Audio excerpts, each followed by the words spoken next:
Tribune.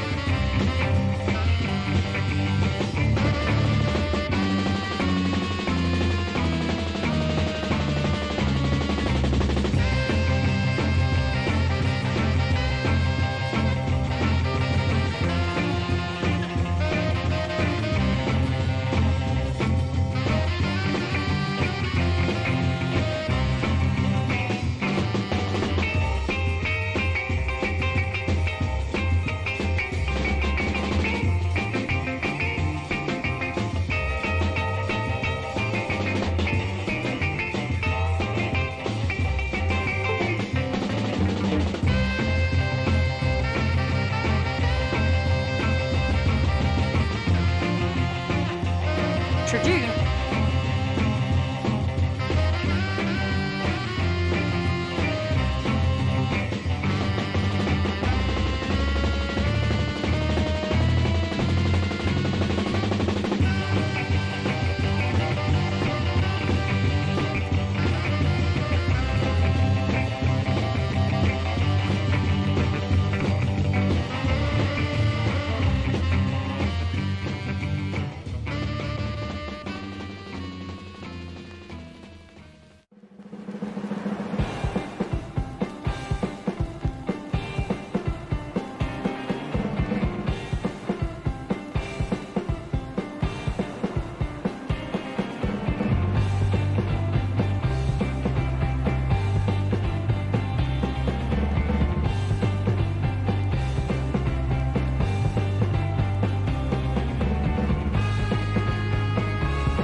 Jump! It's Marvin! Your cousin, Marvin Berry. You know that new sound you looking for? Well, listen to this!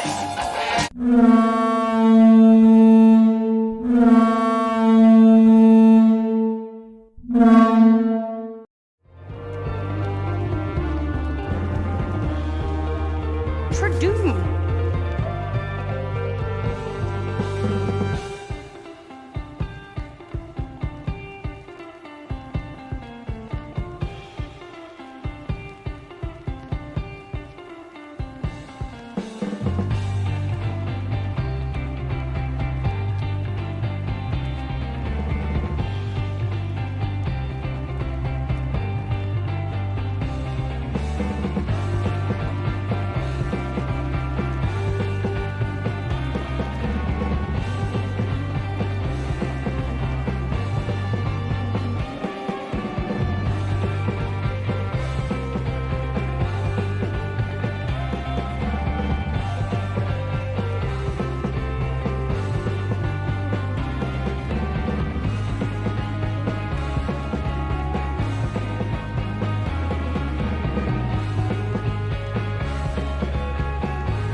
Tribune.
Kids, come away, not too close to the cars.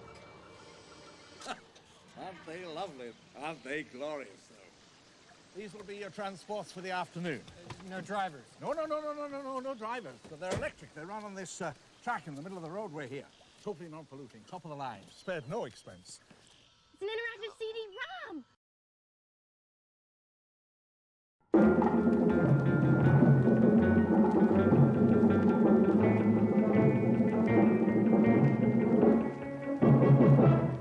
Lex, darling, you're all right in there. Dr. Sattler, come with me. Dr. Grant, come in the second car. Hold on to your butts.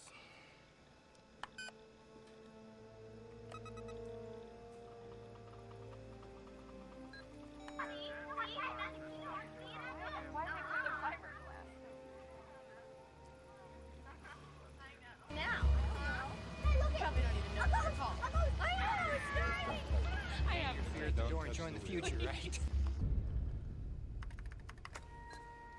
The voice you're now hearing? A paleontologist. We spared no expense. Thank you again, John, for this opportunity.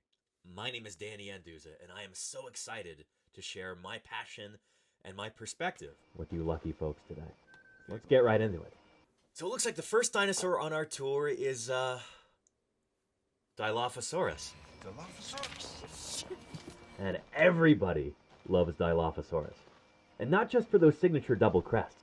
It was also a top predator in the early Jurassic, the largest carnivore in its ecosystem.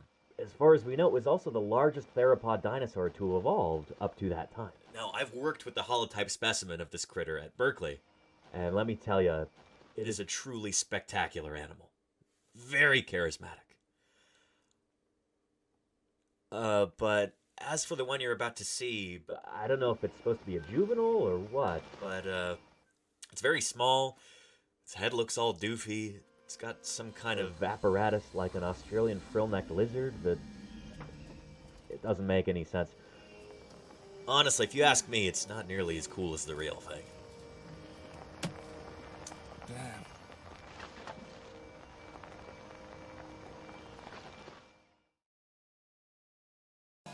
Well, hello, everybody. Welcome back to Paleontologizing. And, Lilithobo, thank you for the raid. Welcome.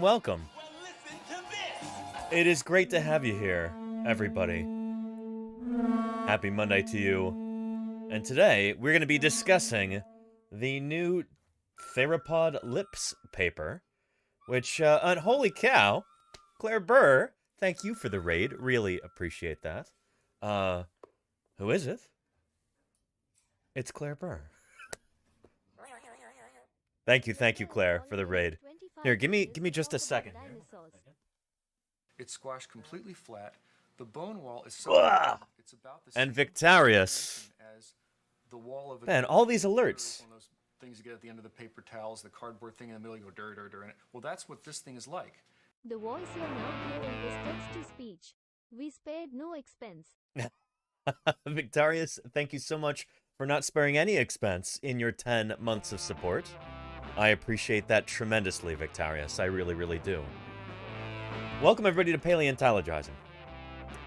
Today we're going to be talking about the theropod lips paper. You've probably seen it in the news. You've probably heard about it so far. Did theropod dinosaurs, like, for instance, Tyrannosaurus, did they actually have a fleshy covering over their teeth so you wouldn't be able to see their teeth exposed in life? We'll be talking about that today. We'll be looking at the paper. We'll be looking at paleo art. We'll be talking about the extant phylogenetic bracket. We're going to be talking about what it all means. So I hope you're ready for that. And if it's anybody's very first time here, I'd like to give them an extra special welcome. Welcome to Paleontologizing. Shoot, I got to adjust my camera here. I was running a little bit late today. Very busy. Lots of stuff going on. Welcome to Paleontologizing. My name is Danny Anduza. I'm a dinosaur paleontologist. I'm here on Twitch trying to do some good old-fashioned science outreach. And this is the best way that I know how to do that. This is where I talk about some of the latest findings, new publications in fossil science. Do Q&A, answering people's questions about the world of paleontology, about how paleontologists do what we do, and all that good stuff. Of course, I dig up dinosaurs out in the American West with various museums and other institutions. I dig up dinosaurs, I study them, I publish on them in the scientific literature, and nowadays I talk about them 5 days a week right here on Twitch. So if you've got questions, don't be shy with them. Q&A really is the bread and butter of our streams, and what sets us apart from, say, a pre-recording a YouTube video or something like that. This is interactive. We get to actually have a back and forth. You can ask questions and I can answer them for you live, so that's what this is all about, you know? And let's give ourselves a different song here. This one's a little too downbeat. There we go. Cheated, try blaming the dinosaurs. And thank you, Golganak. Chapstick fund, maybe. Not quite lips like that, but lips more like a lizard has lips, if a lizard could be said to have lips. We'll talk about that. Nothing mammalian, but, you know, yeah. Anyway, before we get to talking about that, and looking at some of the media coverage, before we inevitably get into the paper and all of its implications, let's do some greetings here. Let's see who's here in the chat, and we'll say hello. I've already lost the top of chat. Holy cow. But Smorphosaurus, Golganek, Lenina, how are you doing? Welcome, all the three of you. Hope you're doing well. It's good to have you here. Fluffer's here too. How you doing? Go for Fluff. Good to have you here. Who else have we got? Oscar Juniors. Howdy, howdy to you. Hope you're doing well. Let's see. MS Coggins. What's shaking? Good to have you here. Trappy Jenkins. How are you, Trappy? Welcome, welcome. And, excuse me, Odile Lavdor. Odile. How are things with you? Welcome back to Paleontologizing. Hope you had a good weekend. Hope everybody had a good weekend. And I'm glad to have you back here right now. And, Triceratops. How are you doing, Triceratops79? They say, happy Monday, y'all. Make sure to add lizard lips covering up those huge T-Rex teeth. I mean, we'll be talking about that. We don't have direct hard evidence yet, but I do find the arguments that these authors make fairly convincing.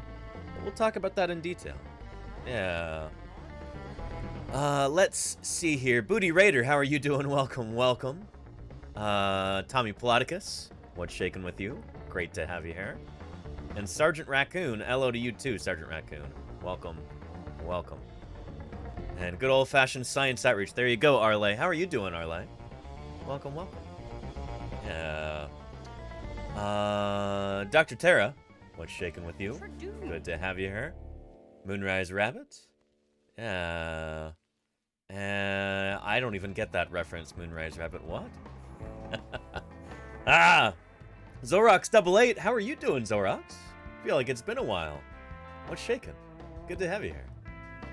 And Melissa in Denial, it's good to have you here too, Melissa. Everybody, Melissa and I are trying to work out a joint stream kind of a deal. I'm going to be on her channel, hopefully at the end of April. And that's what we've got on the calendar so far anyway. And we'll be having a paleontologist and archaeologist kind of back and forth discussion. It's going to be a lot of fun on her channel. So go follow Melissa in Denial if you've not yet done so. But yeah. And let's see.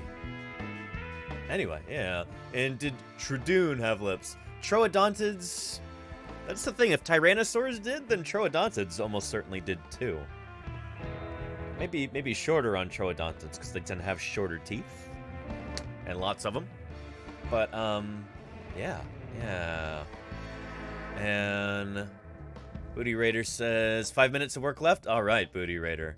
Good for you. Nice. Yeah. April 30th, cross your fingers. Yes, indeed, Melissa. It's going to be good. I'm looking forward to it. I actually, just this morning, I was thinking about some questions that I want to ask you about certain degrees of overlap that we might have between our two fields. You know? Terminology that we have during excavation. Anyway, I'll save it for that discussion. I think it's going to be fun. But yeah, why does everyone confuse their respective professions? There you go, Golganak. That's going to be a big part of it.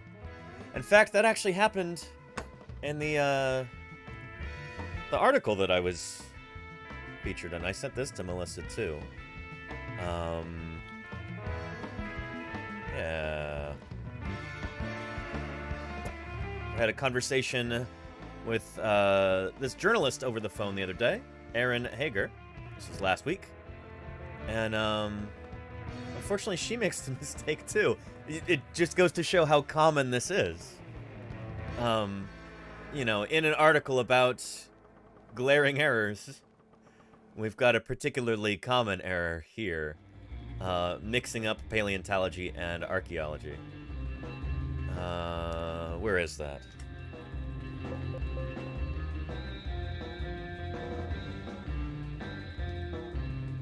Yeah. The problem with that is the archaeological records show that dinosaurs were probably all dead by then, except for birds. But I'm not going to get on her case about that. But this, archaeological records, there are no archaeological records until we have humans. Archaeology is the study of human artifacts. So yeah. Yeah. Anyway. But yeah, I know, right, Melissa? Yeah. Yeah. That and also... Yeah, all large carnivorous dinosaurs walked on two legs. This is a, like, Jurassic iguanodontian. It may or may not be Camptosaurus. I actually think LJ might be working on this specimen right here. If this is the one that ended up in Switzerland, then, anyway, not a meat-eating dinosaur, even though that's what the caption says, or implies. So yeah. Anyway, here is that article right there if you'd like to take a look. It's on Business Insider, and yeah, there we go. Said Danny Anduz, a dinosaur paleontologist who spoke about 65 on his Twitch channel devoted to paleontology. Well. What does this link to? Okay, it links to the VOD where we talked about it. Yeah. And what's this? There we go. Good stuff. Paleoception here. But yeah. Anyway, good stuff. And Nolo's got an interesting point. Already talking about theropod lips. Yeah. Birds aren't entirely lipless. The root of the beak meets lips in the corner of the mouth. Surely it needn't be such a contested topic. If birds didn't evolve beaks, their lips would extend from one mouth corner to another. Crocs are red herring, says Nolo. Interesting point. I don't know if the paper actually goes into detail about modern birds. But yeah, this is one of those areas where EPB kind of falls down a little bit. I'll tell you what EPB means, everybody, when we get into that. But yeah. But yeah. And let's see here.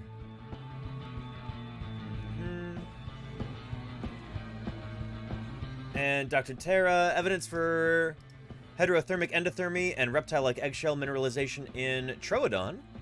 Oh, very cool, Dr. Terra. A new PNAS paper. From the... oh, goodness. Proceedings of the National Academy of Sciences. There we go. And... I think they're actually talking about Troodon specifically. Like, from... I'm guessing these are probably samples that were taken from near Egg Mountain. The Two Medicine Formation. Tradoon. Yeah, but let's see here. 10 others.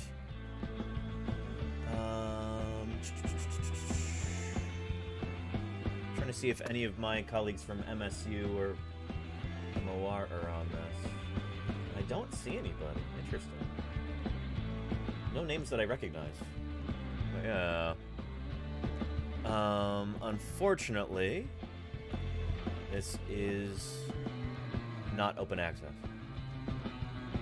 Yeah.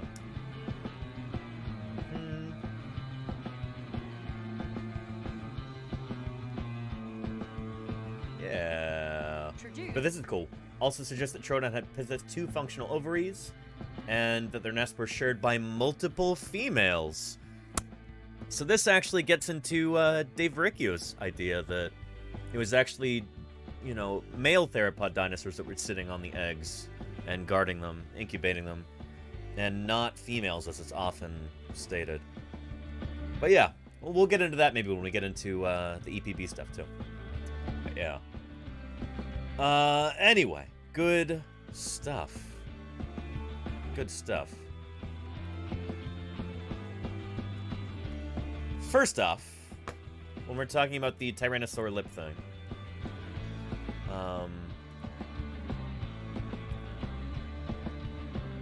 this is kind of interesting that it actually made, like, popular mainstream news. Here is a video from Inside Edition. Let's have a look at that and see what they make of it, I suppose. Take a look. Menacing teeth and a ferocious growl. The toothy grin most expect from the extinct T-Rex might be wrong.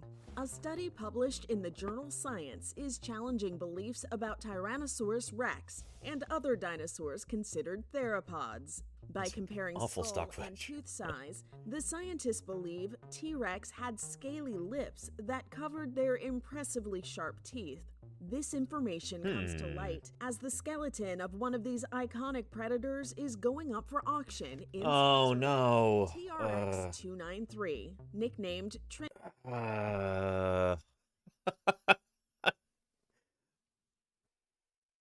If you've been watching this channel for any length of time,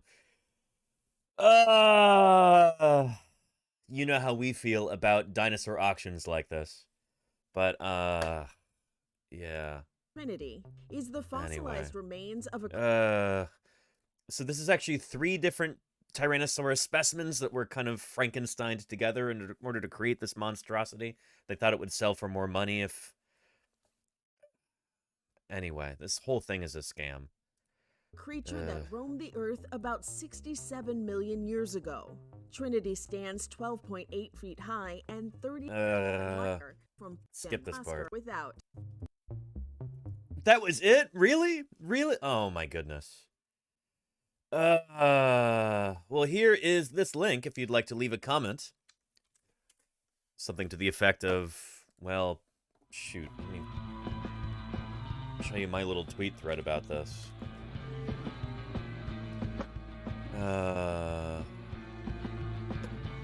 Yeah, Trinity auction ad from Inside Edition. Exactly, Jody Fish. I'm gonna leave my own comment, I think, but let me pull this up real quick.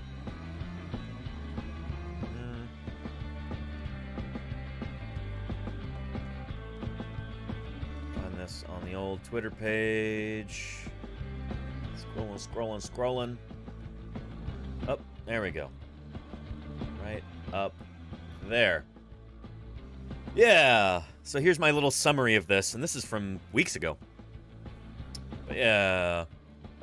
I said, not again. 3 partial Tyrannosaurus Rex specimens. Well, actually, we're not even sure if they're all Tyrannosaurus Rex, but I'll get to that in a second. 3 different specimens were taken out of Montana and Wyoming, cobbled together with replica parts, and are now slated to be auctioned off to the highest bidder. Some wealthy rube will pay millions for it, further damaging paleontology by commodifying our specimens. So you might ask yourself, what harm is it really in some obscenely wealthy person paying millions of dollars for their very own dinosaur that they can put up, you know, in their house or on their, you know, on the deck of their 3rd yacht or whatever wealthy people do. What's the harm in that? Like, after all, Danny, don't you have a Tyrannosaurus specimen in your office? The thing is, this is 3D printed. Important fossils like this belong in museums. We talked all about this last week. This is a 3D print, and it's based in part on a real Tyrannosaurus specimen that's reposited at Museum of the Rockies. Chomper Rex, the world's smallest and youngest little baby T-Rex.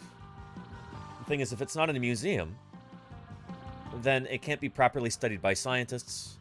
It can't be published on. There's no guarantee, since it is private property, there's no guarantee that it will be available for scientific study, you know, years, decades, or even centuries into the future. It's effectively lost to science. That's part of it. So now we've got 3 Tyrannosaurus specimens that will probably be lost to science. Even if they do end up in a museum, however, they might be effectively scientifically worthless. Because I very much doubt that they've got proper stratigraphic material associated with them. So yeah. It is actually 3 specimens. There it is right there. And I say this is a sad story any way you look at it. We only have about 50 Tyrannosaurus specimens in the world. So these 3 could have taught us cool things about T-Rex evolution and ecology, helping us understand what our world was like just before the asteroid hit and paved the way for us mammals. You know, this is something that's of significant importance to the world at large.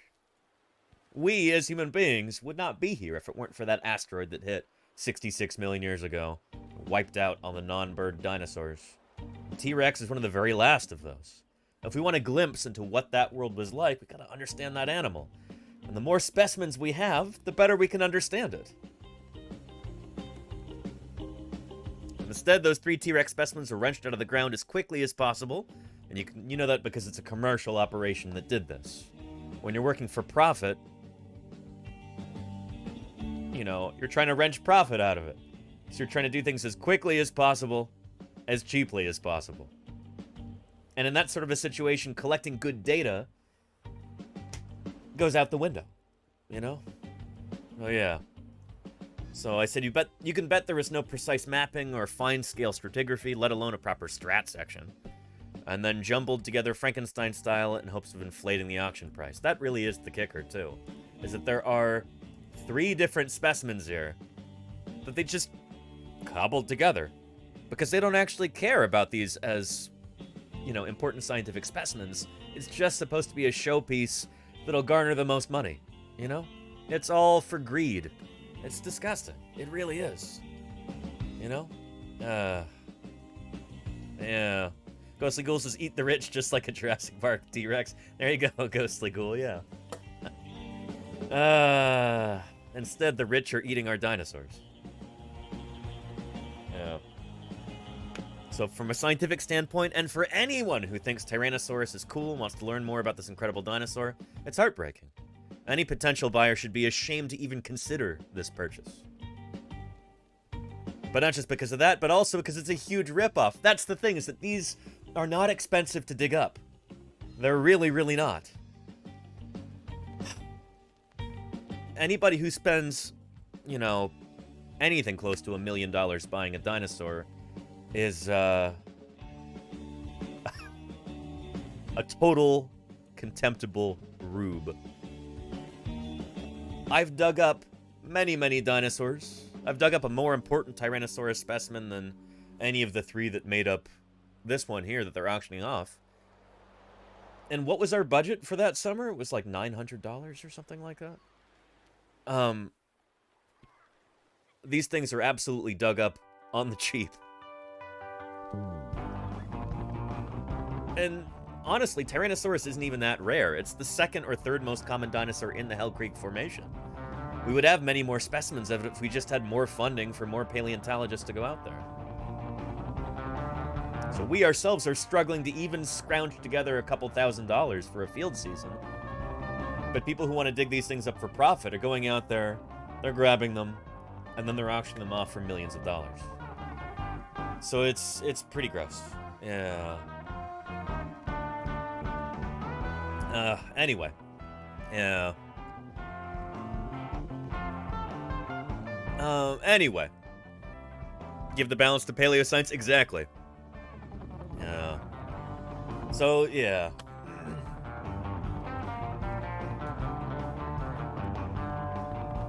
Let's see. I don't know, everybody's talking about the lips here.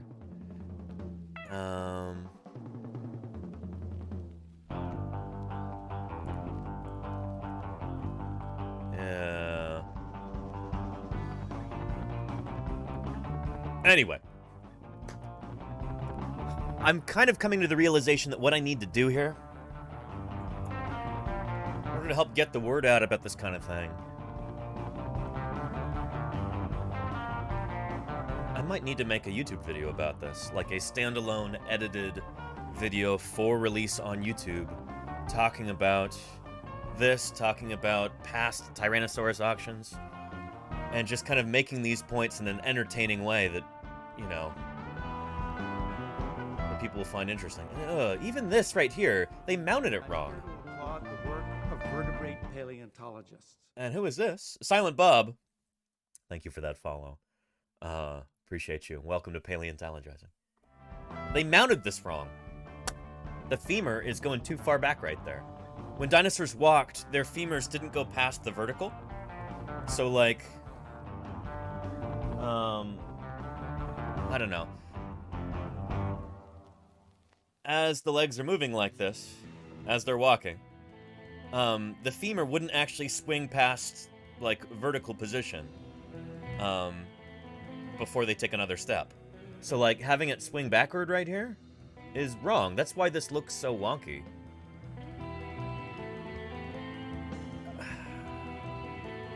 Anyway. So even the mounting, they screwed up. That's, it's really frustrating. And mammal legs do go past the vertical. Yes, indeed, Jody Fish. Yeah, yeah. Dinosaurs, however, didn't. So yeah, he'd break his ankle in that pose. Maybe, Jody Fish, maybe. Yeah, or at least the muscles don't go back that far. Anyway, yeah.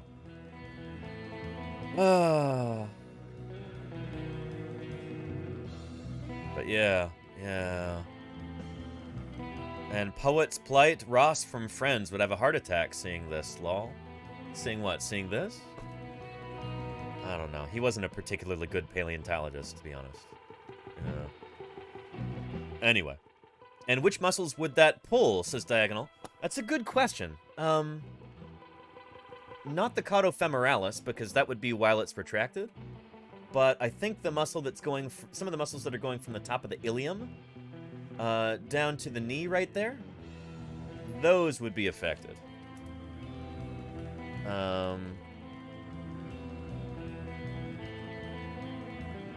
Tyrannosaurus musculature. I think R.J. Palmer did this, and it's really excellent work. Yeah, so there's some big muscles on the thigh that run from the top of the ilium, the top of the hip up here, down to the knee. And maybe this right here. I'm actually not sure. Yeah. Even though I'm more on the biological than the geological side of paleontology, I'm still... musculature is one of those things that I am not well versed in. Probably because I'm very bad at doing dissections. I can't stand doing dissections. It's like, it's painful to me. I get really squeamish and I shut down. Can't do it. So yeah. Otherwise, I could probably discuss this more in depth. But yeah. Jody Fish says it's the Tyrannosaur equivalent to human quadriceps. Could very well be. Yeah. So anyway. Yeah.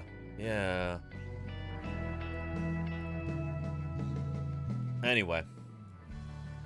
Why don't we talk about... well, I thought that this was going to get us into the lips discussion, but it got us sidetracked. That's less than ideal. But I wonder if any other news agencies have put out little video blurbs about it.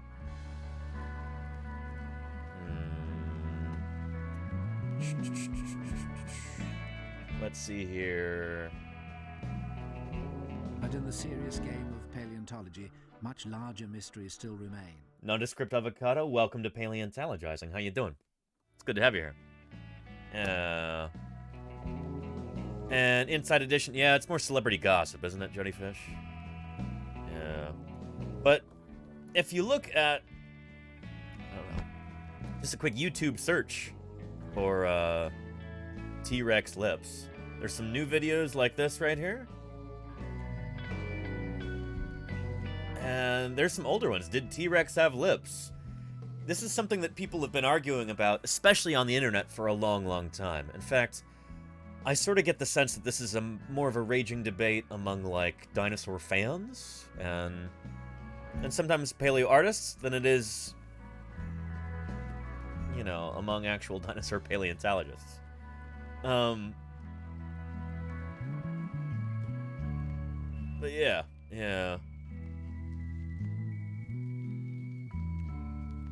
Let's go ahead and, yeah, this is from 6 years ago.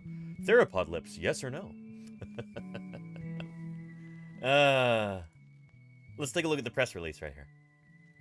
And then we will talk about...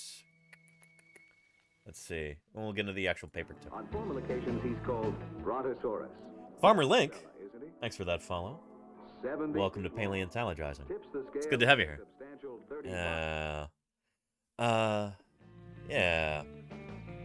So this is from The Conversation, which touts itself as academic rigor with journalistic flair. And from stuff that I've seen on here before, it's generally pretty good. But Tyrannosaurus Rex, our new research shows it covered its enormous teeth with lips. And what a cool painting here. I kind of love that. You've got a juvenile Edmontosaurus going down head first, down a T-Rex gullet. That is some pretty cool artwork, isn't it? Yeah.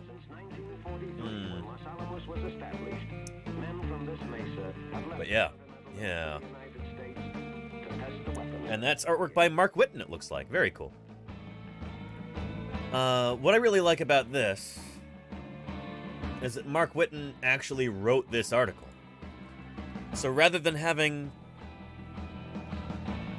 you know, somebody who's not a specialist in this write it, instead they have somebody write it who actually worked on it and happens to be a very good writer.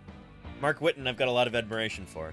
Not only is he an excellent artist, but he's an excellent scientist also. So yeah.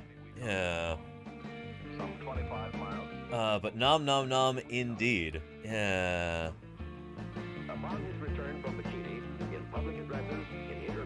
And let's skip this song to one with no words in it. Make it a little bit easier.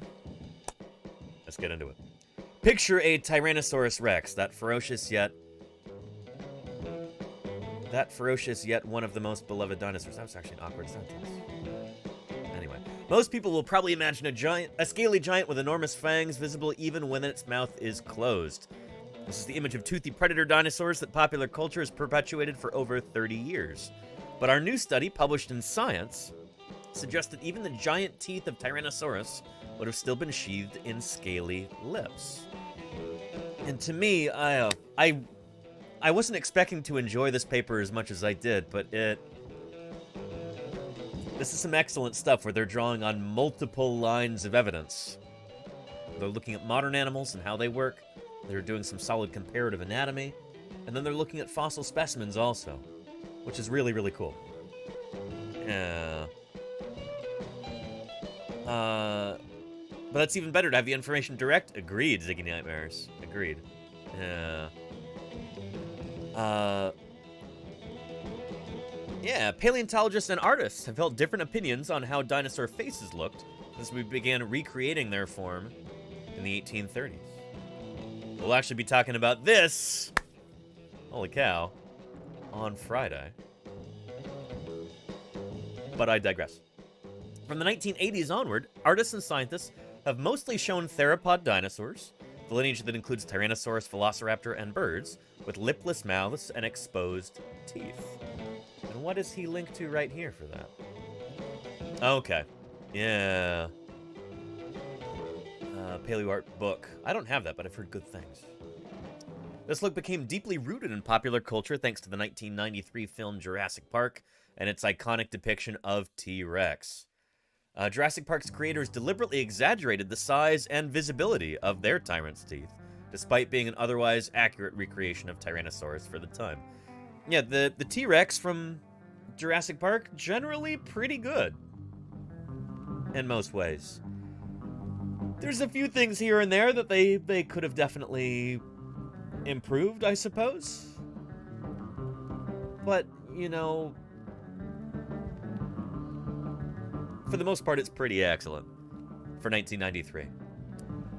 If you would like to see me talk about that, actually, watch me watch Jurassic Park with a friend of mine who had never seen it before, then let me find you that video link real quick. It'll be on the YouTube page. There we go.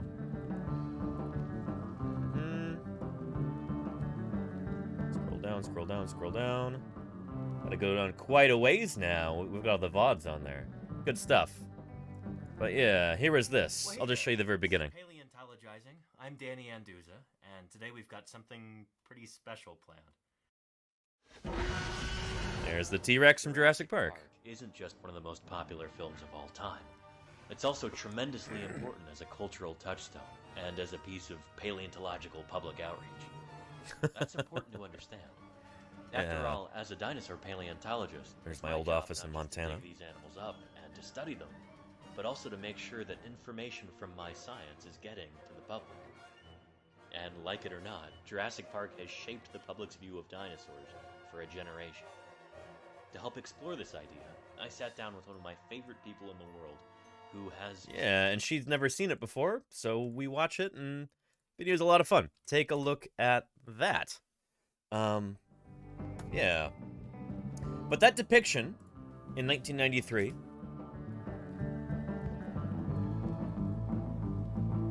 was hugely influential on the public's understanding of this animal, and it does indeed have exposed teeth, even when its mouth is closed, which it's kind of hard to find a picture with the mouth closed, but there you go right there. Yep. Exposed teeth. They are definitely oversized, like they're too big. That's an important thing to point out also. But this is kind of the picture of T-Rex that most people are familiar with. When it does have its mouth closed, which I suppose is fairly rare, usually these animals are roaring their heads off, and in just about every picture you see of them, you know, they've got the mouth open to help show off those teeth.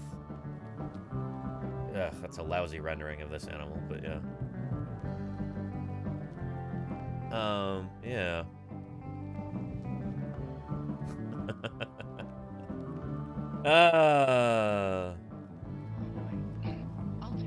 And hang on a minute, Zintaus. Holy cow.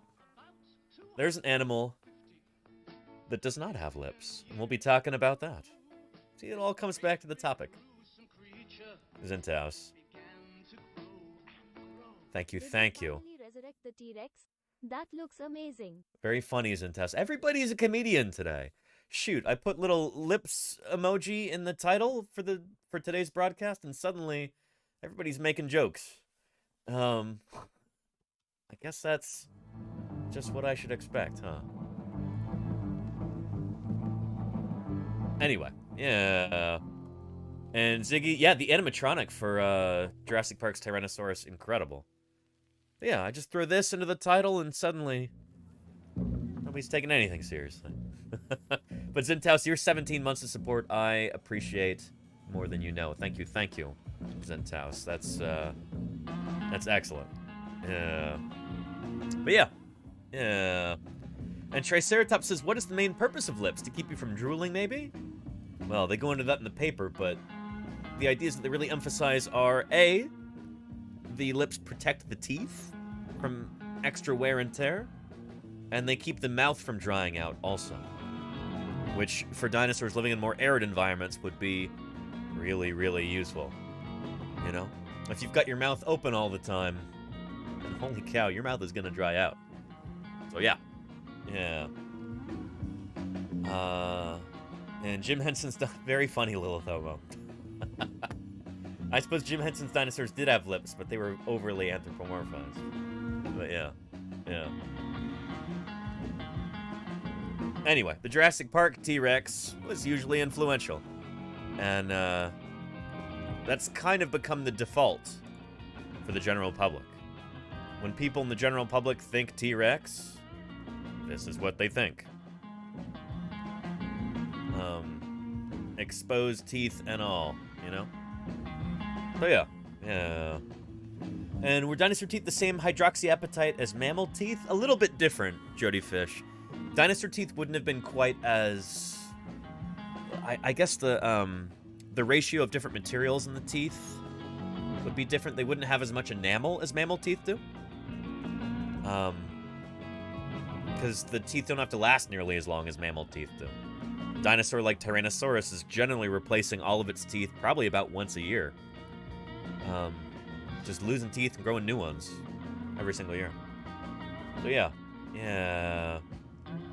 And Paleo Nerd, yes, it is interesting in that the Velociraptor, the Deinonychus in Jurassic Park, does have lips covering its teeth, doesn't it? Yeah. 2 of the 3 toothed theropods in the first Jurassic Park have lips covering their teeth. I don't think the Dilophosaurus does, actually. Right? I think you can see its teeth exposed. But the Velociraptor does have kind of lizardy lips. Yeah. I'll see if I can find it with the mouth closed. Yep. Yeah, or at least you can... Well, no, actually. Yeah. No, you're totally right, Paleo Nerd Italiano. You're right about that. I guess in, like, Jurassic World media, they goof it up, and they make the teeth exposed. I think that's what I was used to saying.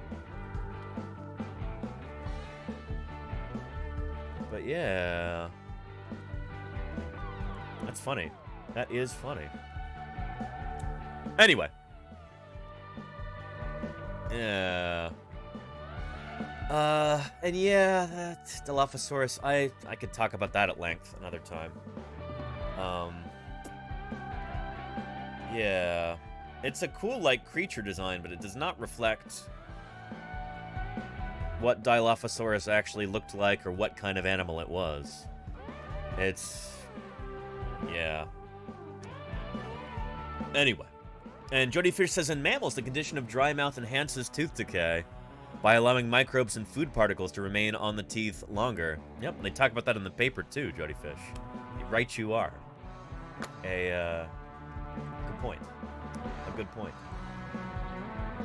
So let's get back to that. Where were we?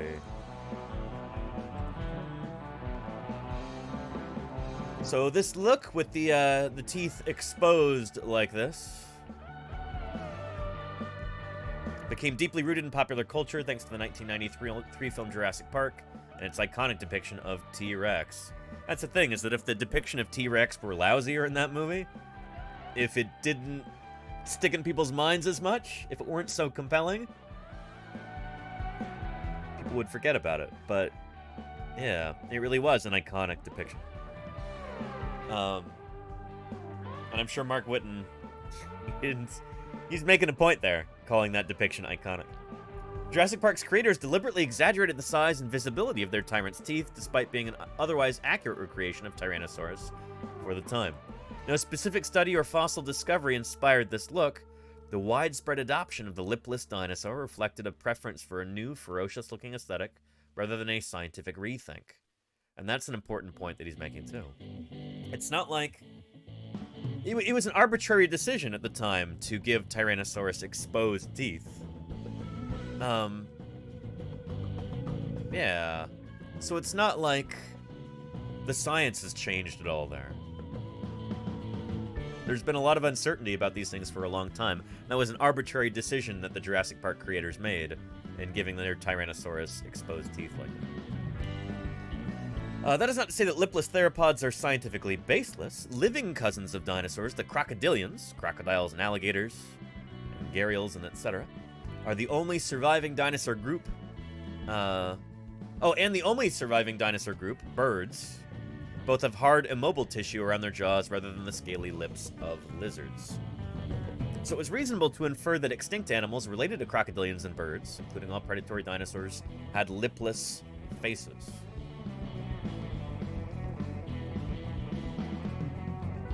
And here, of course, we're going to pay a visit to our old friend, the extant phylogenetic bracket, what we call the EPB. I would take out the draw pad and annotate this for you, but it stopped working just before the stream started, and I didn't have time to restart the computer or troubleshoot it, so you have to watch me gesticulate with the cursor for today. Apologies. But this is what we call the EPB, the extant phylogenetic bracket, and I'll type that out in chat for you. Extant phylogenetic bracket, or EPB for short. And so basically the way that this works is, if there's something we want to know about dinosaurs that's difficult to tell from the fossil record, say we want to know whether they had color vision, or for instance, if they had, fleshy lips, something that doesn't readily fossilize, something that's difficult to test directly from the fossil record, then kind of a shortcut or a way to make an educated guess about this sort of thing that makes sense. We use the EPB, the extant phylogenetic bracket. So we look at the closest living relatives of dinosaurs. For instance, birds, who are living dinosaurs. Do birds have lips? That's known. We know that no, birds don't have lips. Then we look at crocodiles. We know whether they have lips or not. They don't. And so if you're just using a purely EPB kind of, way of trying to answer this question, it might leave you with the answer no. These animals did not have lips. Because we look at their closest living relatives, and neither of them did.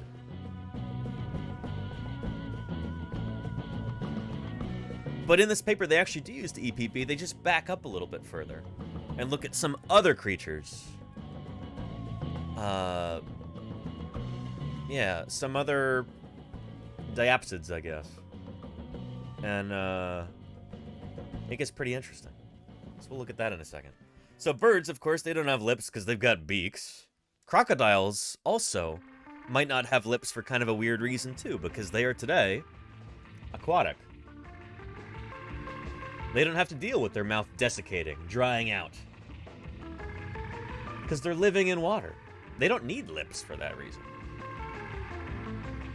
They also have other, like, really interesting sensory facial organs. That might be another reason why they don't have lips, but they talk about that in the paper. So yeah. Where was that? Here we go. Yeah.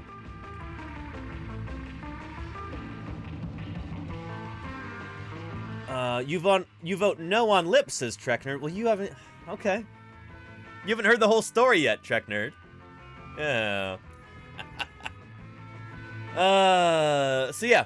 Mark Whitten talks about that here. Crocs and alligators don't have lips.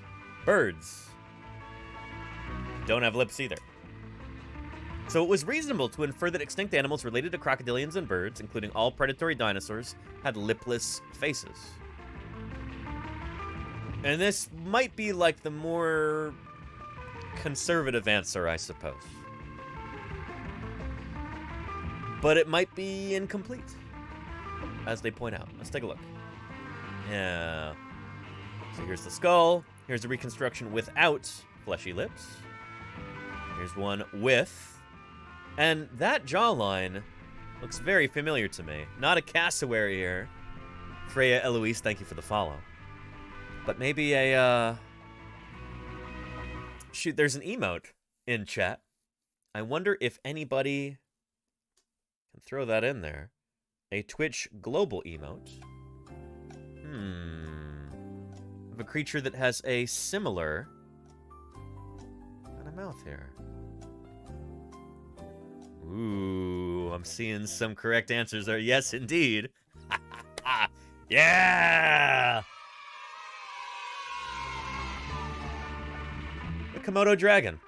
They actually bring up Komodo dragons in the paper. It's interesting stuff. Yeah.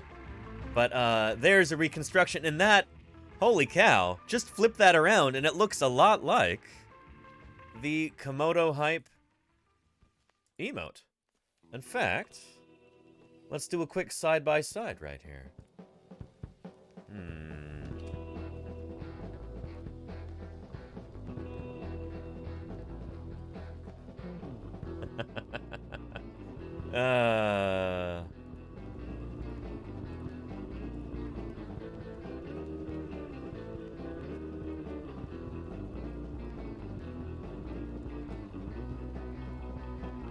Here we go.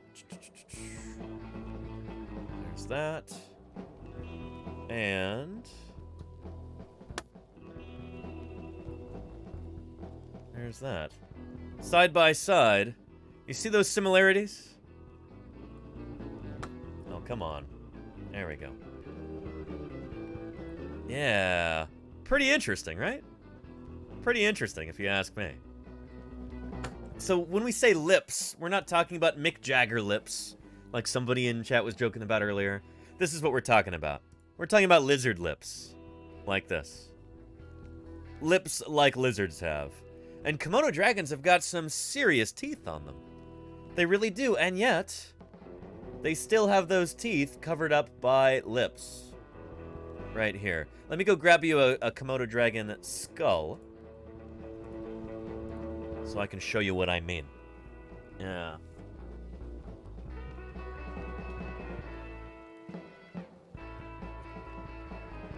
All right. I have with me here the skull of a Komodo dragon. And there it is. Take a look at that. And look at the size of those teeth.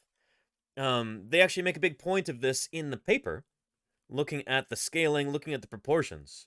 The size of the teeth in proportion to the size of the skull.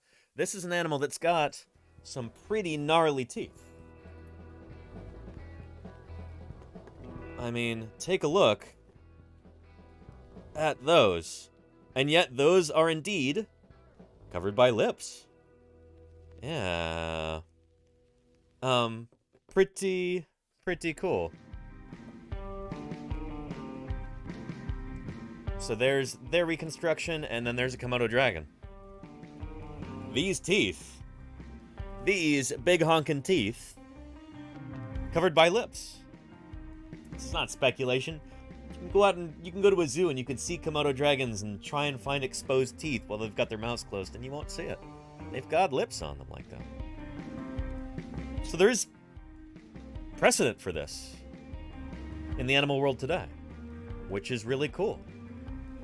Freya Eloise says, why does that picture look like someone in a costume, lol?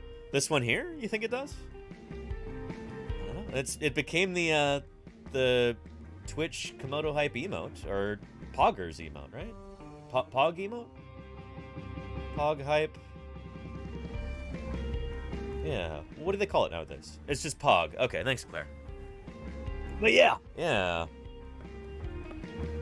And Golganix says, the pictured Tyrannosaurus skull, it looks less robust than some we've seen. Is that an older juvenile in the paper? Asked Golganix. You're talking about that skull there? No, that's the skull of Sue. I'm pretty sure. Isn't that Sue's reconstructed skull? And Sue might be the oldest, like, most mature Tyrannosaurus specimen that we have. Here.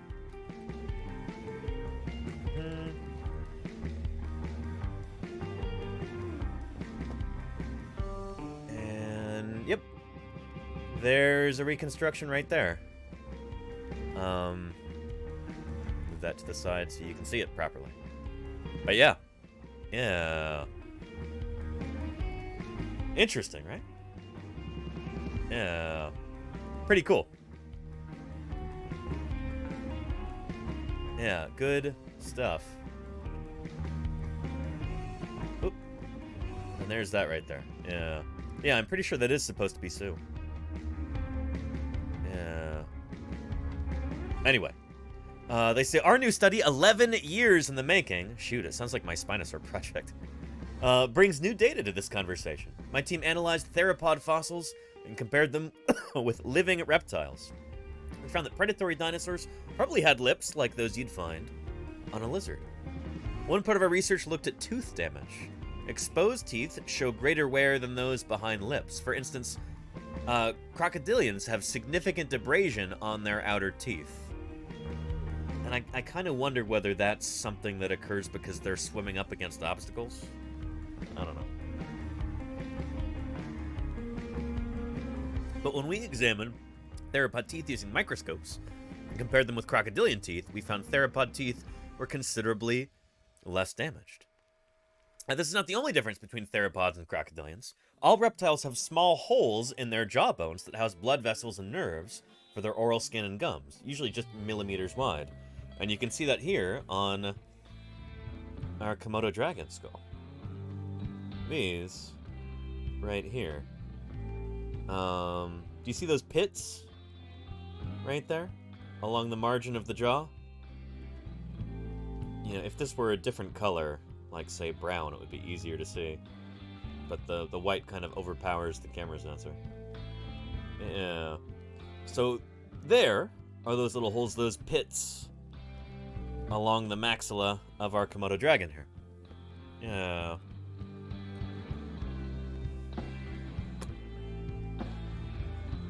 Lipped lizards, such as lipped reptiles, lizards, and tuataras, the last survivors of a group of lizard-like reptiles from the age of dinosaurs, have relatively few of these holes, and they are mostly positioned close to their teeth. Crocodilian skulls, however, are covered in hundreds of tiny openings that are related to their sensitive, tight facial skin. We found theropod jawbones are more like lizards and have low numbers of openings close to their jaw margins. This is also true of crocodilians' ancient extinct relatives. This implies that the unusual facial anatomy of living crocodilians evolved within their own lineage, not as a shared feature with the dinosaur bird line. We also looked at tooth size because some predatory dinosaurs had much bigger teeth than any living reptiles. This might have prevented them from being enveloped inside lips. And this is an interesting idea. Yeah. And Paleo Nerd, I don't think there's any evidence that Tyrannosaurus had venom, but yeah. I think other kinds of lizards also have thick gums too, though. It's not just varanids like Komodos, I don't think, Paleo Nerd. But I could be wrong about that.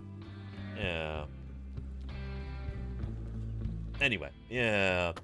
So we looked at tooth size. We calculated a ratio of tooth height and skull length for theropods. Then we compared this with the same value for monitor lizards, the lipped group that includes the only living animal comparable to large theropods in its feeding habits, the Komodo dragon.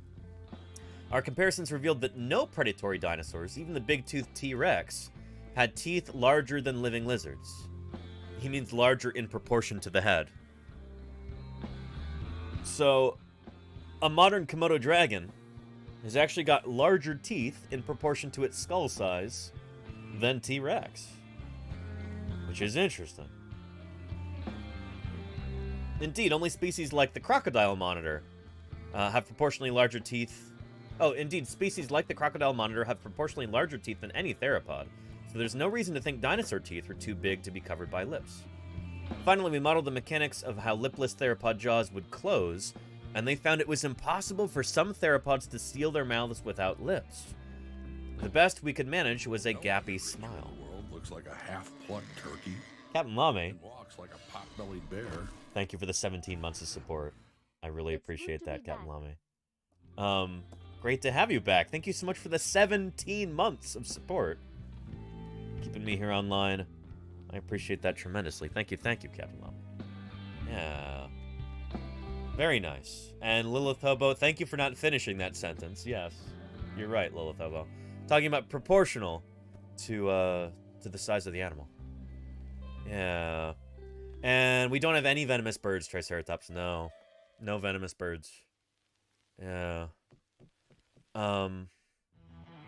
Yeah, whenever we're talking about a novel feature like venom or, I don't know, something like that that's like a special novel thing, generally, as paleontologists, we try and shy away from suggesting that dinosaurs would have had those things unless we have, like, direct fossil evidence, you know? So, yeah. Yeah. Anywho. Yeah. And, why do we play the same role for dinos? Polyolio? I don't know what you mean. Dinosaurs didn't have facial or body hair. No, some dinosaurs had feathers. But, yeah. And Dorky on TV. Do I need to change the title? People are just making jokes left and right about this. But yeah. Yeah. Anyway. And Triceratops, no, that's not venom, Triceratops, that's poison. It's different. Poison is like secreted. Venom is injected, Triceratops. It's different. If you're feeling a bit cheated, try blaming the dinosaurs. And Golganek. Funny that my seeing open tyranno mouths caused me to see Ah. their skulls as being robust. Like Yeah. the ferocious beast thing without realizing it. Double exclamation mark rolling on the floor. Golganek. Rolling on the floor. Yeah. Exclamation fun for me. Golganek, thank you for the 100 bits, and good point there. Yeah, it is interesting how, like, different depictions of dinosaurs can kind of seep into our subconscious, and, you know, we don't really realize sometimes that we're being influenced by these things. But there you go. Yeah. Anyway. Yeah. Yeah. So anyway. Android Pirate Robert, yep, the Dilophosaurus from Jurassic Park. Yeah. Yeah, anyway.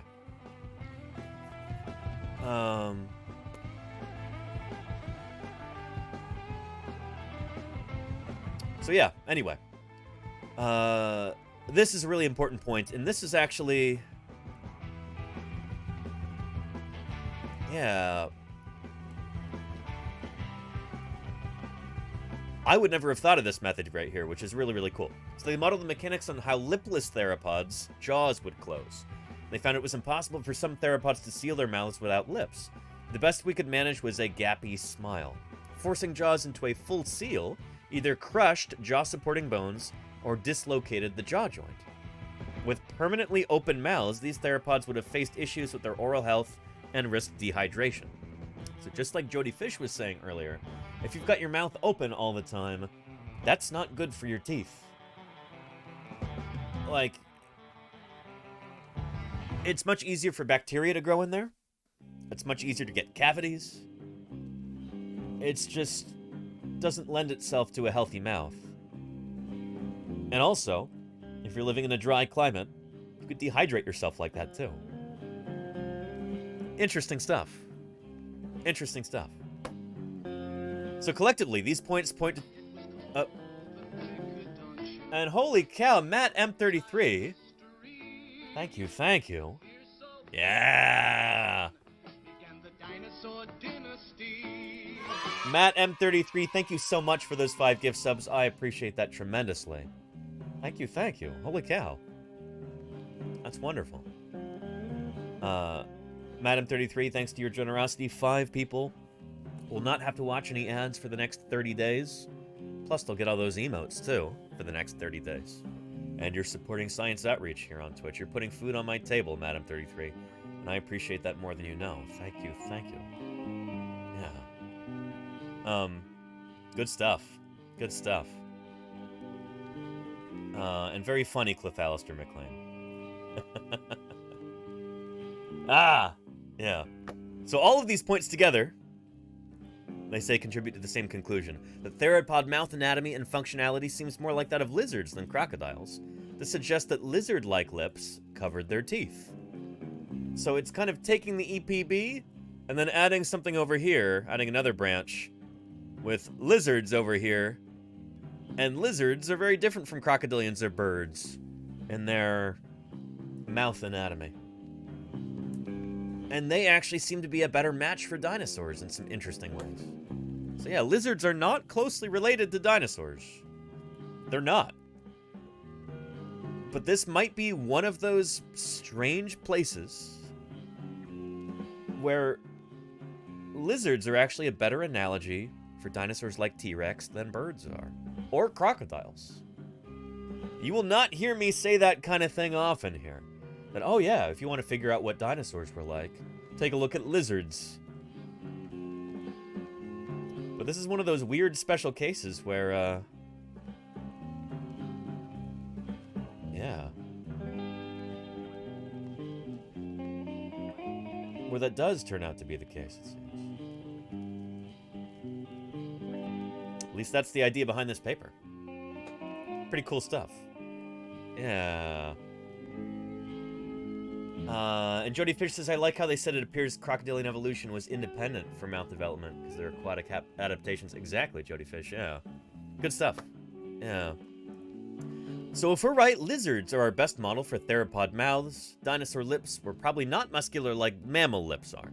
So dinosaurs probably couldn't snarl like they sometimes do in the movies. Like you see in Jurassic Park, for instance. You've got that in the raptors in the kitchen scene.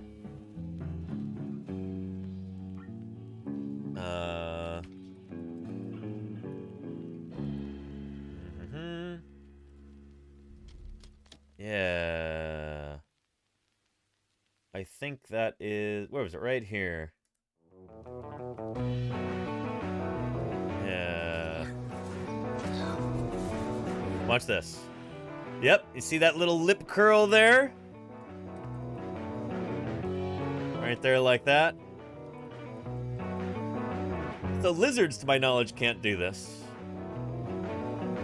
And certainly crocodilians and birds can do this. Anyway, so this, quite probably not possible for these animals, you know? Yeah. So the idea of like a lip-curling sneer in a dinosaur like that doesn't seem to fit with the evidence, which is interesting. Yeah. But yeah. Pendrake says, so they looked at abrasions and modeled jaw motions. They also looked at proportions of the teeth. They looked at, fine-scale anatomy of the maxilla. And presumably the lower jaw, too. And compared that. This is pretty solid, Pendrake. It's pretty solid. Yeah. But yeah. Don't give them lips, but also make them snarl, says Gimpleg. I mean, they do have lips here, actually. Yeah.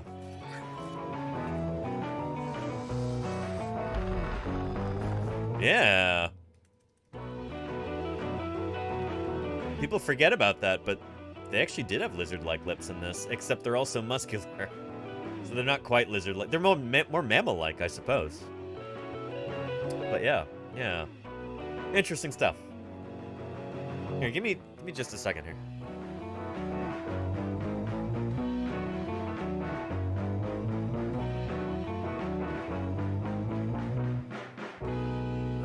Yeah. And where Ducky? Yeah, I know. Anthropomorphism, excuse me. It must be that frog DNA they mixed in. Oh yeah, because frogs definitely have mammalian muscular lips. That's how frogs turn into princes. They have to get a kiss like that, right? Yeah. Anyway. And Gania Trada says that's almost like if they would have tried that, they looked like wolves. I guess, yeah. Anyway. So, yeah.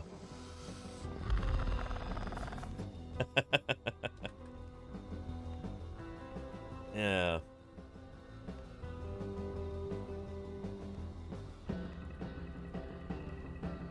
Back to the article there. Dinosaurs probably couldn't snarl like they sometimes do in the movies. I mean, snarl with your lips, I guess, but snarling could also be a noise, right? Anyway. In further contrast with Hollywood's dinosaurs, we also need to give theropods bigger gums.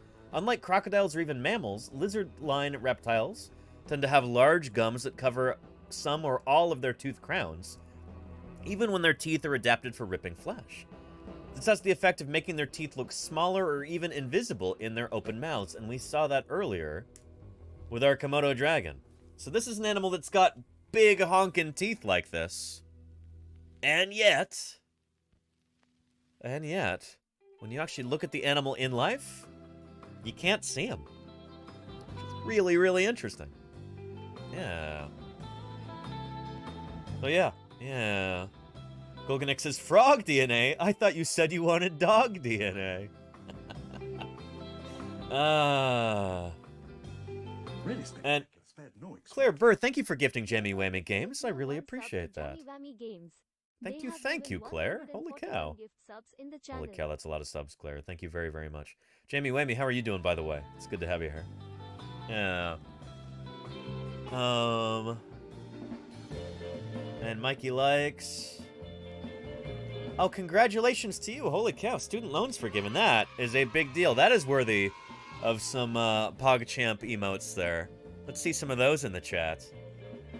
Very nice. Very nice indeed. Very, very cool. Holy moly. An Electric Mermaid, how are you doing? What's up with you? Welcome to Paleontologizing, Mermaid. Great to have you here. Yeah. Good stuff. Very nice. So again, the point here with the Komodo dragon, and yes, this is the same image from PogChamp. It's funny how, yeah, small world sometimes. Even animals like this that have got big honking teeth on them, when they open their mouths in life, you often can't see their teeth.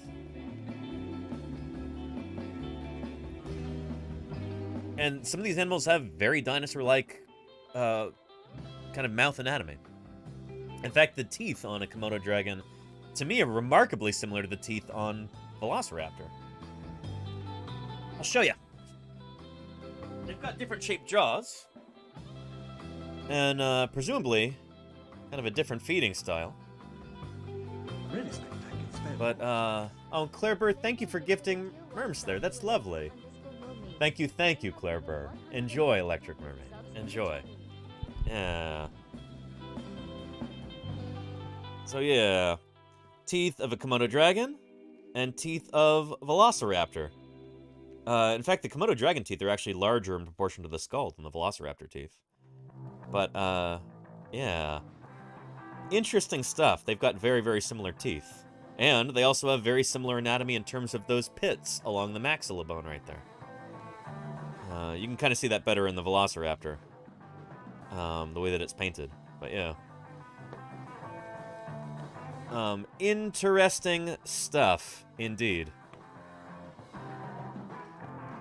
So yeah. Yeah. Pretty neat. Yeah, what are those pits for? So those are like blood vessel supply for the lips. Yeah. And here, give me a second another time. Weird noises happening outside. I don't know what's going on.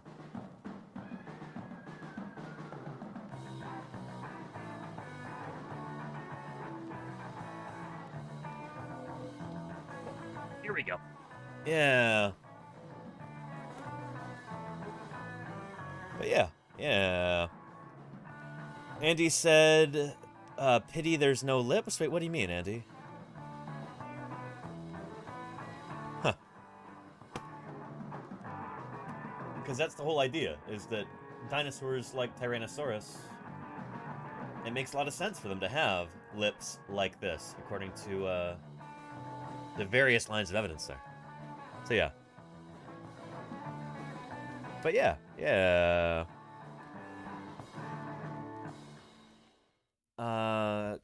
Cool.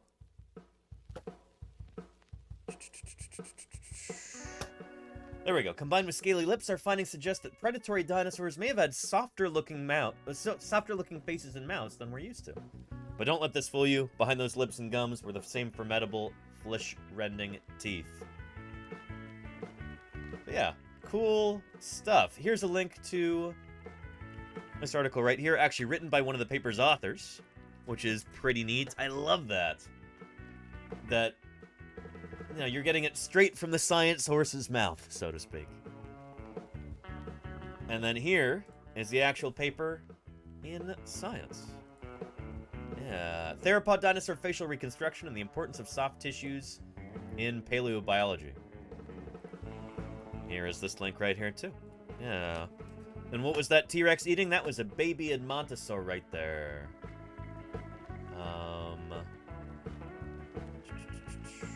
Let's scooch back a bit. Yep. Yeah, little baby Edmontosaurus. Which is actually really similar to, well, here. Let me show you Edmontosaurus real quick.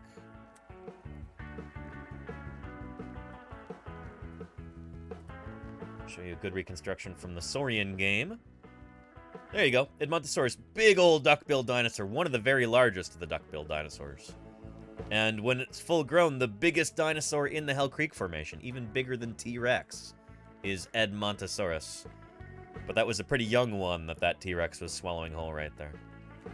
So similar to Baby Maiasaur, kind of, yeah. Yeah. There you go, your baby Parasaurolophus there, Smorphosaurus. Same family, duck-billed dinosaur. Hadrosaur. But yeah, Edmontosaurus. Pretty cool animal. Lived alongside T-Rex. And it's about as common in the Hell Creek Formation as T-Rexes, which is kind of surprising. T-Rex is the second or third most common dinosaur in the Hell Creek. After Triceratops, and then maybe after Edmontosaurus. Yeah. But yeah, here. Let me find you I think we can find a video.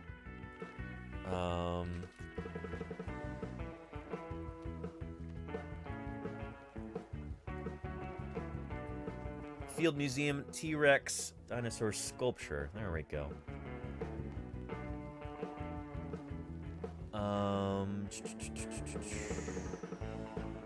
Let's see if this is any good.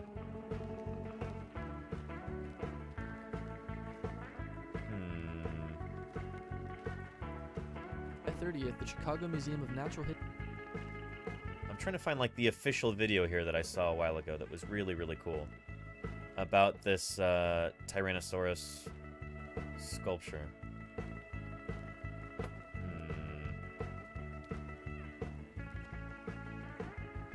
Well, it'll show up briefly in this.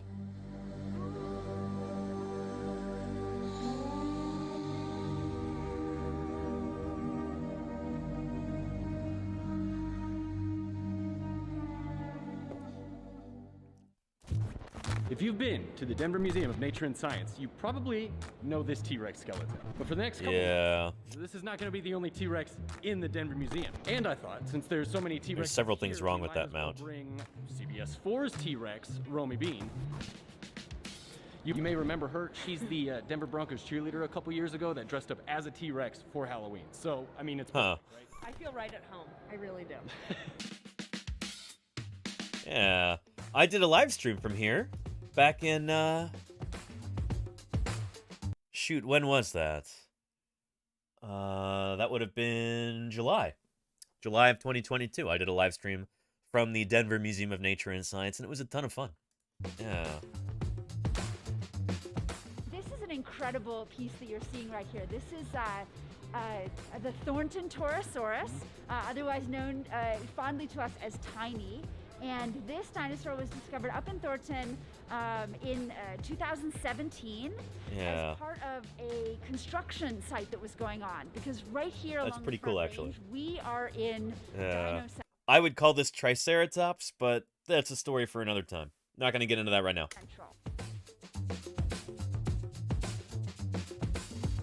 Are you good for stairs? Oh, yeah. Alrighty.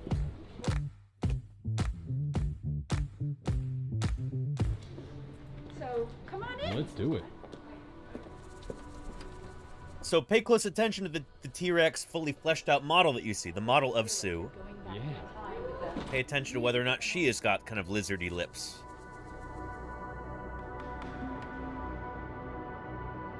And yeah, Triceratops would have had a beak. Yes, indeed. There we go. Look at that. So again, that's the whole reason I thought about this. Well, there's two reasons, actually. For one thing, Edmontosaurus again. You've got a baby Edmontosaurus there in the jaws. Unfortunately, getting chomped. But also, just like Mark Whitten writes in here, what was it about softer faces on these dinosaurs? Combined with scaly lips, our findings suggest that predatory dinosaurs might have had softer-looking faces and mouths than we're used to. And so this just came out. This was just published. And yet this was completed, I think, a year or two ago. Check out the face on this T-Rex. It reminds me of like a big cat or something like that. It's the eyes that really do it, but the face as a whole... Yeah. I mean, look at that. Those eyes are very evocative. They're almost like the eyes of a tiger or something. Really spectacular. You know? Spared no expense. And, Whammy Games gifted a tier 1 sub to Gimple G. thank you, Jammy Whammy. I really appreciate that. Thank you kindly. Good stuff. This drawer contains almost all of the North American identified specimens of Troodon.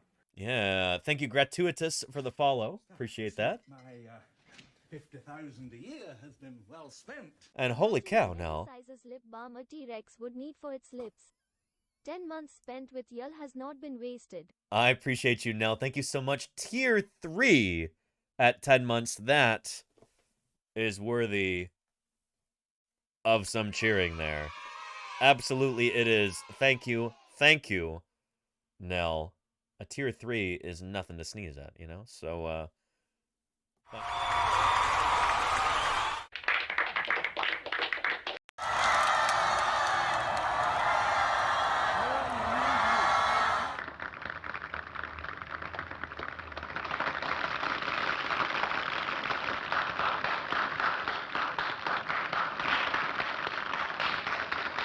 Really appreciate you, Nell. Thank you, for those 10 months of support at Tier 3. Holy cow. I don't even know what to say. Nell, thank you very, very much for your generosity. For helping support science outreach here on Twitch. It really does make a big difference. So thank you for that. Yeah. But yeah. And Jamie Wemmy, thank you for paying forward the gift sub that you got from Claire. I really appreciate that. And let me hydrate myself. Yes, thank you, Nell. Yeah. But those eyes. Take a look at those eyes. Yeah. Oh, and Rex, the Tyrannosaurus Rex.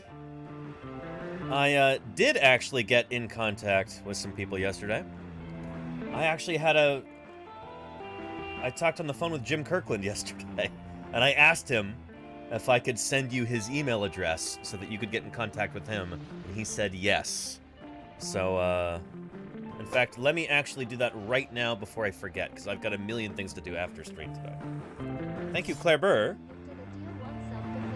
Really appreciate that, Claire. Thank you.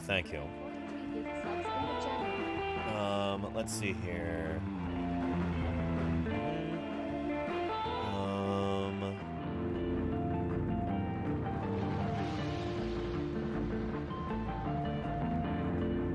Just a minute here. But yeah, you bet, Rex. He was talking about how the program in Lehi, Utah, they've really been improving things there. The guy, what was his name? Robert somebody. He said that he's been doing a really, really good job at improving that program, and he's pretty excited about it all. Yeah. There we go.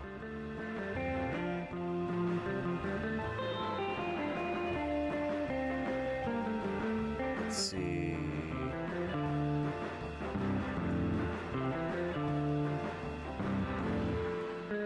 Just a minute here, everybody. Sorry. I gotta make sure I do this now or I will forget, because I've got to do tax stuff later.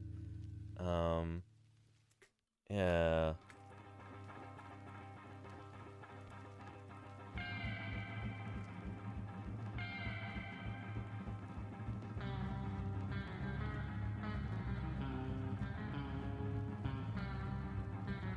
There you go, Rex.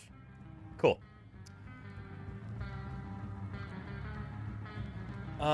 Where were we? We were here. Take a look at those eyes on this animal. Holy cow. Yeah. And Gani says, those T-Rex eyes remind me of something I heard a while ago about owls. Imagine somebody who had never seen an owl trying to figure out how the real animal would look with only an owl skeleton. That's a good point. And that's what we're talking about today, is reconstructing animals that have been extinct for tens of millions of years. How do we go about doing that? Yeah. How do we figure out stuff that doesn't fossilize? Like, for instance, the eyes, or the lips, or lack thereof. Yeah. You can see right here that our fully fleshed out Sue is chomping down. And Claire Burr, thank you for that gift to Asharadel. I appreciate that. Yeah. See right here that our Thank you, fully Claire. fleshed out Sue is chomping down on what's probably a younger Edmontosaurus. Yep. Maybe that's a bite, maybe 2 bites. You can feel what it would feel like to hear the rumble inside of Sue. Am I supposed to put my hand? Sounds like an earthquake. That's pretty neat.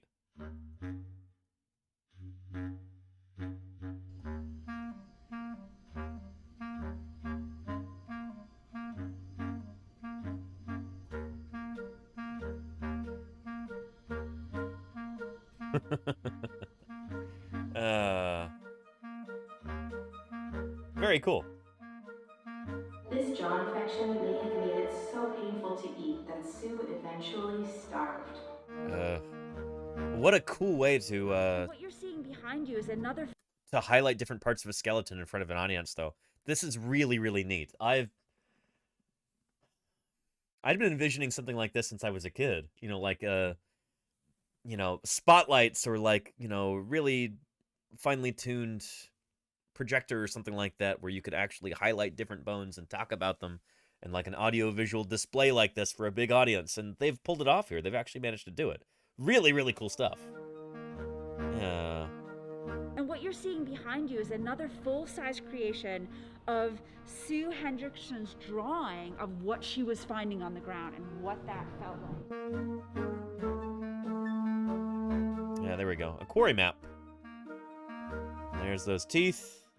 We have the Littleton T-Rex found in '92, another horned dinosaur, maybe a Torosaurus, maybe a Triceratops, still figuring that out. And Maybe they're the same thing. Ranch, another Triceratops. So when our visitors are out there hiking and walking around or even going to the mall, they can know that they are standing right where dinosaurs were. Pretty cool. A real mean kid.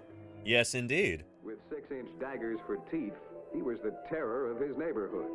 There are lips on that one. You see that? Really spectacular. But they're kind of understated. An anonymous user gifted a tier 1 sub to M. Scoggins. And thank you, anonymous user. You are as generous as you are mysterious. I appreciate you. Call me Turtle. I will, and I will say thank you, Turtle, for following. Welcome to Paleontologizing. It's good to have you here. Yeah. So yeah. Once again, if you want like a brief but well-written treatise on this news here, check out this article, but we're going to look at the actual scientific paper now.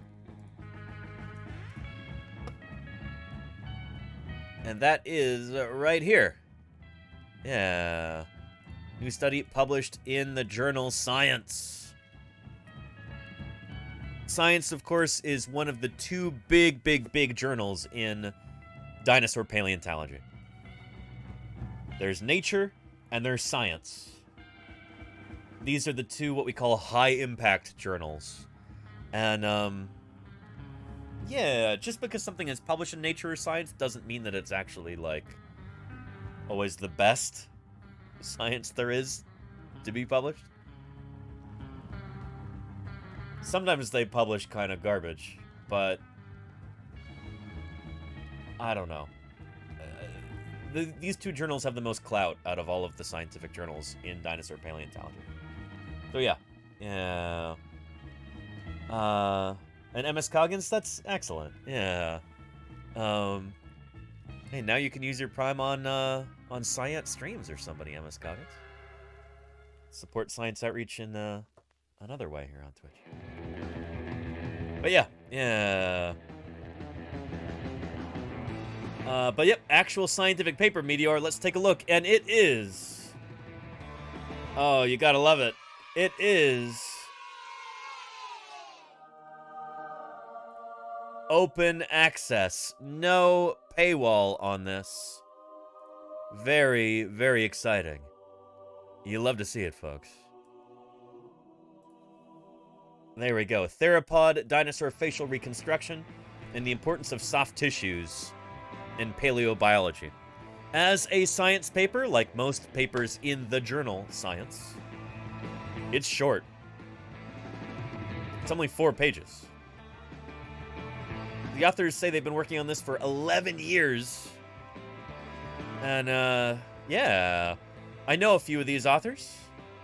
Thomas Cullen, I've run into him in the field many, many times.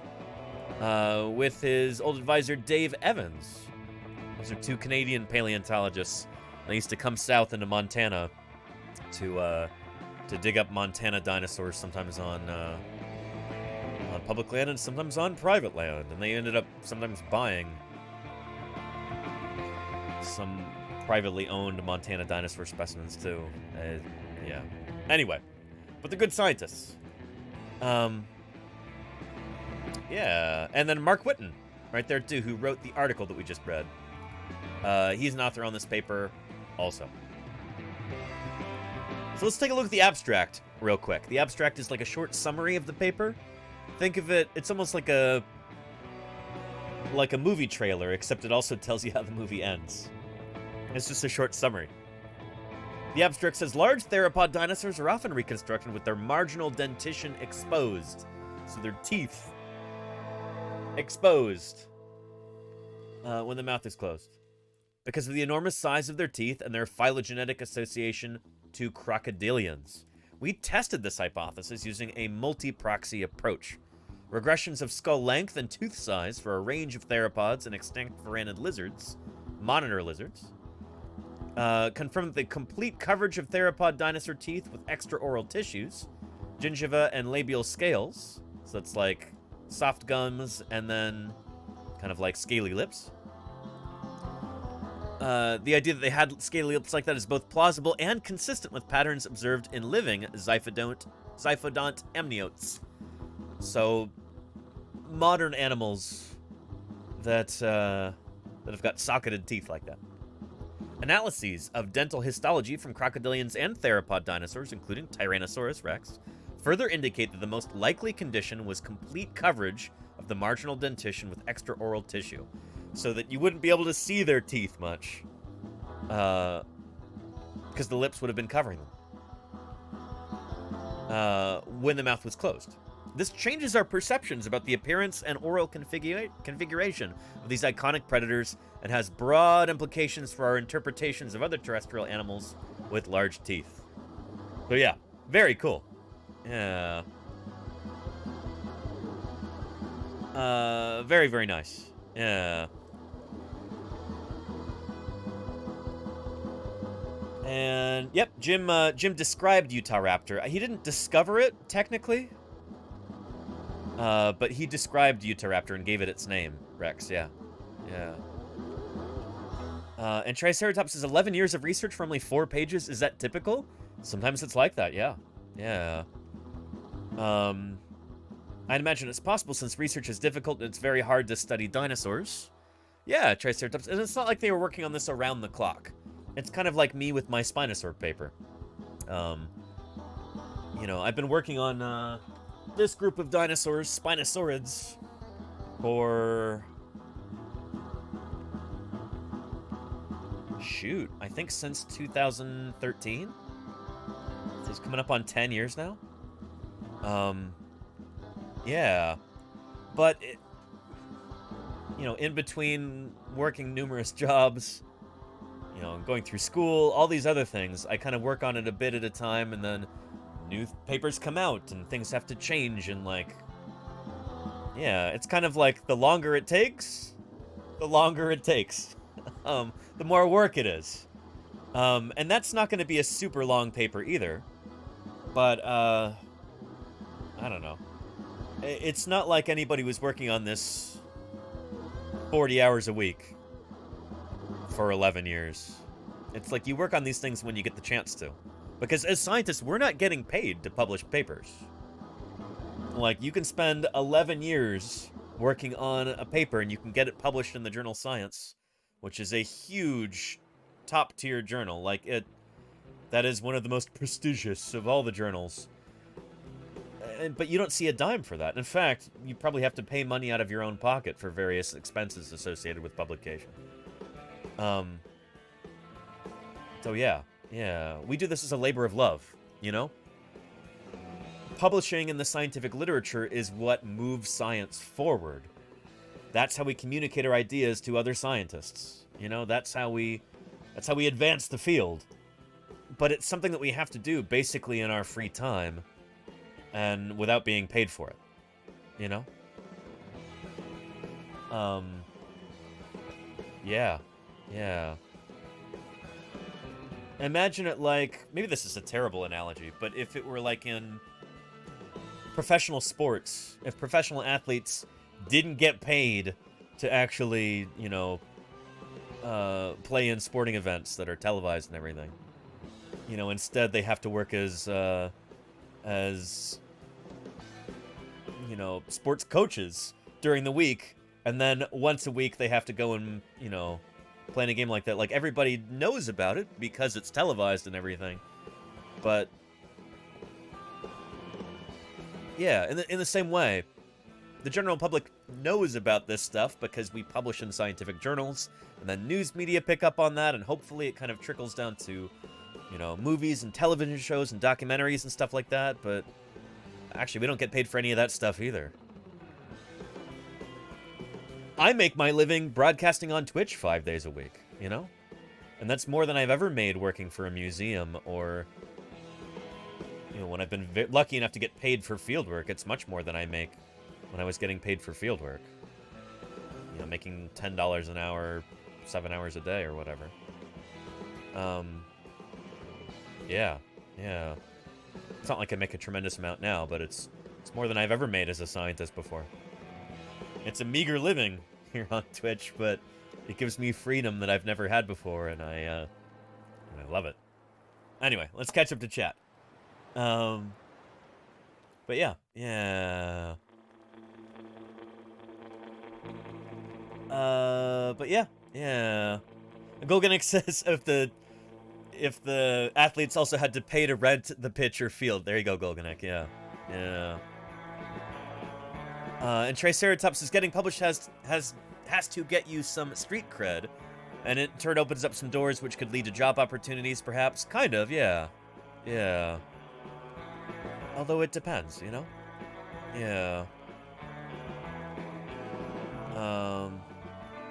Anyway, and thank you for sharing what you're learning. Of course, okay to play. Thank you for being here. Appreciate you. So yeah. So anyway, cool stuff. It always kind of makes me laugh at the beginning of some of these papers like this in a journal like Science or Nature, and that the first couple of sentences will just be like, they make you write it like this, but it's always kind of goofy.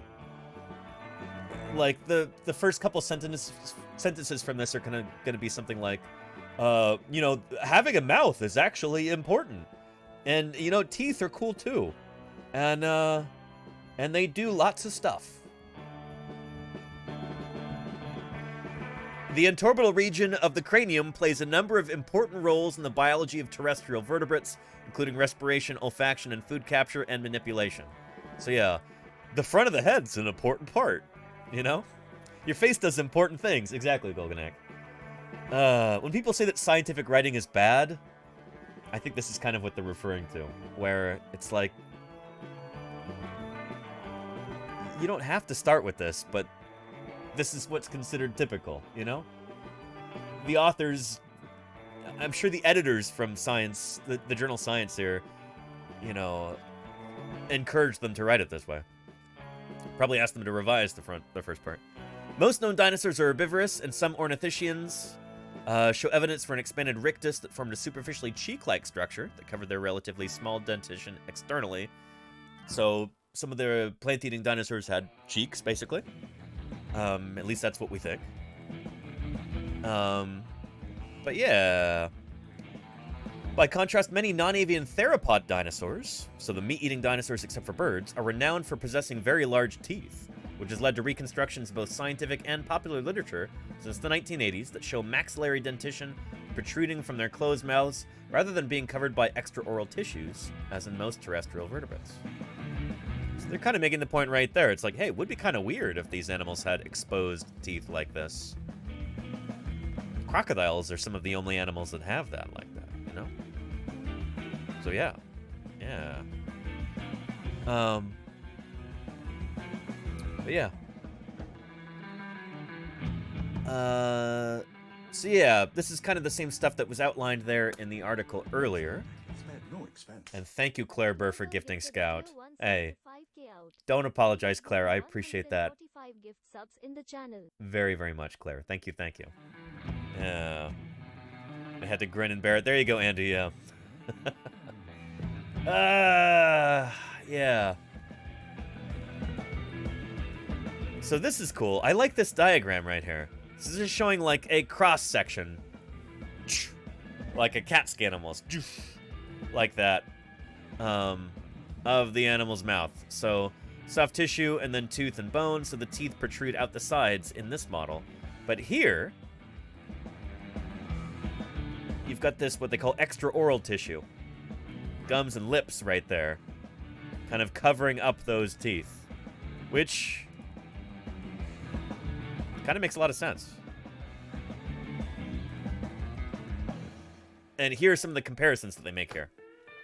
Between various extant lepidosaurs and crocodilians. So we've got monitor lizards, like Varanus right there. That's not a Komodo dragon. That looks like a crocodile monitor, maybe? Which is not a crocodile. It's a monitor lizard. Confusingly called the crocodile monitor. But that's got these big long teeth like that. But even this animal, with those huge gnarly teeth, it's still got lips covering its teeth like that. So does an animal that I'm studying right now, actually, the marine iguana, Amblyrhynchus. Marine iguanas also got lizard lips covering those teeth. Crocodilians, however, do not. And so, yeah, we've got all of these pits all over a crocodilian skull like this, and they are all over the place. And lizards, they're basically where, like, you know, the lips attach. And they're associated with the lips. So, like, blood vessels come through the skull in order to supply the lips with blood and keep that tissue alive.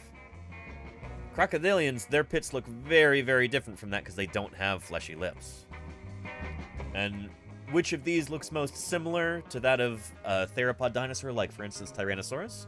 Well, the lizards look much more similar than the crocodilians do. It's interesting stuff. Yeah. So, yeah. Yeah. And this is pretty cool, too, that they're looking at an early crocodilomorph, Hesperoseuchus, to kind of act as a control there. That's a neat idea.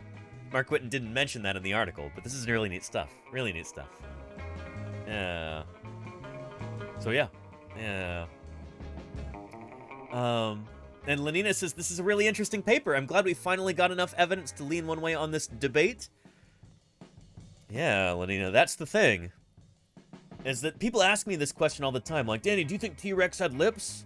And before, I've always said, I don't really know. I mean, I don't have a horse in that fight. We don't have a lot of strong evidence in either direction. And there's, to my knowledge, never really been a peer-reviewed paper specifically trying to tackle this question. And now we've got one. So now I've got something to actually talk about that's not just speculation, and that's really cool. So I'm very happy about this. Yeah. Yeah. Yeah. Neat stuff. Neat stuff. And then they took histological thin sections of the teeth of a Daspletosaurus and an alligator. And then looked at the wear on those teeth. That's pretty interesting. Yeah. So the wear patterns on the teeth, more reflective of those of a lizard than those of a crocodilian. But I kind of wonder about that because crocodilians, yeah, they're swimming around and they're swimming head first. They're probably bumping into stuff with their snouts all the time. They're abrading their teeth that way. I wonder if that has more to do with these animals being in the water than it does with them having or not having lips, you know? I wonder if a crocodilian that was not swimming around in the water, if it would not have strong abrasions on its teeth. Because in the water, you know, you're bumping into stuff. I don't know. I don't know. Yeah.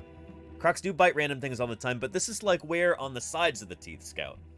Yeah. Like the parts of the teeth where they're bumping into different stuff. It's not like wear from biting stuff. Yeah. Yeah.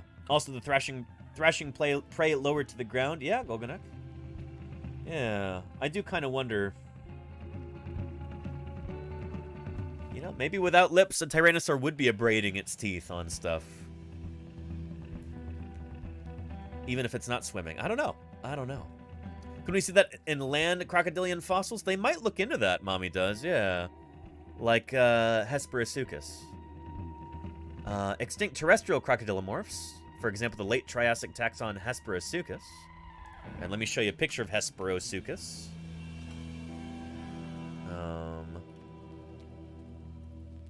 Yeah. You know, a little terrestrial crocodile-y kind of a guy like that. Yeah. Running around on the ground. Yeah, where were we? Here we are.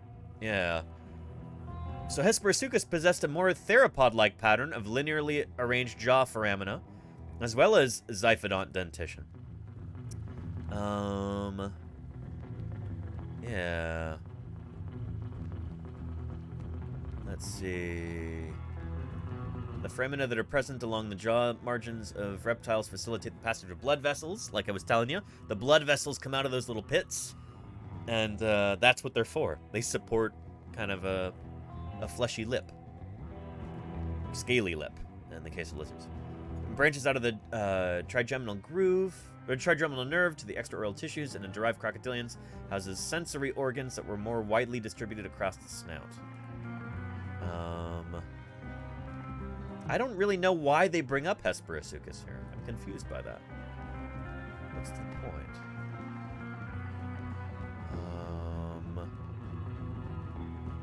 Yeah. Yeah. So Mommy does. I'm not sure. They do bring up a land-living crocodilian, but they don't really do much with it, it seems. Huh.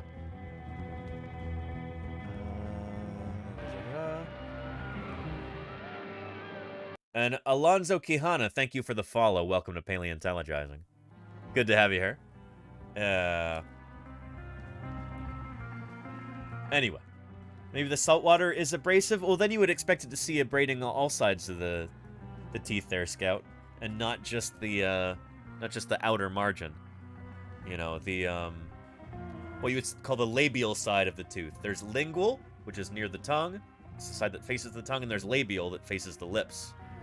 Even though crocodiles don't have lips. It's still called that. So yeah. Yeah. Anyway. And that's... I think they looked at a non-saltwater crocodilian. I think they looked at an alligator here, Scout. Alligators don't live in saltwater.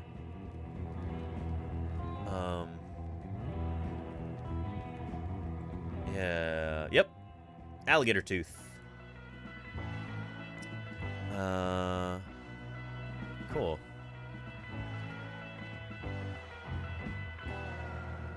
And yep, showing highly uneven wear patterns between the labial and lingual surfaces, with all the enamel and some dentine worn away along the labial surface and thick enamel still present on the lingual surface. Yeah. So these crocodiles, when they're or alligators,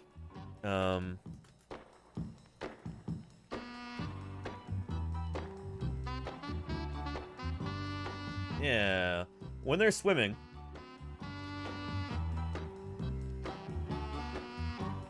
you know,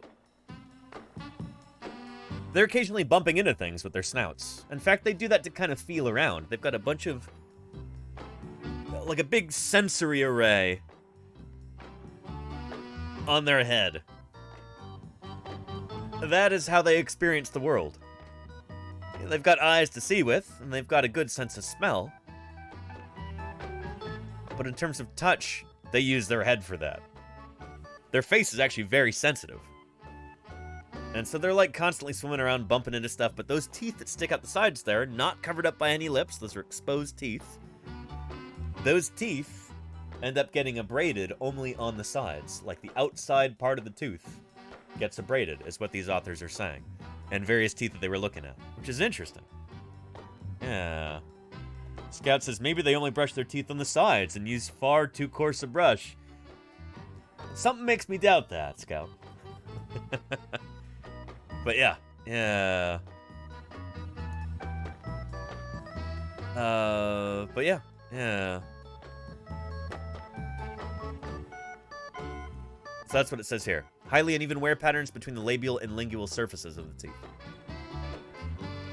And that's not something that's inherent to the teeth, because here we've got a tooth that hasn't come up out of the jaw yet, and it doesn't have that wear. So it's something that actually happens to the tooth over time after it erupts, after it comes out of the jaw. After it emerges and you can see it coming out of the jaw, I mean. Yeah. Yeah, pretty cool. An interesting graph that they have here. Plot of log 10, skull length to log 10 tooth height for the range of extant varanids and extinct theropods. I always kind of wonder what's the point of graphs like this. Trying to quantify stuff like this is, I think, sometimes misses the point. or it gives it a false sense of objectivity. I don't know. I'm not a math guy, so of course I would think that. But, anyway, that plot... Let's see... Theropods, they're just showing that, varanid lizards have larger teeth in proportion to their skull than tyrannosaurs do. In absolute size, the tyrannosaur teeth are bigger, but in varanid lizards, they're proportionally bigger. Does that make sense? So yeah. And what's the name of the birds that clean crocodiles' teeth? Those are crocodile birds, aren't they? I think they might be called crocodile birds, Lilith Hobo. Let's look that up.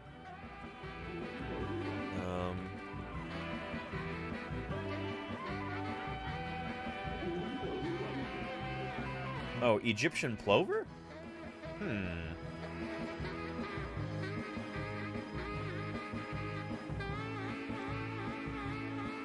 Egyptian plover. Huh. Also known as the crocodile bird. There you go. Yeah. The bird is one of several plovers doubtfully associated with the Trochilus bird mentioned in a supposed cleaning symbiosis with the Nile crocodile. Wait, what? Yeah. According to Herodotus, the crocodiles lie on the shore with their mouths open, and a bird called Trochilus flies into the crocodile's mouth so as to feed on decaying meat lodged between the crocodile's teeth.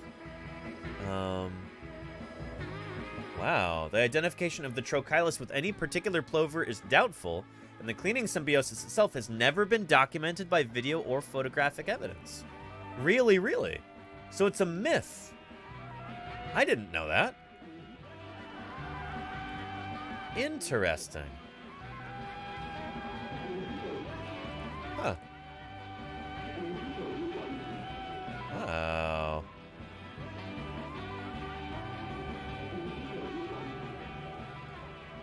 Yeah.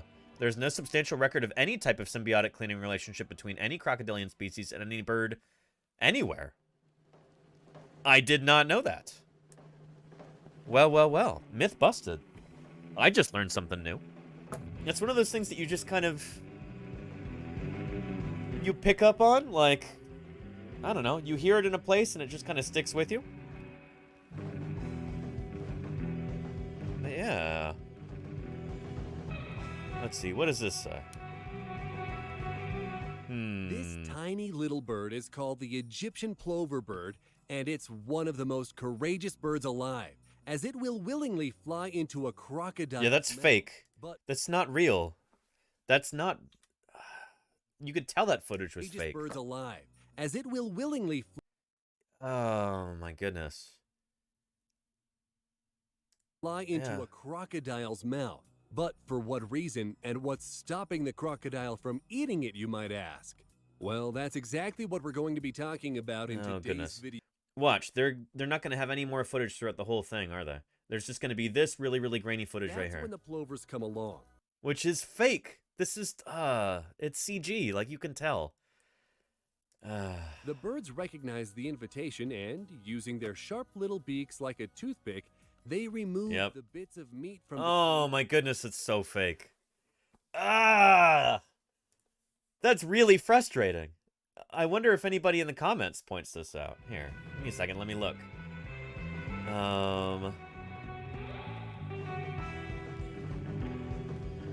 Yeah, nope. Nobody in the comments is pointing it out.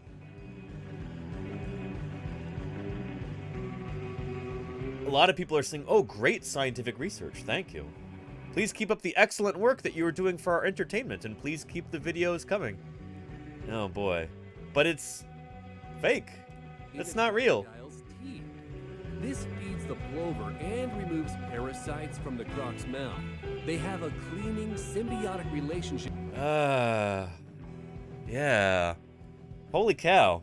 That's really frustrating.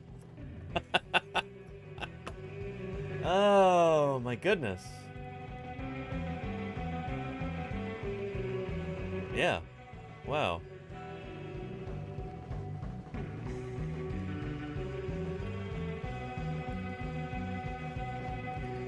Crocodile bird myth. Let's see if we can find...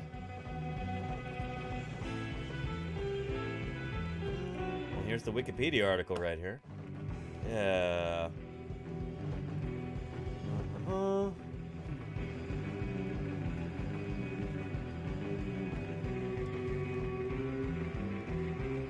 There's no reliable evidence that this or any other species, in fact, has a relationship with the crocodile.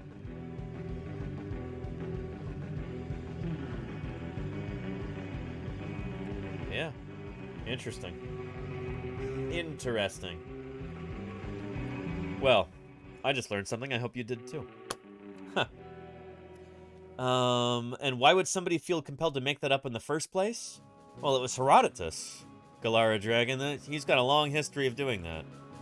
In fact, Melissa in Denial could tell you all about Herodotus, who is considered to be like one of the first professional historians.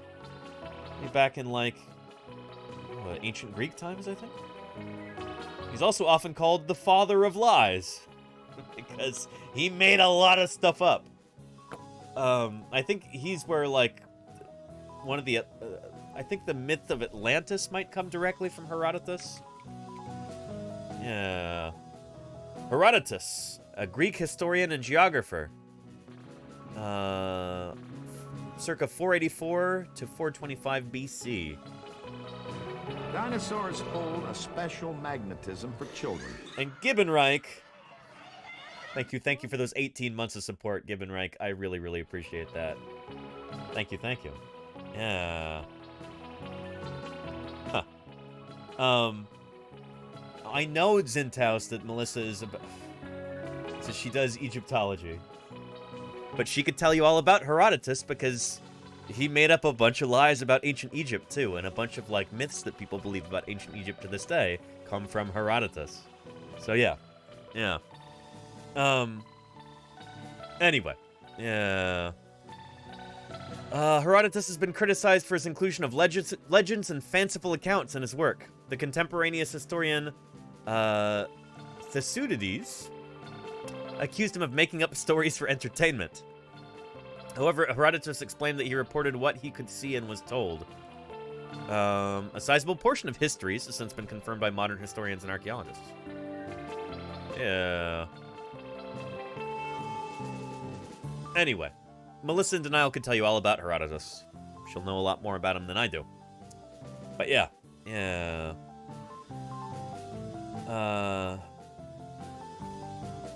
Anyway. Yeah. The Baron Munchausen of historians is a little homo. I mean, I don't know. He was a historian before historians were a thing, so you gotta give him some credit. Oh, Herodotus. But, yeah. I don't know. But we are so far from crocodilian country. True, Claire. True. Here, back to our paper. We're almost done with this part. Let's see. Although the skulls and teeth of theropod dinosaurs, such as Daspletosaurus and Tyrannosaurus, are indeed very large compared to those of extant reptiles, major axis regression analyses demonstrate that the slope of the tooth-size relationship in theropods closely matches that observed for the extant varanids, thus refuting interpretations that their teeth were unusually large to the extent that tooth size could preclude extra oral tissue coverage. So one argument before is that dinosaurs, that their teeth were too large to have been covered up by lips, especially for dinosaurs like T-Rex or Daspletosaurus. That turns out not to be true. Teeth aren't actually bigger than, like, varanid teeth in proportion to the skull. Interesting. I'm actually kind of surprised by that, because you always hear about how big the teeth are on these animals. I mean, I'll show you a T-Rex tooth.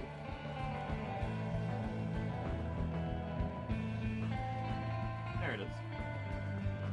This is the tooth of a Tyrannosaurus. This is one of B-Rex's teeth.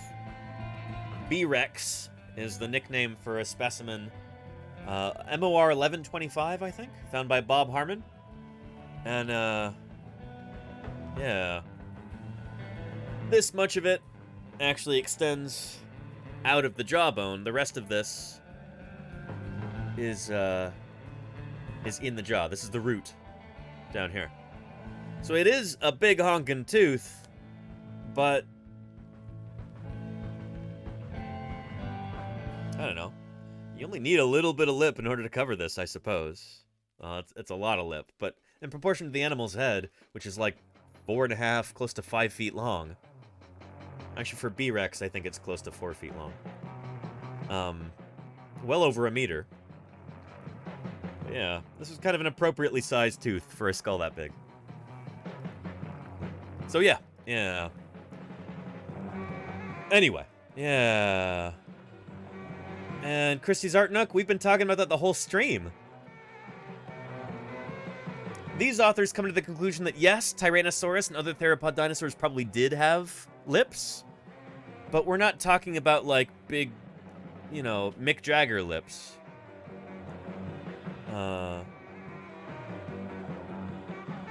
These animals weren't capable of playing the trumpet or anything like that.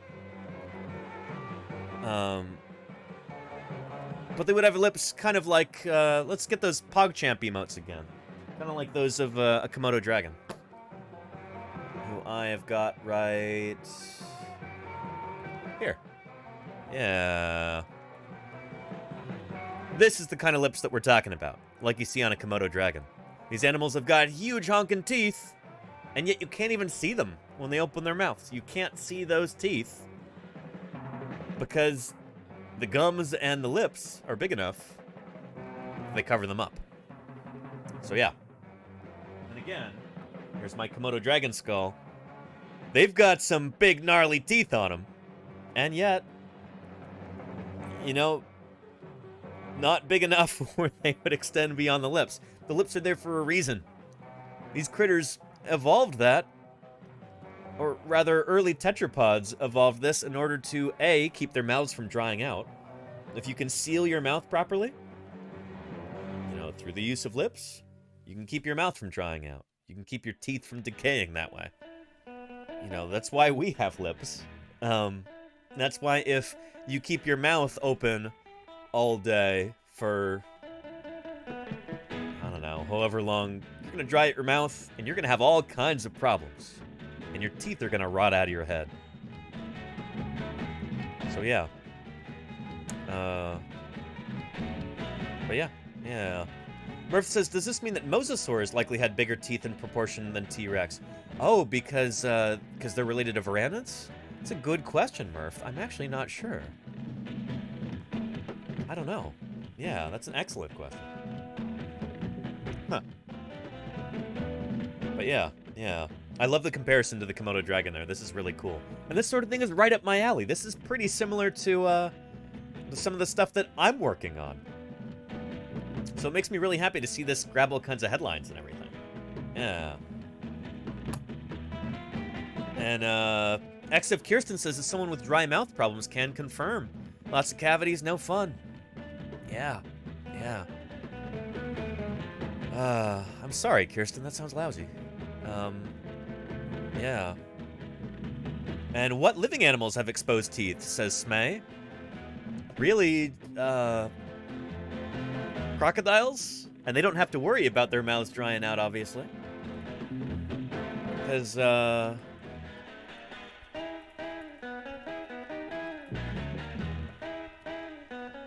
know, because they're in the water for a good portion out of every day, you know?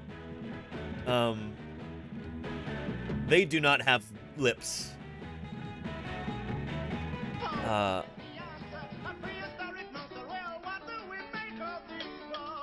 Catbird Kate, thank you for the 5 months of support. Catbird Kate, thank you very, very much. Thank you. Yeah. So yeah.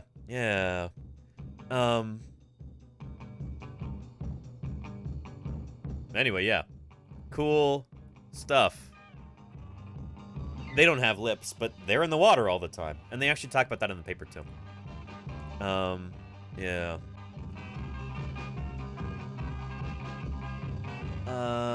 But yeah.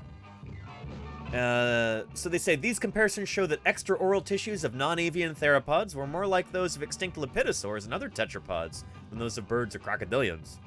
The faces of extant archosaurs do not accurately reflect the ancestral condition of the archosaurian clade.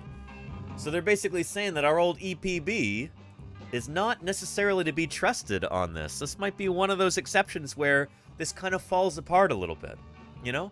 Where birds and crocodiles don't make the best analogy for dinosaurs. They don't make a wonderful proxy in this regard because they've got weird exceptions. Birds have beaks. They don't even have teeth anymore. And crocodiles are at least semi-aquatic. So yeah. But yeah, and Christy says, what about Smilodon then? Would they have lots of teeth problems? That's a great question, Christy Zarnook. This is it. This is the horizon which marks the extinction of dinosaurs. Hey. Below this level, and out Thank you in for the here, raid. there are dinosaur fossils. Above this level, on these rocks, there are no dinosaur fossils. So I'm actually standing on the level that marks the extinction of the dinosaurs. Cupid Kate, thank you so much for the raid. Have stumbled below that level. Let's talk dinosaurs. How was your stream, Cupid Kate? I hope it was really, really good.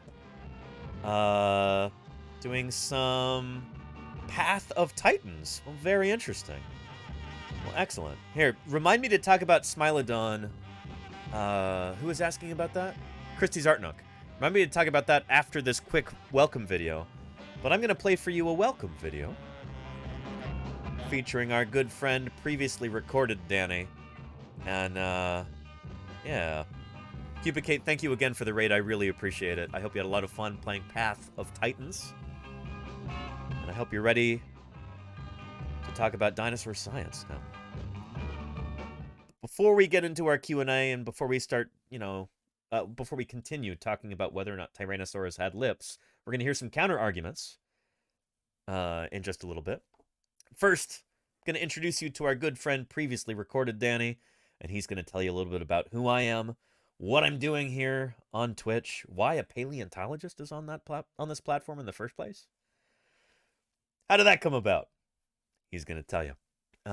So this is especially for anybody who's new or people who just like the welcome videos too.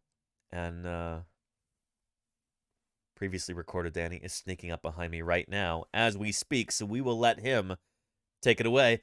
Go for it, previously recorded Danny. Well, thanks, present day Danny. Well, if you happen to be new around here, then welcome to Paleontologizing. You may well be wondering to yourself, well, if this is Twitch, then where are the video games? I'm gonna level with you here. I don't really do much in the way of video games. I'm a paleontologist. My name is Danny Anduza, and dinosaurs are my area of study.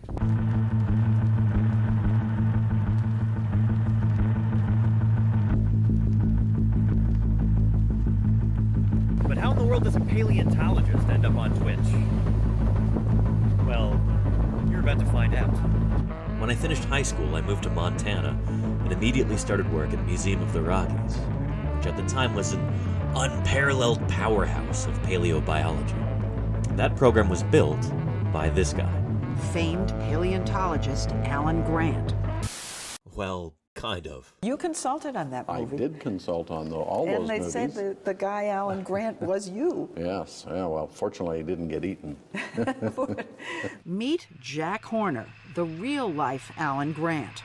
He's one of the most prominent and controversial paleontologists in the country. A dyslexic MacArthur Foundation genius who never finished college and who says he doesn't care why dinosaurs went extinct. To him, the important part is how they lived. It was at Museum of the Rockies, under the auspices of Jack Horner, that I learned how to be a dinosaur paleontologist. And a huge part of that I learned by working with Jack's final graduate student, a guy by the name of Denver Fowler, who would later go on to become curator of the Badlands Dinosaur Museum. Working with Denver, I did summer after summer of fieldwork in the remote Badlands of Montana.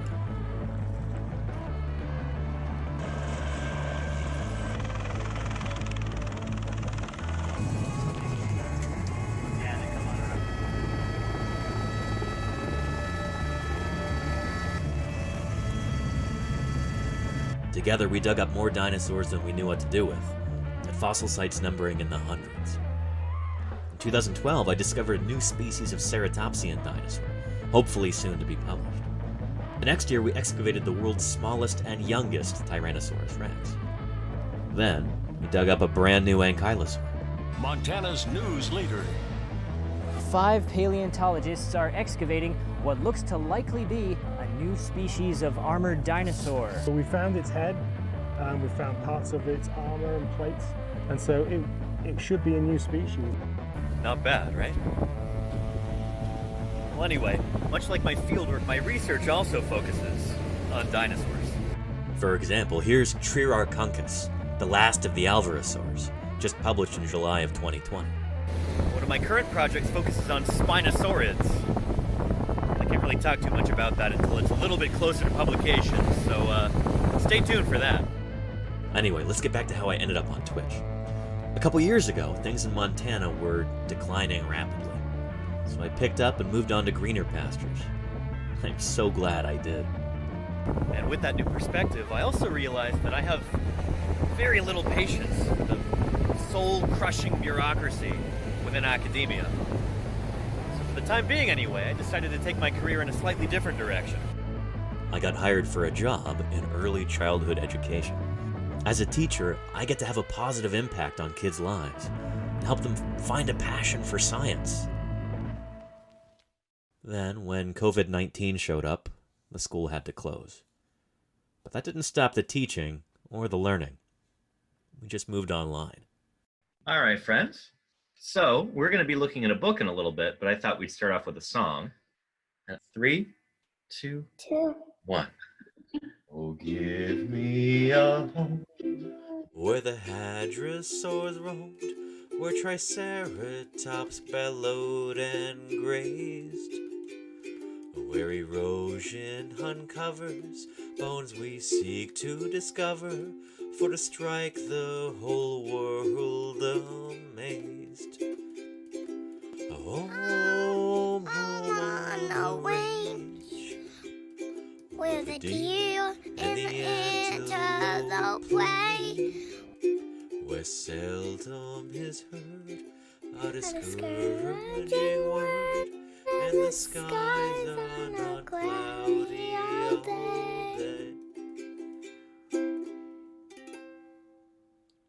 It was a pretty easy jump from teaching online to streaming on Twitch. I had my first broadcast in May, and I've been on here ever since. Now, I believe pretty strongly that any good scientist should also be a public servant. In my opinion, talking to everyday people about her science is one of the most important things that a researcher can do. I now have a golden opportunity to reach out directly to people where they are. This is what I'm all about, and now, thanks to Twitch, I get to share it with you. And I'm so happy to be able to do so. It's my intention to continue this mission of education by answering your questions, providing good science content, and working to grow this channel. And if you could help by following, or if you could afford it, by subscribing, I would be deeply grateful. So anyway, to my regular viewers, thank you again for sitting through this. To everybody who's new, welcome. I'm genuinely, earnestly glad that you're here. And I hope you stick around. We've got a remarkable little community here, and I'd be delighted if you join us. Anyway, let's go ahead and get back into it. So, present day Danny, back to you. Well, thank you very much, previously recorded Danny. And of course, thank you even more to Cupicate for the raid, and to all the raids we had earlier, too. And everybody who stuck with us through that video, even though they may have seen it a million times. I'm working on some new videos, so hopefully those will be done. Shoot, I don't actually know when. But look, holy cow, 10 gift subs from Giant Strubs. Look how excited this bird is about that. Maybe a little too excited. Uh-oh. Might want to back away here. Shoot. Giant Straw BZ is overloading the system with 10 gift subs. Holy cow, Giant Strubs. Thank you for those 10 gift subs there. I appreciate that tremendously. Thank you very, very much. Holy cow. There are now 10 people in chat who will not have to watch any ads for the next 30 days. They got an ad-free paleontologizing experience. And they get all those emotes, too. Like these, and etc. Very cool. Giant Strubs, thank you so much for your generosity. And Murph! Holy moly. Full-time dinosaur paleontologists. Wow, wow, wow. Murph, thank you so much. Holy moly. 3 of them are leading. That's excellent. Fantastic. Murph, thank you for those 5 gift subs. Murph just gifted 5 subs. Brilliant. Really appreciate that. Holy cow. Giant Strubs, Murph. And Moonrise Rabbit, uh-oh. Brace for impact. Moonrise Rabbit, thank you so much for the 5 gift subs. Holy cow. Really appreciate that. Moonrise_Rabbit just changed things with those 5 gift subs. That is pretty extraordinary. Holy cow. I do this 5 days a week. This is my full-time job, and it's only because of support from good folks like yourselves, Moonrise Rabbit, Murph, and Giant Strobs. If you're feeling a bit cheated, try blaming the dinosaurs. And Kirsten Games. I finished my work from home stuff now. I can pay attention. Excellent, Kirsten Games. I'm glad to hear that. And holy cow, Victorious.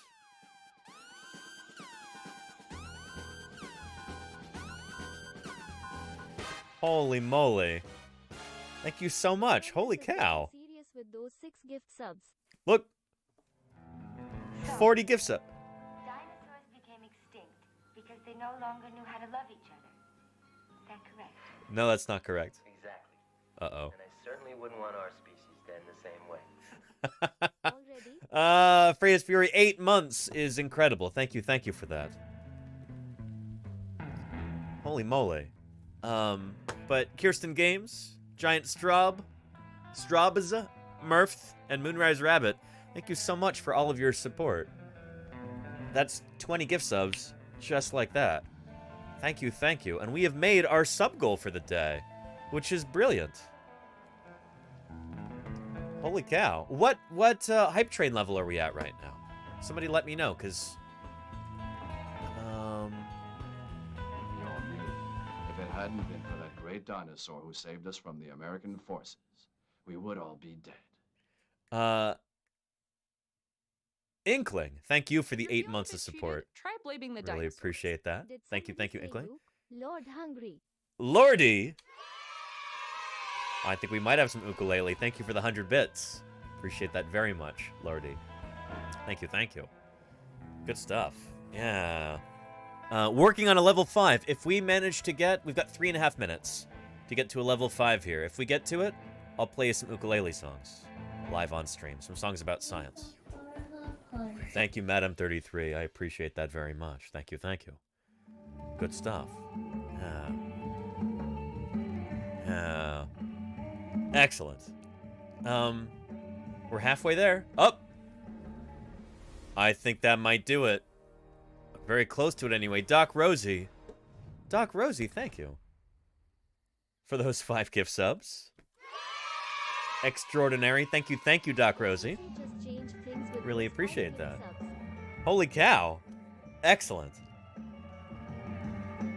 That is brilliant. It really is. 98% there. We are very, very close. So close I can almost hear that ukulele. But Doc Rosie, thank you so much for your support. I can't say I've seen your name in chat a lot. Thank you so much for your generosity. Contributing those gift subs. I really appreciate that. 1,000 bits can make a wonderful That'll do it. in promoting the appreciation and understanding of Holy fossil cow. science here on Twitch. Lordy, thank you for that. Really appreciate that, Lordy. Holy moly. And thank you, Bette Midler, for the 100 bits. Ah, that is brilliant. Thank you so much. Level 5 complete. Beautiful. You must have Lordy, ukulele you shall have. Yes. Good stuff. It's been a while since we've done ukulele, isn't it? Hasn't it? It has been a while.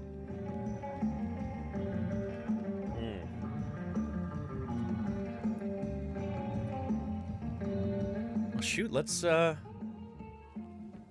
should I let the timer run out? I guess I'll let the timer run out, but yeah.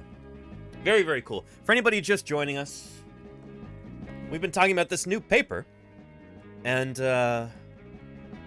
yeah, proposing that dinosaurs like Tyrannosaurus actually had fleshy, scaly lips that would have covered their teeth while they had their mouths closed. This would have helped keep their mouths from drying out. It would make it so the jaws could actually, like, seal properly, help keep their teeth nice and healthy. It honestly makes a lot of sense, and they use multiple lines of evidence to figure this out. Looking at extant animals, since we don't actually have soft tissue from dinosaurs like Tyrannosaurus, we don't know if they... We've got no preserved lips or anything. We don't know either way, if they had lips or if they didn't. So we look at modern animals to try and figure it out, and compare their skulls to those of theropod dinosaurs. And, it's cool stuff. This is a really, really neat paper. They conclude that, yes, they did have lips. Much in the same way that, like, a Komodo dragon would. Does, like this. These guys have got big honkin' teeth, and yet you can't see those teeth, because they've got those scaly, lizardy lips right there, covering those up. So maybe dinosaurs like Tyrannosaurus would have had the same thing. It honestly makes a lot of sense. So that's what we're covering today. We're gonna look at some media mentions of the new paper and see how this has been reported on in popular media. But yeah. Anyway. Oh, and would Smilodon have had teeth problems since 2 of their teeth were always out? Mammals are a little bit different there, Christie's Art Nook. They've got different teeth than those of reptiles. Like, their teeth are... They've got much more enamel than reptile teeth do, because mammals hang on to their teeth for longer. And so, Smilodon, with those teeth hanging out of the front... yeah... Your famous saber-toothed cat, Smilodon, with those big honkin' canines on it. Those almost certainly would have been outside of the mouth. And we do occasionally find them damaged. Like, there are a number of Smilodon teeth that are broken, or they've clearly got weird abrasions on them, stuff like that. But they did probably have extra layers of enamel just to help make it so that the teeth wouldn't rot out of their heads from being exposed to the air 24/7, you know? Yeah. But good question, Christie's. Good question. Yeah. So yeah. Anyway. Yeah. And felines, you mean, says Ashardel. I didn't say canines. No, canine teeth. The teeth are called canines. Those are called canine teeth. Mammals have those. I know that this is a cat. This is a felid, or if it's not a member of Felidae, the family, it's, you know, it is a cat. But those are called canine teeth. So yeah. Oh, you were joking. Sorry, Ashardel. I'm not quite myself today, so apologies if I don't pick up on all the jokes and everything. Anyway, we've got 20-something seconds left. Let me just pull out the uke. Because holy cow, level 5 hype train, maybe even a level 6. This is brilliant. We're gonna have some ukulele. Yeah.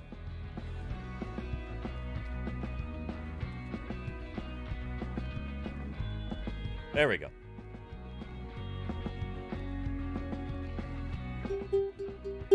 It's been a while here. I gotta make sure this is tuned up properly. Everything's a little sharp.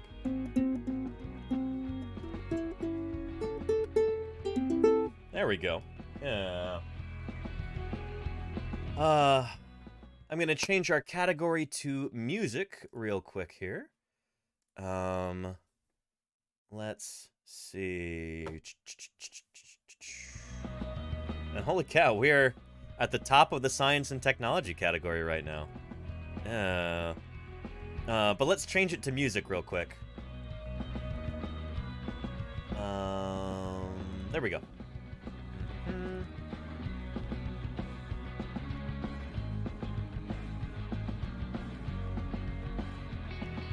There we go. And acoustic. Don't let me forget to change it back, chat, when we, in a couple minutes, when we're back to our science. But for right now, let's do some ukulele here. We're going to start off with a nice warm-up song, the Dinosaur March, real quick. And, yeah, this is my students' very favorite song back when I was teaching full-time, and I hope you like it too. See if you can pick the parts out that I changed to make them a little bit more paleontologically authentic. Goes like this. Many, many years ago, before the people came, the animals upon the earth, they did not look the same. They lived for 170 million years, but now they are no more. Except for birds, because as we now recognize, paleontologists, ornithologists, scientists in general, we recognize that birds themselves are living dinosaurs, having evolved from small two-legged, feathered, meat-eating dinosaurs. So strictly speaking, dinosaurs never really went extinct. They're still around today. There's about 10,500 species of living dinosaurs that we call birds. They were the dinosaurs. Apatosaurus, Diplodocus, Stegosaurus, Allosaurus, Ankylosaurus, and Triceratops, Tyrannosaurus Rex. There you go. Pretty simple song so far, but I thought it needed a second verse, so I wrote one for it. And it goes like this. We can learn about these awesome beasts by studying their bones. Skeletons under the ground that partly turn to stone. We dig them up and we clean them and we raise them off the floor to build a dinosaur. Apatosaurus, Diplodocus, Stegosaurus, Allosaurus, Ankylosaurus, and Triceratops, Tyrannosaurus Rex. You very well may have had fleshy lips, as we've been talking about. All right, next song we'll do I'm a Paleontologist, and then why don't we do Jolene after that? That's one we haven't done in a while, and I like that one. But first, I'm a Paleontologist goes like this.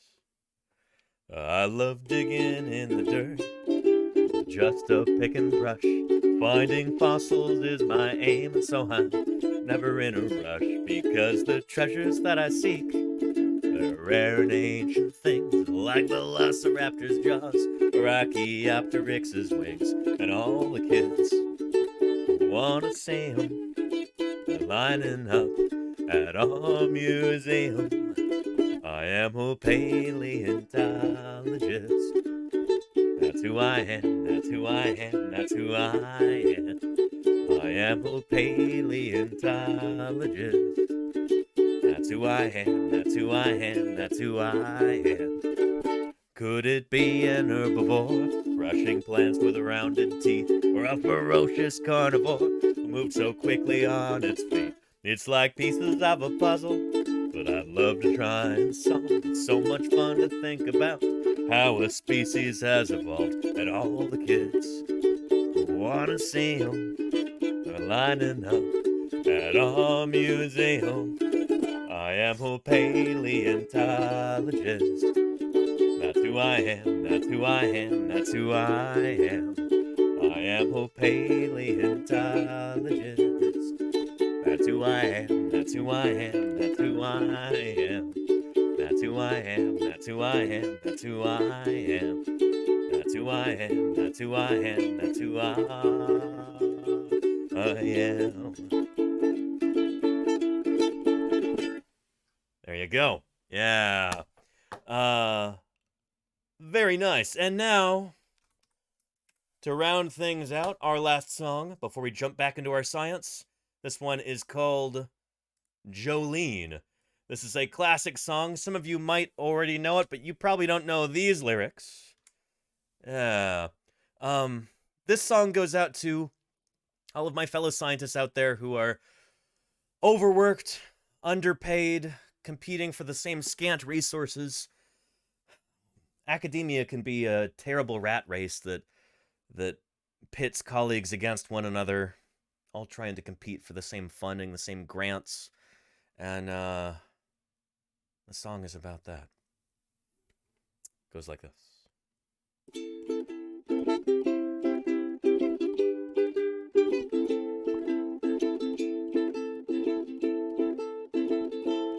Jolene, Jolene, Jolene, Jolene, I'm begging of you, please don't take my grant. Jolene, Jolene, Jolene, Jolene, please don't take it even though you can't. Your research is impressive stuff, and surely it is good enough for tenure. You don't need the funds, Jolene. Your papers are exemplary. Citations, you got so much more than me, and I cannot compete with you, Jolene. Jolene, Jolene, Jolene, Jolene, I'm begging of you, please don't take my grant. Jolene, Jolene, Jolene, Jolene, please don't take it just because you can. And I could easily understand how you could easily take my grant, but you don't know what it means to me, Jolene. And you could have your choice of dough, but I could never get funds on so short notice, is my only hope, Jolene. And I had to have this talk with you. My research goals depend on you and whatever you decide to do, Jolene. Jolene, Jolene, Jolene, Jolene, I'm begging of you, please don't take my grant. Thank you, everybody, for your support and for helping me feel once again much more like Jolene than like the singer of that song. Thank you for putting food on this scientist table and making it so that I don't have to apply for grants to survive. Really, really appreciate everybody who's contributed. Holy cow. Now let's get back into the science. Let's change our category back to science and technology here. There we go. In fact, you know what? No, let's do just chatting. Because we would be at the top of science and technology, and that's not necessarily what I want. Let's not be a big fish in a small pond. Let's be a small fish in a very, very large inland sea. The just chatting category. So yeah. And Lenina is right. It does literally put bananas on my countertop. Well, I keep bananas in the cupboard, actually. But yes, Lenina, this is true. Yeah. Don't want to get fruit flies. But yeah.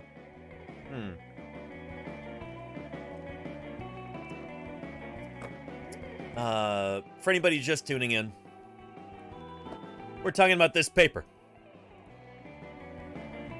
Our new research shows it covered its enormous teeth with lips. Let's take a look at some appearances of this in the news, shall we?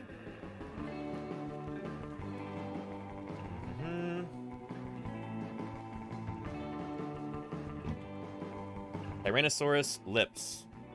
There we go. From USA Today. Tyrannosaurus Rex had lips to hide their teeth, paleontologists find. That's actually a surprisingly good headline. Futurism. Oh boy.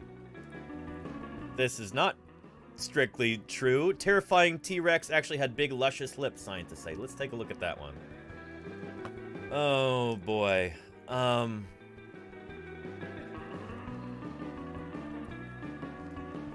You know, anytime that,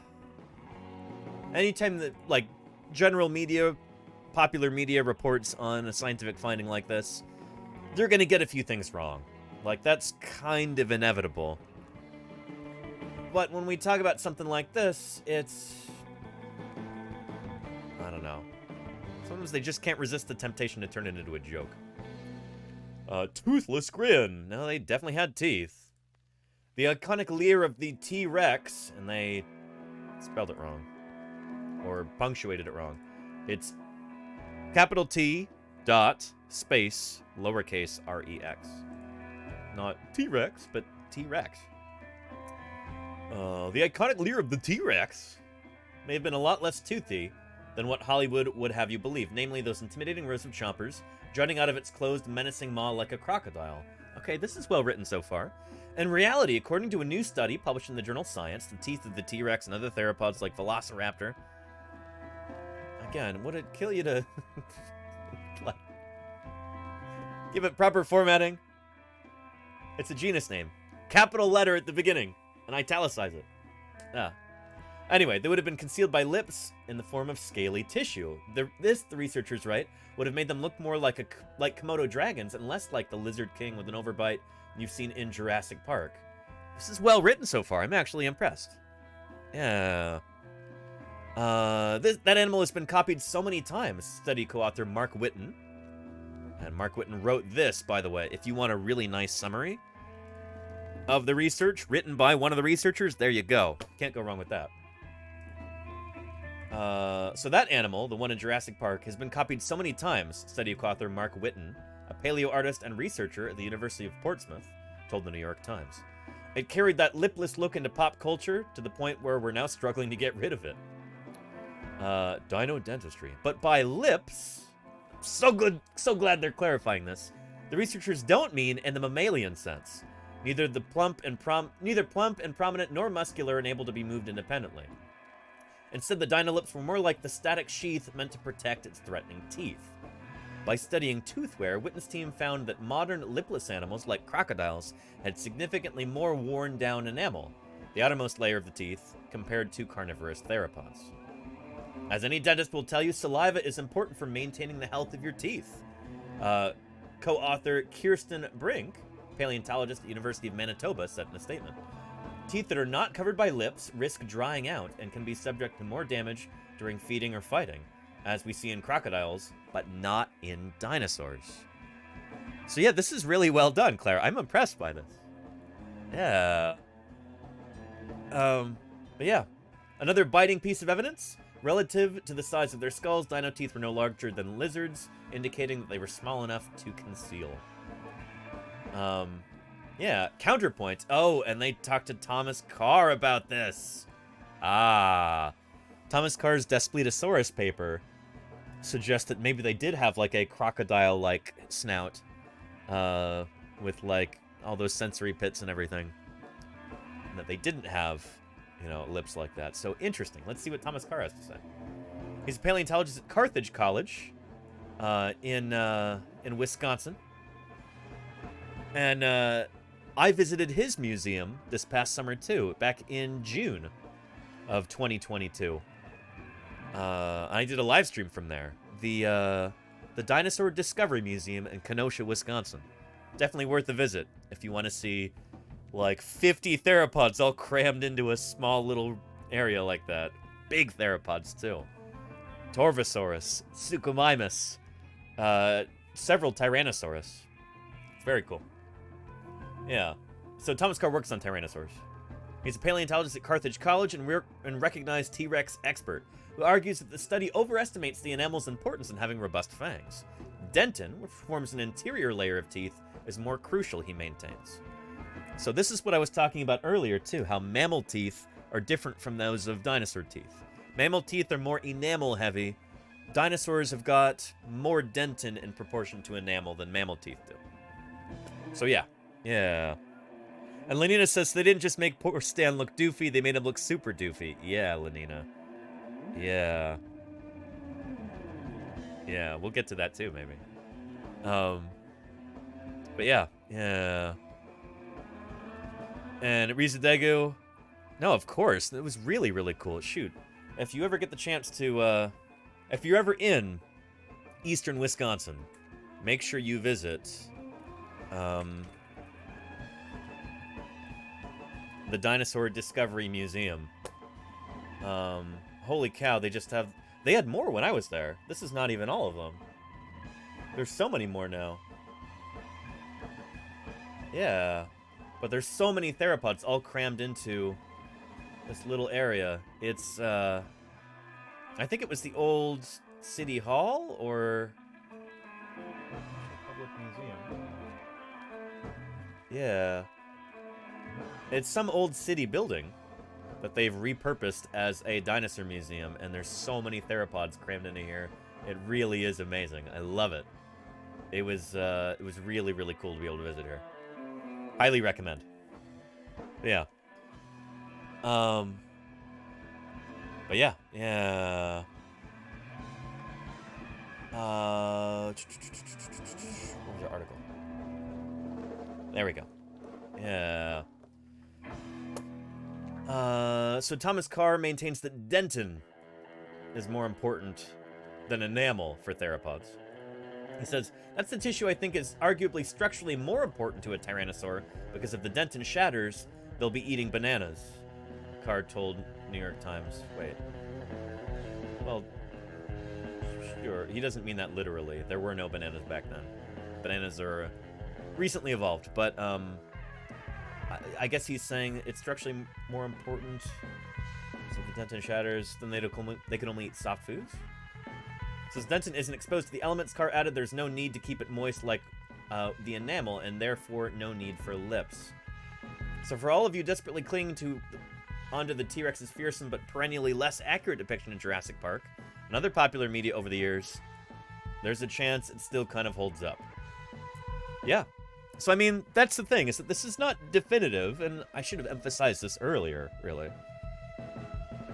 The only way that we'll be able to tell absolutely for sure whether or not Tyrannosaurus had lips is if we actually find, like, a mummified specimen, you know?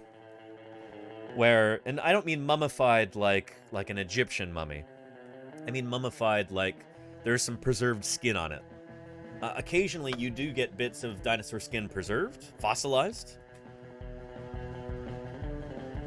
It's rare, but it happens. So here is a bit of a hadrosaur. This is like the fleshy mitt of a hadrosaur, the forelimb. Right there, the hand. And you've still got preserved skin on it right there, which is really, really cool. Yeah. So that sort of thing does happen, but nobody's ever found a tyrannosaur like that yet. Especially not a tyrannosaur head. We found little bits of T-Rex skin, but we don't know what the whole animal, the whole T-Rex would have looked like. Yeah. Someday, I'm sure it's out there. There's gonna be a mummified T-Rex somewhere with, you know, intact skin from the head, but hopefully it doesn't end up being sold off to the highest bidder in some sort of disgusting auction. Especially with T-Rex. I don't know. Yeah. Everybody, wealthy people love, that's one of the few dinosaurs they've heard of, you know? So they really want to own a T-Rex specimen. So yeah, anyway. And they can't tell us color scheme yet. No, we only have a few patches of Tyrannosaur skin. Here's a dago. There are a few dinosaurs, and we can tell their color patterns? Actually, yeah. Unless you're referring to this one. We do have some evidence of hadrosaur color patterns. Like Brachylophosaurus. Brachylophosaurus mummy, there we go. Yeah. So you'll usually see them reconstructed like this with a stripy tail and counter shading like that. And that is based on preserved skin, which is pretty cool. Yeah. Leonardo, the mummy dinosaur. But anyway, yeah. But Tyrannosaurus skin.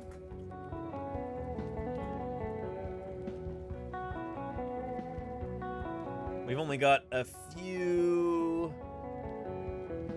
little patches of that, and it might be tricky to find, actually. Yeah, but there's not that much. Anyway, Thomas Carr's paper talking about Tyrannosaurus. Here's Daspletosaurus right here. And this is a really, really cool paper for a number of reasons. But yeah. He thinks that they would have had basically like a crocodile-like thing going on right here. Where they've got all of these sensory pits just like crocodilians do. And they would not have had fleshy lips like that. So yeah. Yeah. Anyway. But yeah. I've got a video right here, too, that I've not watched yet. But, Tracy Lee Ford, who is a paleontologist, I think down in Southern California. Yeah. He's done some work on ankylosaurs and some other dinosaurs, too. And, this just came out the other day. This is from Fossil Crates. And yeah, the people behind Fossil Crates actually put out a publication, the one about Seriema birds that we saw, that we were looking at the beginning of this year, back in January. It was super cool. Anyway, yeah.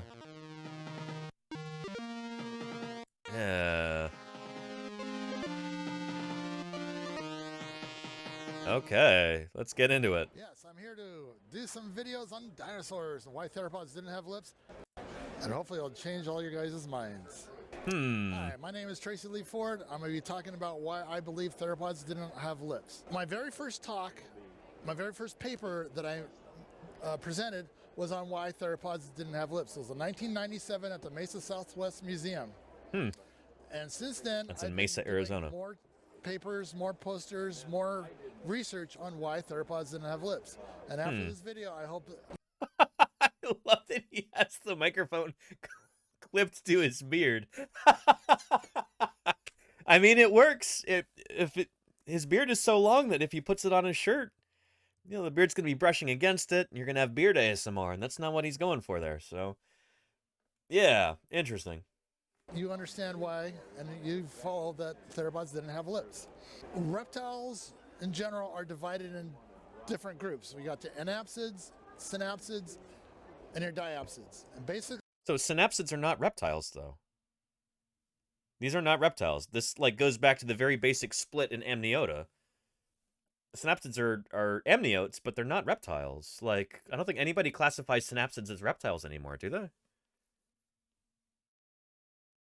Sorry, we're nitpicking here, but I think that's an important distinction to make. what it means is holes in the heads.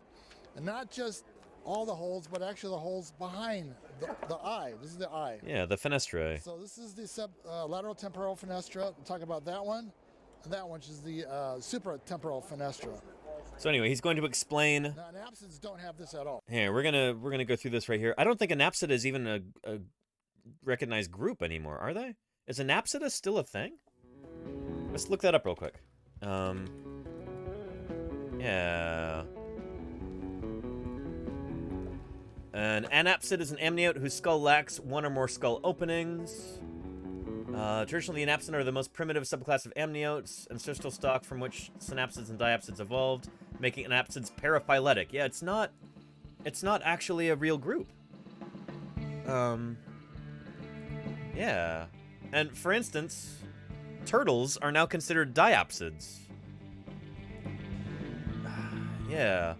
More recent morphological phylogenetic studies within this place turtles firmly within diapsida. There you go.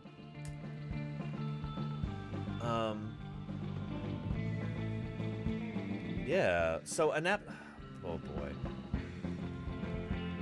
Still sporadically recognized as a valid group, but this is not favored by current workers. So again, I don't know why Tracy Ford is starting off with this, because it's irrelevant. Like, oh boy. Anyway. Birds, pseudotsuchians. Even though they're both diapsids, they're totally two different groups. It's like apples and oranges, which will be important later on in this discussion. Now, Okay. What got me started in this whole thing was actually this book. I was looking at the cover. It's a frilled lizard. I was looking at its mouth. I was looking at its teeth. You got your lip. You got something in between the two, and that's what I wanted to find out. What is in between the two? It turns out, then the lepidiosaurs, it's the labial oral gland. Wait, what did he say? He's talking about lepidosaurs? Then the lepidiosaurs, it's the labial oral gland. Okay. So you got your teeth, the lip, the gingiva, which is the soft tissue, and this little white line, that is the labial oral gland. Yeah. Wait, gland? No, So you got it's lizards, the lip. snakes. So where it sits is right here on the maxilla and the dentary. So you can see the gingiva is light pink and the labial oral glands. When a lizard closes its jaws, the jaws don't completely occlude to each other. Yeah, it's not like the jawbones are actually like touching or anything. There's a little bit of space in between because there's that soft tissue that yeah. Anyway. And if the upper teeth went below the lower jaw, it would bite into the gingiva and the labial oral gland, so they don't want that to happen. So when they close their jaw, there's a gap. These ones occlude. These ones have a gap. So here it's closed, but it's not occluding to each other. And Yeah, that is different. that's a varanid lizard, see in- like I have right here. Again, I've got a Varanus komodoensis, Komodo dragon. That looks like maybe is that a Salvadoran monitor? What is that? That might not even be a real taxon. I'm not sure. I'm not a lizards guy, but yeah. Anyway, so there's soft tissue that prevents these from like closing all the way. The mouth would be perfectly sealed as the animal closes it because it's got that soft tissue there, but it's not like the teeth are contacting each other or anything. in theropod Yeah. dinosaurs. And it closes, but that's as far as it'll close. Yeah. You still see a gap. Mhm. So this gap is filled in with the lips And the gums, yeah. and the gingiva. It's interesting is that even though these teeth are really huge, the soft tissue gingiva just about closes up all that area. And Yeah. you can see it. So this dark line is where the lips meet. So you could. Fall Machine says that's what a lizard person would say. I know a lot of squamate paleontologists, or at least a few, and they're pretty honest. I don't know. I don't think they'd lie about that. No, I know you're kidding, Fall Machine. When I say lizard person, it's the same way that I say I'm a dinosaur person. I work on dinosaurs, you know? I'm not a mammal person. I don't work on mammals. I know you know that, Fall Machine. You're just making a joke, but for anybody who's confused in the audience, that's what I mean here. I'm not a lizard person. I don't work on lizards. I'm a dinosaur person. I work on dinosaurs. So yeah. You could see that even though there's a gap, the lip, the gingiva is covering everything. Okay. This is a Gila monster. You can see it has a really big gap. Gila But you monster. can see the line of the lips. Okay. It's just covering up anything, and when it opens the mouth, you really can't see the teeth because the gingiva is covering it all up. Uh-huh. But that's not how it is in theropods. Okay, now this is a model of the Tusk-Love's T-Rex. Oh yeah, this is the new one that they've got up there in Washington State. And man, maybe one of the most complete Tyrannosaurus skulls ever found, just absolutely gorgeous. Maybe I can find you a brief video of that real quick. Because man, is it beautiful. Tufts Love T-Rex. There you go.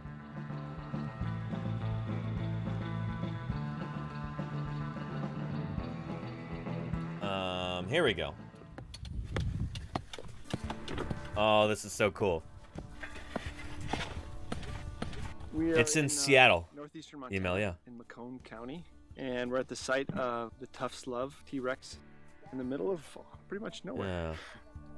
So this is really great because this crew, this is from the Burke Museum in Seattle, and I think they're being led by Greg Wilson, who's a mammal. He's a mammal person. He works on mammals, and his crew, they were studying Cretaceous mammals. They were digging up Cretaceous mammals, little tiny little things. They didn't really have a lot of experience in digging dinosaurs. My crew did have a lot of experience in digging dinosaurs, especially our crew chief, Denver Fowler, fearless leader Denver Fowler. And Greg asked us, especially Denver, to basically teach his crew how to dig up a dinosaur. And they wanted to be able to have a dinosaur to put on display at the Burke Museum. And Denver had a Triceratops site that he had logged years ago that had never been collected. So Denver basically gave them this Triceratops to bring back to their museum. And we spent, I think, a couple of weeks with them digging up this trike and basically showing them how to dig up a dinosaur. And later they took that newfound expertise and they dug this up. I'm Greg Wilson. Cottontail. I'm a vertebrate paleontologist and curator at the Burke Museum. Yeah, so hopefully bring this down and start to see some bone. In 2015, Jason Love and Luke Tufts, two UW alum and Burke Museum volunteers, came out here and they discovered the site that we're sitting at. But at the time, it didn't quite look like an amazing site to us. There were scraps of big bones. The next summer, we were reminded. So you can see shards of bone right there, right here, and it looks like, I don't know if there's bone concreted into this, but that might be some bone right there. I'd have to look at this much more closely. But there's lots of fragments of bone throughout here too. When you first discover a dinosaur in the field, this is usually what it looks like. And again, ignore these big rocks. These are irrelevant. What you're looking at are these little shards of bone right here. And all of this bone that washed all along here too. That's the sort of thing that you're looking for. And you have to be able to pick up those fragments, figure out what kind of animal they belong to, and then where did it come from exactly. You basically trace it up to where it washed out from, and then you dig in there. And you basically have to make a call by the end of the day, like, do we want to keep digging here or do we not? Yeah, that's honestly one of the most difficult parts of field paleontology, when you're working with dinosaurs at least, is being able to tell what kind of dinosaur you've got from, you know, just sometimes little fragments like that, little shards, little pieces. Yeah. It can take a tremendous amount of osteological know-how and fieldwork experience to be able to pick up little fragments and go, oh yeah, this looks like the exterior of theropod bone because of the texture and the density. Or, you're like, oh, this is really kind of chunky, looks kind of hadrosaur-y.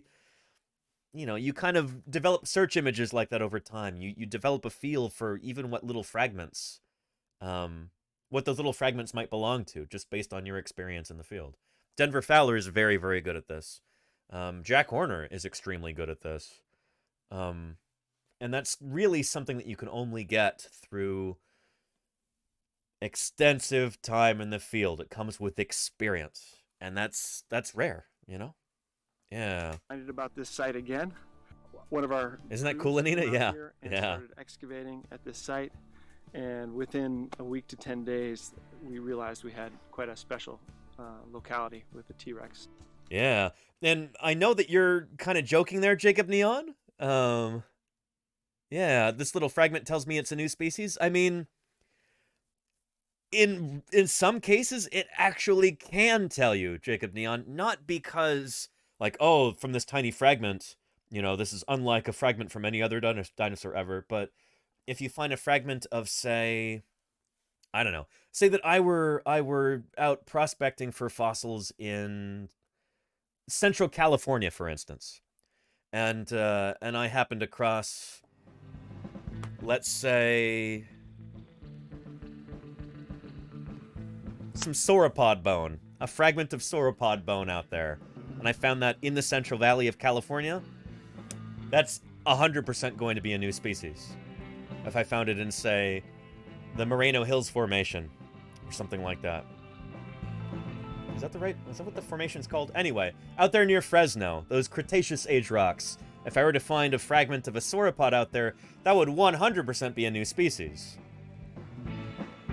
It would be unwise to name it based on a fragment. That would not be a smart thing to do. But because that would be a kind of dinosaur that's never been found in that area before and never been found in those age of rocks, it is 100% going to be a new kind of dinosaur. You know? But yeah, you should never try and publish something based on a tiny little fragment like that. That's what they did back in the Wild West days, in like the, you know, the 1870s, 1880s. Not a good practice. You don't want to do that. But you could at least tell, like, yeah, it is going to be something new. Let's find more of it. Find some diagnostic material, then we can name it. And Kirsten Games, thank you for that gift sub, Kirsten. The little Bigfoot. Really appreciate that. Excellent. Thank you, Kirsten. So yeah. It is time to paleontologize, little Bigfoot. That's what we're doing here. So yeah, we're talking about the Tufts Love T-Rex. And look, you can see the shadows here from the shade tarp. I think we actually, we may have taught them to use these particular shade tarps. Maybe even given them these shade tarps. I'm not sure. That's the same kind that we would use. And is this Dave DeMar right here? There's Greg Wilson. We realized we had quite a special locality with the T-Rex. The left arm would have fit right in here. Yep, that's Dave DeMar. He's at the Smithsonian in Washington, D.C. now. But Dave DeMar is a salamander and frog person. He works on Cretaceous amphibians. Yeah, he knows them really, really well. So it's funny to see him working on T-Rex, but yeah. Yeah. We have a belly rib over here. My name is David DeMar, and I am a research fellow in the Department of Biology at the University of Washington, working with Greg Wilson. So I worked with Dave DeMar for several summers in the field. Our crew was kind of glommed onto theirs. They had like a lot of funding, so we were able to kind of attach ourselves Remora-like to their crew and show them how to dig dinosaurs, which is pretty cool. Yeah. I stuck my awl in the sand and it went tink, and I was like, ooh, that sounds really hard. Yeah. So I just flicked the sand off and out popped a beautiful Ooh. maxillary tooth of a T-Rex. Ooh, You can see the look at little that. serrated edges on it and everything. Yeah. It's gorgeous. I mean, you can see the serrations. Yeah, look at those, what we call denticles. These are the little edges of the tooth, the serrations on it. And this is just the very tip. So this is, you know, shoot, with a T-Rex tooth like this, that's just the very, very tip, except this one's still really sharp. And this tooth that I have right here, it's very worn. So, yeah. Like that. This tooth was clearly used a lot.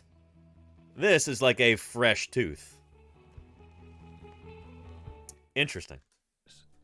Yeah. And by the middle of August, we had prepped out the skull and jacketed the top and rolled it over, jacketed the bottom, and then we had one of the locals come in here and help us get it out. And the idea was this year to come back and reopen the quarry, expand it, and come down on the bone level. The process of these first 2 weeks of working down on that bone layer, we found a number of new bones, some ribs, some parts of rib cage in the front of the belly, the basket there, and then also, most exciting, and we found what we think the skull. Be the humerus of T-Rex. Is this before they got the skull? They got the world's most beautiful T-Rex skull here. And the bone is longer than my humerus, my upper arm bone, which is really amazing to put that in perspective. Let's go ahead and get all of our tools out of here. Hey, Digital Deck, how you doing? Welcome back. We have everything from professors to postdocs to graduate students to undergrads to postbacks to volunteers at the Burke Museum. We've got Bruce Crowley, who's a preparator at the Burke. He comes out and helps every year.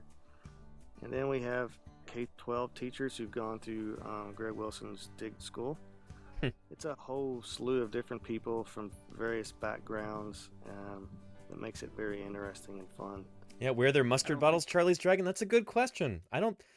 So that's one thing that we couldn't convince them to use, was mustard bottles for Vinac. They would use like these little like Science Supply Company plastic jars, and then they'd use a little eyedropper, and it's like, for a dinosaur this size, use a mustard bottle. You're going to be using a lot of glue, you know? You can get over some more butt pads, yeah, saggy iguana, yeah. Is enormous on a scale that we don't have today. Oh, and look, here they took off the shade tarps. Normally these would be, here they're like, you know, up against the, what's up with my mouse? There's hair stuck in the thing. There we go. That's better. But here they've taken down the shade tarps like you might do at night or during a windstorm, so that the film crew could actually film all of these bones right here. It's odd that they have all of these exposed and haven't jacketed any of them yet. But I guess they were doing that. Well, shoot, they're doing that for the camera crew, so that the crew could come and film all of the bones. But normally we wouldn't leave them exposed for that long. You'd cover them up right away. Put a plaster jacket over the top to protect it, and get ready to pedestal it and undermine it, and then flip it and bottom jacket it. But here, I guess they were waiting for the film crews. They left everything exposed like this. Yeah. On land, and it's fearsome looking with its huge teeth, and it's a gorgeous example of evolution. Yeah. This specimen is going to be one of the most complete specimens of T-Rex that are known in the world. So I think it's oh, there you go. Not a mustard bottle, not a Plockman's mustard bottle at least, but, and this is not going to be as good because it doesn't have the same. This has a little cap that you remove, you put on and off. It doesn't have that variable aperture cap like you have in Plockman's mustard. Yeah. Tisk tisk. an amazing thing that we've discovered, and I'm super. And look at the amount of overburden that they had to remove there too. Shoot, like they just dug down from this cliff. This probably took several summers of work to be able to knock down all of this matrix up here, all of this overburden to get down to the bone layer. That's an impressive amount of work. Yeah. We're excited to be able to bring that to the Burke in the Pacific Northwest and the University of Washington. Yeah, there you go. And there's the shade tarps up. Very cool. Very cool. Yeah, and let's see here. I wonder if... let's try that. Teeth cleaning. I just want you to see this specimen, and then we'll get back to the video with Tracy Lee Ford. Yeah. Look at those teeth. Gorgeous. And that sediment is... The matrix is so yielding. Look, it's just sand. It just...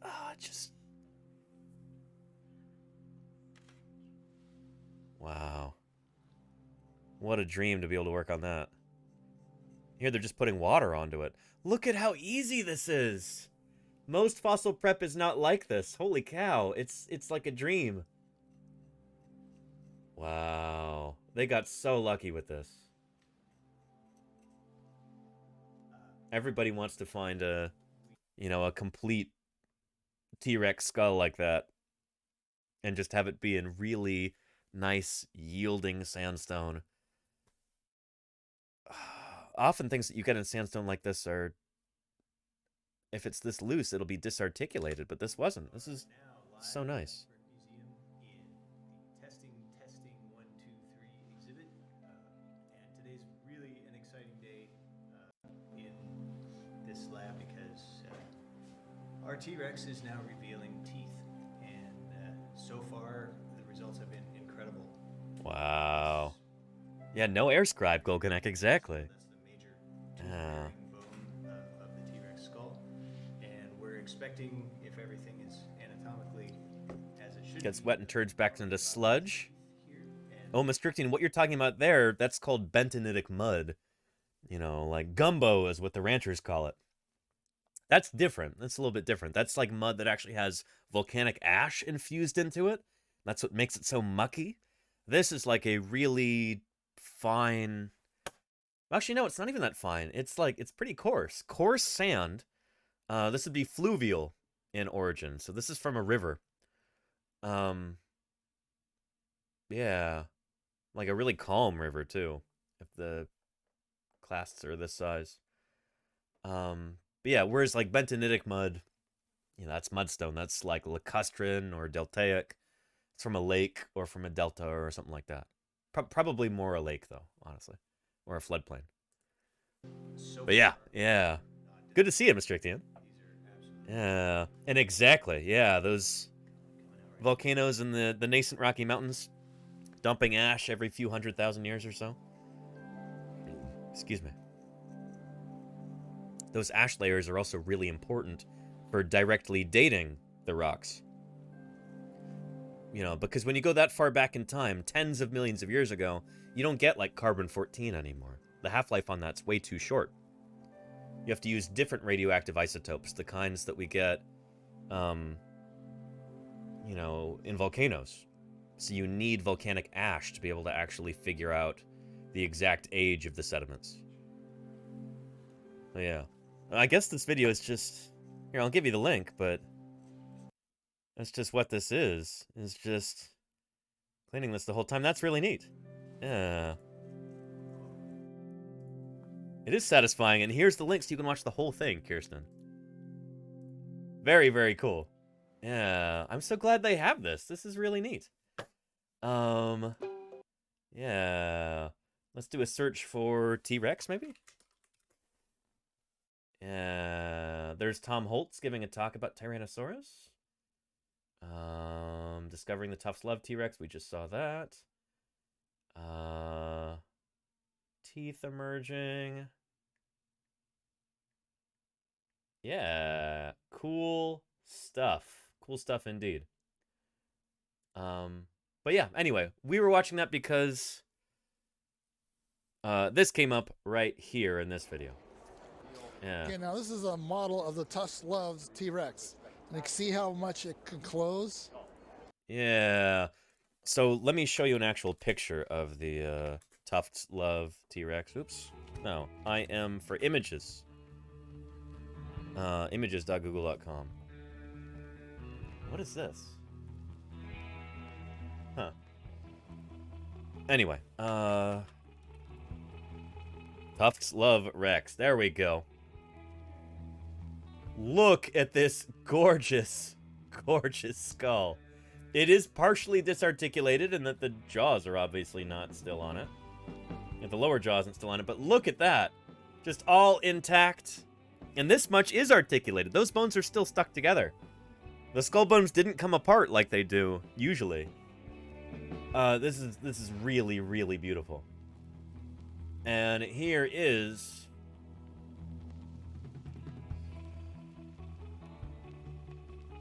a 3D model. They scanned the skull. Take a look at this. Once it loads. Cross your fingers so this doesn't crash my browser. But look at that. Just absolutely gorgeous. Incredible. Really, really extraordinary. And it's all there, articulated. And it's only slightly distorted, too. Yeah. Very, very cool. Oftentimes when you get these things in a sandstone, they're like squashed pretty flat. But this relatively undistorted. Pretty cool. Pretty cool. Yeah, perfection. It's gorgeous, Lenina. Like, I feel my heart beating faster. Really extraordinary. So here's the link there, Jacob Neon, yeah. Right there in the chat for you. Ah. Just beautiful. And is this downloadable? It's not, unfortunately. But that's okay. I bet you I could get my hands on a file and print that like Tracy Ford has here. But let's continue. Actually, I can close a little bit more. But you can see how the teeth overhang the lower jaw, and it doesn't do it in the lizards. And when it opens up, you can see when it closes just how much it overhangs. This is a velociraptor from Mongolia, and you can see how much when it closes. He's got the same one. Yeah. It closes. I got this from Rob Gaston, and in Colorado. See how far the upper jaw, upper teeth fit. Now the lower teeth fit But this is right distorted. into the upper jaw. And some of that is determined by the palate, which is the top of the skull. Yeah, but it's distorted. Oh boy. The larger the teeth. Now lizards, the palate is real close to the bottom of the skull, but in the theropods, Yeah, I don't buy this argument. see Sorry. how much. You can see how much Yeah. it fits in there. Now, one of the things that determines, I mean, how far the jaw. look, the skull on this thing is distorted. Like, it's squashed flat. It shouldn't actually be that narrow like that from side to side. You know, that's why it fits in there.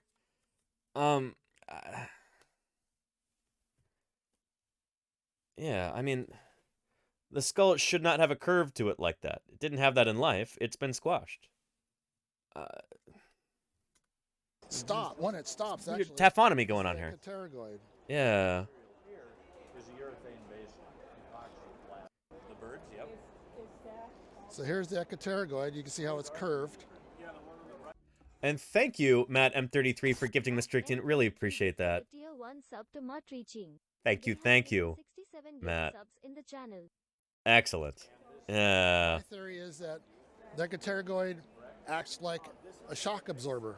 I found a skull which actually did turn out to be Allosaurus. The skull was cut in half, and you could see that the ecopterygoid was around the lower jaw. So it did act like a shock absorber and stopped the dentary. I wonder, I don't know. This is the first I've ever heard that idea, that the ectopterygoid is like a bumper, basically, to keep the lower jaw from going any higher. Yeah, I don't know. I don't know enough about this kind of thing to have an opinion on that. And I've seen that in other specimens. I've had other people argue that that's not how it works, but no, it does. It's there. This is the enamel. This is the root. You see how big the root is. A lot of people think that the line of the enamel is where the tooth stopped at the jaw, but the tooth is constantly growing. It has another tooth at the bottom pushing it out. The tooth. Right. They think that is where it ends. But no, the tooth continually grows. But no, but the root resort... They're not shed like that. Oh, goodness. I mean, it's not... I'm sure he knows this, but I want to clarify this for everybody watching, because I feel like it might be slightly misleading. So this is one of the teeth from B-Rex. That's MOR specimen 1125, I think, at Museum of the Rockies. This is not a shed tooth. This is a tooth that was embedded in the jaw when the animal died, and then B-Rex's skull was disarticulated, so all the bones fell apart, and the teeth came out of the jaw. This is one of those teeth that came out. That's why it still has the root in it.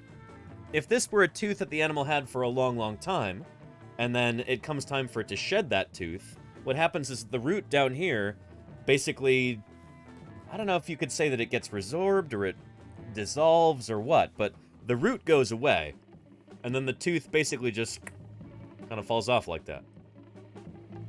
This is not a shed tooth. Shed teeth are much shorter. It's pretty much just the part with, you know, the actual tooth surface on it, like what he called the enamel. I don't know if it's strictly speaking correct to say enamel. Enamel is kind of a mammal thing. These guys had a certain degree of enamel, I think, but they've also got dentine mixed in there too. And anyway, but yeah, this is not a shed tooth. I think that's the point that I really want to make here. And I wonder if if he makes that clear. So even though it would have gingiva, but this line isn't where the tooth always stops. It just keeps growing until it falls out. No, that's not how it works. Breaks off, which is interesting, is that you find a lot of tooth crowns, you don't find a tooth root, and you're really lucky to find a whole tooth. If it had lips... I mean, if you find a whole tooth, that means that there's a skull that got exploded. You know? They don't shed them like this. I mean, oh boy. The tooth will grow in that far, yeah. His mouth, because I showed you how far the jaw closes, it would bite through the lips, unlike lizards. Now this is a tooth of stand that I was showing you before. Now, in the fossil, the teeth are, this is this tooth. You can see how far it extends in the jaw. But yeah, because it's not real. With Stan, they pulled the teeth out to make them look longer and scarier so they could sell more copies of it. He's looking at a fossil cast from a fossil commercial showroom, the Black Hills Institute, which is a commercial showroom. It's not a museum. Oh boy. But it has a replacement tooth pushing in it. This tooth cannot go any further into the jaw. So it is where it was. No, it's Same not. with the lower jaw. Stan's skull was disarticulated, right? I don't think Stan was found in articulation. And I don't think the teeth were actually in the maxilla or the dentary. Yeah. A tooth, replacement tooth pushing on the other tooth. You got another one here. So these teeth are where they were. So they're not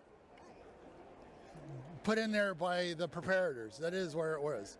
Oh, I kind of feel like I should stop watching this. This is just, oh boy.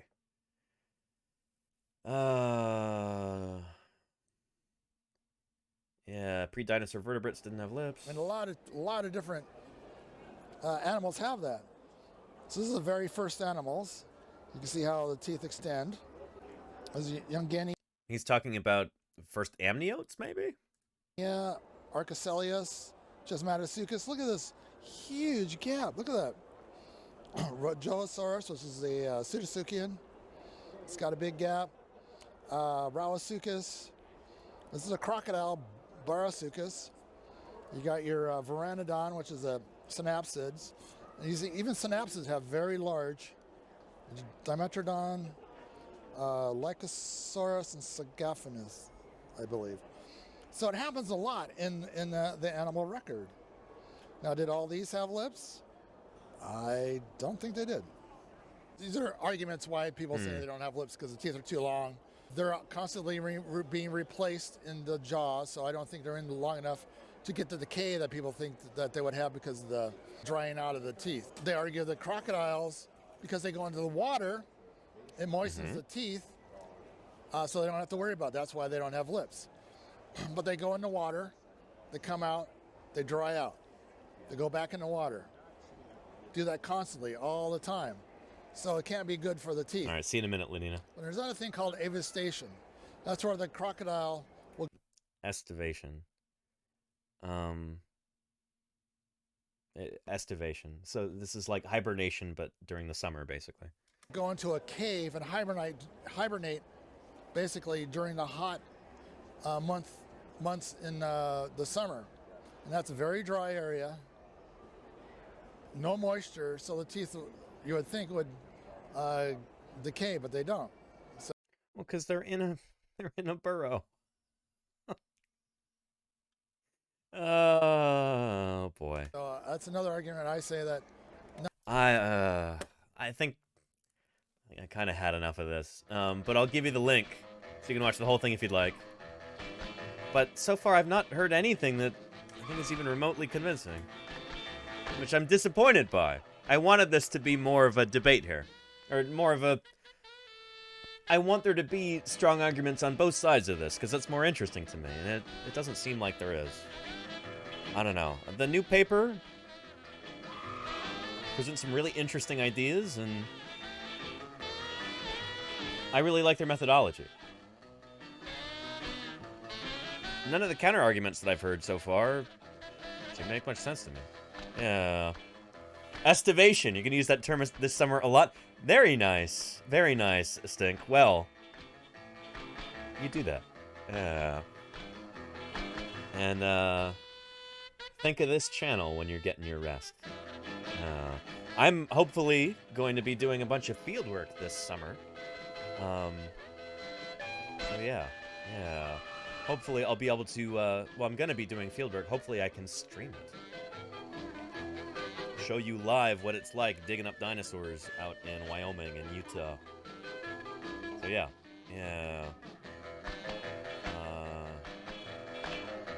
Anyway, cool stuff. And the comments have debates, says Freya Eloise. Let's take a look at that.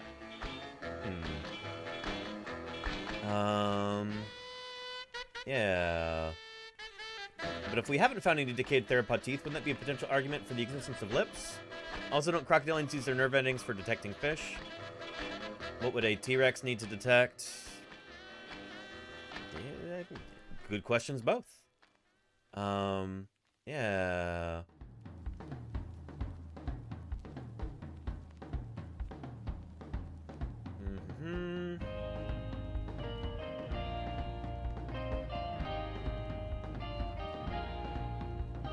Anyway, this point's come up twice so far. We'll probably never know the answer to this.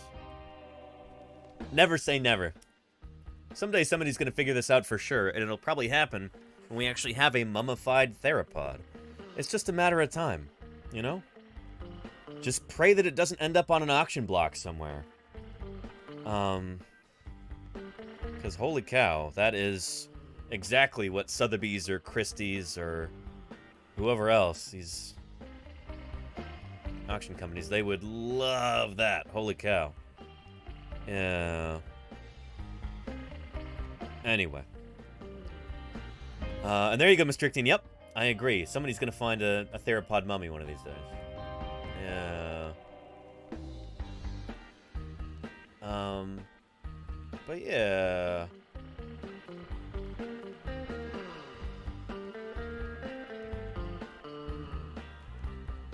And some really good points made here. Yeah. Interesting stuff. I'll have to watch this in full later. But yeah. Interesting stuff. Let's take a look at some of the other coverage in the news. Dig up dinosaurs? And Sergeant Raccoon, thank you for the raid. SGT_Raccoon 1483 and their 5 raiders wanna know what it's like. Welcome, Sergeant Raccoon. Thank you for the raid. How did your stream go? Hope it was real good. Welcome back to Paleontologizing. Yeah. Yeah. Good stuff. Here. Another piece of news here. More coverage in popular media from USA Today. Their headline is, "A Kissable Tyrannosaurus Rex?" I'm glad for once, they didn't capitalize the R in Rex. Good on them for that. Scientists now think lips hid dinosaurs' razor-sharp teeth. And Tyrannosaurus teeth were not razor-sharp. They're big and thick, you know? Nobody's gonna compare this to a razor. I challenge you to try and shave with this, you know? It's not gonna work. Even the serrated edges of it are not particularly sharp. You could maybe, if you were a real masochist, maybe try and, like, run your thumb along here until it cuts your skin, but even the serrations along here are not particularly sharp. You know, it's a big, thick tooth. It's for puncturing and crushing. And I suppose for tearing, too. Not so much for, like, slicing and dicing. You know? You've got a little bit of cutting power maybe with that, but certainly a lot less than you have in other theropod dinosaurs. You know, they're actively evolving away from the typical theropod tooth into something much thicker and stronger, like for puncturing and crushing. So yeah. Like a Komodo dragon, the Tyrannosaurus Rex needed, and wow, got it right again there. Needed lips to preserve its fangs, a new study says. Prior hypotheses. I pluralized it wrong. It's kind of cute almost. Prior hypothesis, apostrophe, believed T-Rex teeth were like a crocodile's, visible even when its jaw was shut. This is good. They're like, so far, this is really decent coverage. I'm impressed so far. Yeah. The world's understanding of the Tyrannosaurus Rex. All they had to do is italicize it, and then it'd be perfect. As a fearsome-looking predator with a face of razor-sharp fanged teeth may soon need to shift. Similar to humans, the T-Rex had lips that concealed its teeth, a stark contrast to popular toothy depictions of the dinosaur we're accustomed to in monster movies. A study published Thursday in the journal Science explained. The dinosaur's teeth, which are often portrayed as protruding from its jaw, were actually hidden behind lizard-like lips, which paleontologists say they can prove after studying the tooth of a T-Rex relative, Daspletosaurus, which provided key supporting evidence for the lip theory. The pattern of portrayal largely had to do with relatedness between dinosaurs and crocodilians, and the relationship between tooth and jaw size, the study said, which a big part of that is true. Scientists compared skull lengths and tooth sizes of more than 20 fossilized theropod dinosaurs and several other lizard species to prove the hypothesis, not theory, that a T-Rex could likely have fit its teeth behind lips. After embedding the Daspletosaurus tooth in resin and slicing into it with a diamond-studded saw, doing some histology here, good stuff, scientists discovered that it lacked significant degradation, signaling that it hadn't been exposed to dry air in a lip-free mouth. Over the last several years, more stereotypical portrayals of the T-Rex have been debunked. Paleontologists found evidence to suggest the dinosaur could not run. Maybe not when it's full grown, but holy cow. This bugs me. So, here. Tyrannosaurus ontogeny. There we go. This is one of the things that really bugs me about even sometimes how paleontologists talk about dinosaurs. They're not thinking in terms of... What is it, chat? Thank you, Claire Burr. Ontogeny. Yes, indeed. Ontogeny. Yeah. Really, really lovely graphic. It's beautiful, isn't it, Lenina? Yeah. Victoria says juvenile Rex was a speed demon? I think so. I mean, look at those legs. The legs on this one. You know, a larger juvenile right here. They go through a big growth spurt after about this stage, and then they put on a ton of bulk, and then when they're... It's difficult to say what adulthood constitutes for a dinosaur like this, but when they're larger, man, did they get much, much beefier like this.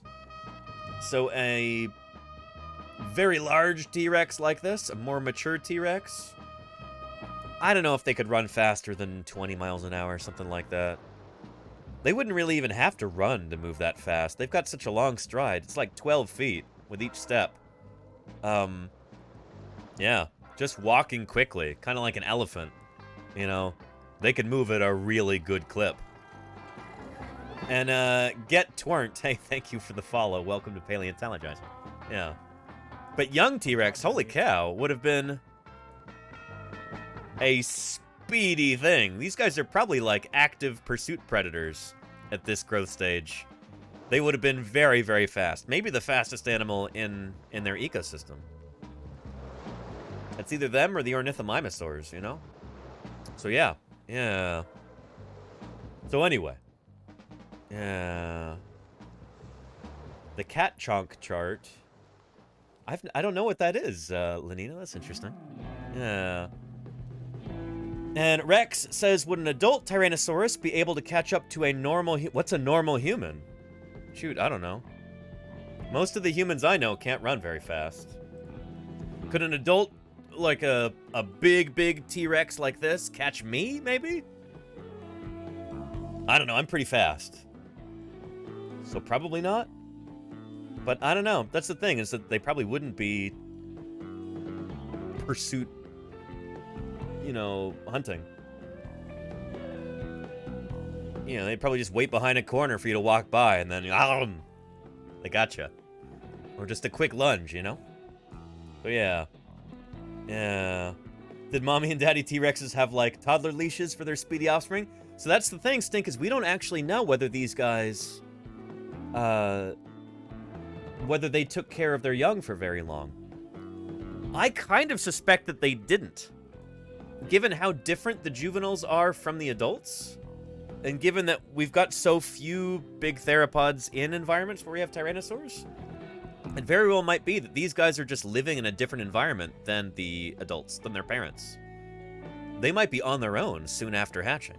Maybe the adults, you know, they guard the eggs and they guard the hatchlings. And then I wouldn't be surprised if, you know, if at this stage these guys are on their own. Or even this stage here, you know? I would not be surprised at all. It kind of makes sense from an ecological standpoint. They're not mammals where they're like, you know, they're feeding on mother's milk for however long and then they eat exactly what the adults do. No, these guys, they're probably eating little insects, lizards, little mammals, maybe turtles, other critters like that. They're eating small critters. And the bigger they get, the bigger and bigger prey they can tackle until you're an adult, really big, and you can take down Triceratops, full-grown Edmontosaurus, etc., you know? So yeah. What about birds? Yeah, birds are different. Some birds... This all gets into what we call, like, altricial versus precocial. Maybe I can find you a video about this. Altricial versus precocial.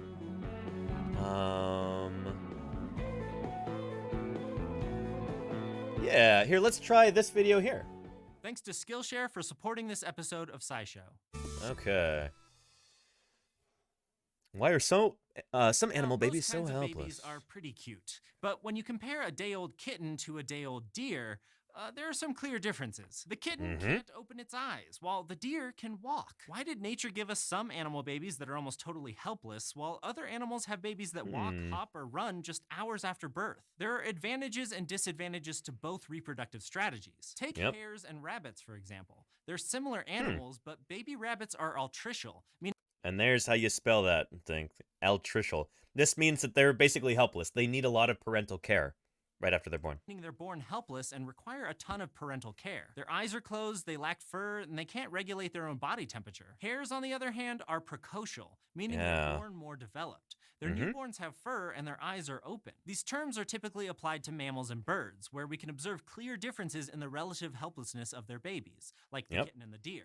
Both groups are known for parental care as well. In altricial species in particular, parental care is a huge commitment. They spend a large amount of time investing in their offspring compared to parents of precocial species. Things like preparing nests or caring for their babies. So, I mean, think about humans in this context. Are we altricial or precocial?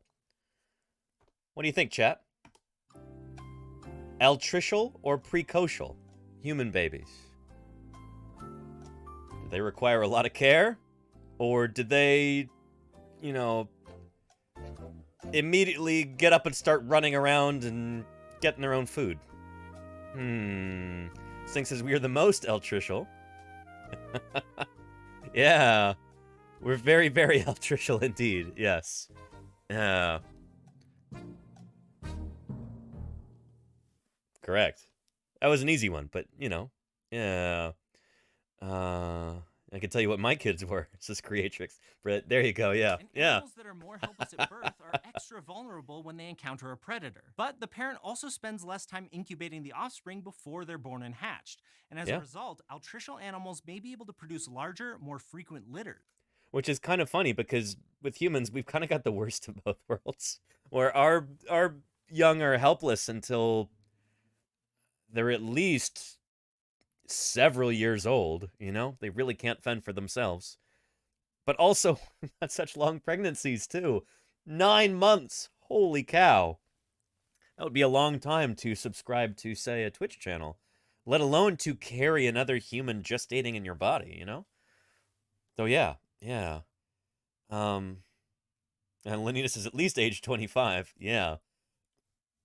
So we're altricial, but we also take a long time to incubate our young. Most altricial young, the incubation period is real short, and then the babies are born helpless. But not in humans. We're born helpless, and we've got a long gestation period. So while the parental investment required of these animals is enormous, it may also be relatively short-lived. Altricial birds, for example, require a lot of care in the beginning. There you go, Amber. Well, sure. Amber, what I mean, I don't mean that, like, I'm not talking about, like, can a, you know, like, in modern industrialized society, like, oh yeah, a kid can fend for themselves, you know, at a few years old. I mean, like, I'm not talking about going out and finding a job and getting their own apartment. I'm talking about, like, can they sit for a little while and feed themselves and, you know, watch Peppa Pig or whatever, and you don't have to be in the same room as them for an hour or two, you know? That's what I mean. Or they don't need to be, like, held 24/7 or whatever. That's what I mean. But, yeah. Yeah. Rapidly and become independent more quickly than precocial birds. Many precocial animals take longer to develop before birth, and parents usually give birth to only one or a few babies. That's fewer offspring available to pass on the parents' genes compared to altricial species, at least if those bigger litters survive. And some precocial babies, like certain species of bird, still receive food from their parents, even though they're capable of leaving the nest on their own. So this is the thing, when we're talking about T-Rex, you know, we can look at other theropods, and some of them are, I don't know, theropods for the most part seem like they're pretty precocial. When we've got little tiny theropods, like little babies, they've got pretty well-developed limbs, and they can already run around and eat stuff and all of that. We think that pretty soon after hatching, they can already run around. Maybe within an hour or so, who knows? But they're not like baby hadrosaurs, like baby Maiasaura, for instance. Here, I'll give you a link to this video if you want to watch the rest of it. There you go. Yeah. And how big are Rex chicks fresh out of the egg? Do we know? Well, we know that the eggs couldn't be any bigger than like this. Just because you can't make eggs bigger than that. It just doesn't work. There's like natural physical limitations to how big you can make an egg. So a newly hatched baby T-Rex would probably be like maybe that long from stem to stern, from the tip of its nose to the tip of its tail, maybe like that. You know, like less than a meter. So yeah, and yeah, can of banana, oxygen diffusion, exactly. Yeah. 70% T-Rex. I don't know what you mean, Rex. What is that? 70% T-Rex. I'm not sure what that is. Yeah. Anyway, 70 and larger. I still don't know what you're talking about, Rex. You'll have to elaborate. I don't know what you're talking about. Yeah. Would a baby T-Rex still try and eat you? Freya, how big are you? I don't know. Maybe. If you lay very still, it would try to eat you. I don't know. And Rex, 70% larger than what? I don't know what you mean, Rex. Yeah. Anyway, yeah. And Mistrictian says, so that's pretty big still for a chick. Makes me wonder if they weren't ready to start chasing small critters right out of the gate. Yeah. Yeah, that's a good question. They very well might have. Yeah. There's, I was gonna see if I could find you a Maiasaura video.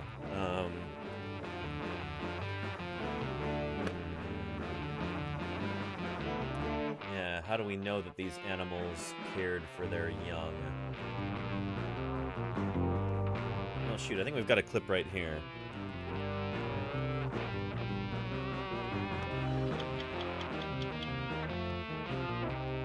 Let's see.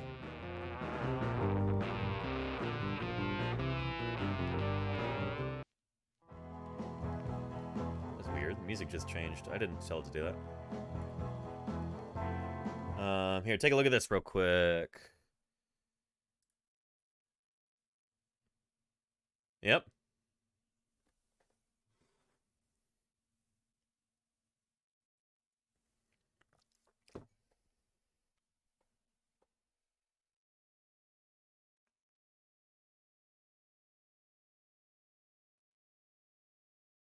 Yep.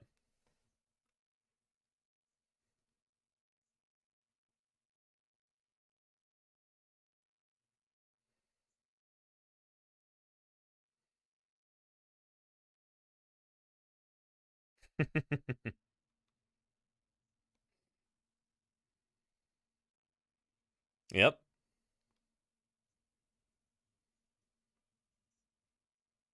Yep. Yeah, so, of course, they show T-Rex right after this, but that's Maiasaura. Yeah. There we go. I think I have a clip. Oh, right here. Back Yeah. at the Museum of the Rockies, some of the larger fragments of bone from Montana have been laid out for Horner to examine. Yeah. They turn out to be the remains of a colony of dinosaurs belonging to a species that had evolved broad, flat bills, like... Yep. Maiasaura. Rex says, what I mean is the theory that T-Rex could be 70% larger than previously thought. How, Rex? I mean, we have their skeletons. We know how big those are. Whether they were 70% more heavy? I very much doubt that. I don't know. There are rumors of some Tyrannosaurus elements that might be like 10% larger or something. I believe there was a specimen at UCMP that there was like a really big metatarsal or something like that. But it was fragmentary. So yeah. But I don't know. I don't really know a whole lot about that. And it's not been published on, so I don't know. Shoot, until it gets published. You know, it's an experiment that could be repeatable. Like, just go out and try and find something that's that big, and nobody's been able to yet. So yeah, I don't know. There's an article on it on Live Science. Oh, is that... When is this from? Oh, yeah, I wonder about this. Yeah. What was this about? Scotty, blah, blah, blah. It's kind of a fragmentary specimen, isn't it? The largest T-Rex would have been about 70% bigger than Scotty. That almost doubles the size of T-Rex. Oh, I remember hearing about this. Yeah, but they're like running this based on some sort of calculation, right? I don't know. Anytime that you have to use like pure mathematics in order to demonstrate something in paleontology, I'm immediately suspicious. I'm like, if the fossils don't show it, then, you know, yeah, I don't know. I really wonder about that. Yeah. We're dimorphic, blah, blah, blah. This is simply a thought experiment with some numbers behind it. It's something fun to think about. There you go. We don't have any evidence yet. There's the author saying it right there. Yeah. But yeah. Yeah. So yeah. Sorry, I'm sorry I got a little frustrated earlier, Rex, but yeah. Yeah, that was like one of those ideas that makes it into the popular press because it's T-Rex, you know? If they were talking about Abdidosaurus or Tenontosaurus or I don't know, Falcarius or something, it would never get popular coverage like that. Yeah. Ducks to take advantage of low-growth vegetation.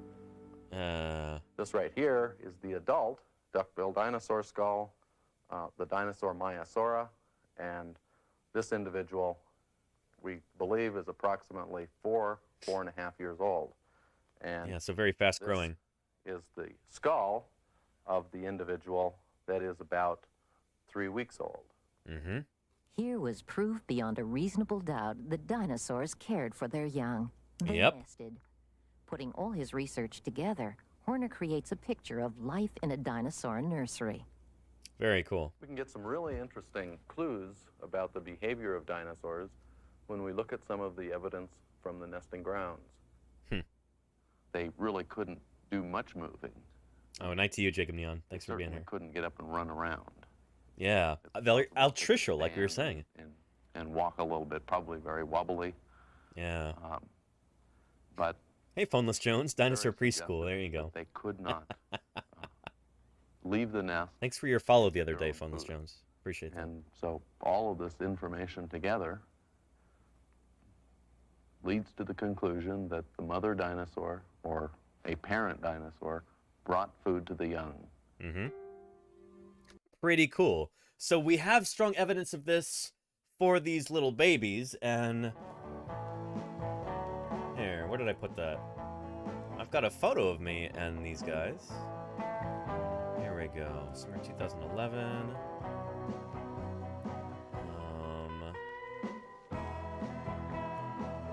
Yeah. There we go. These little guys right here.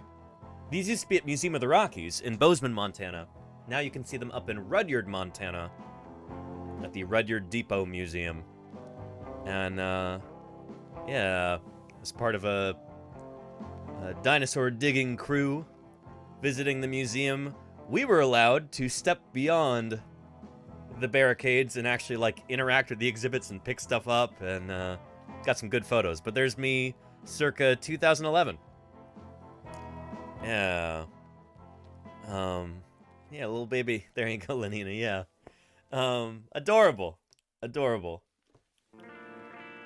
And took some other photos of, here, Lee Hall and Nate Carroll interacting with these two.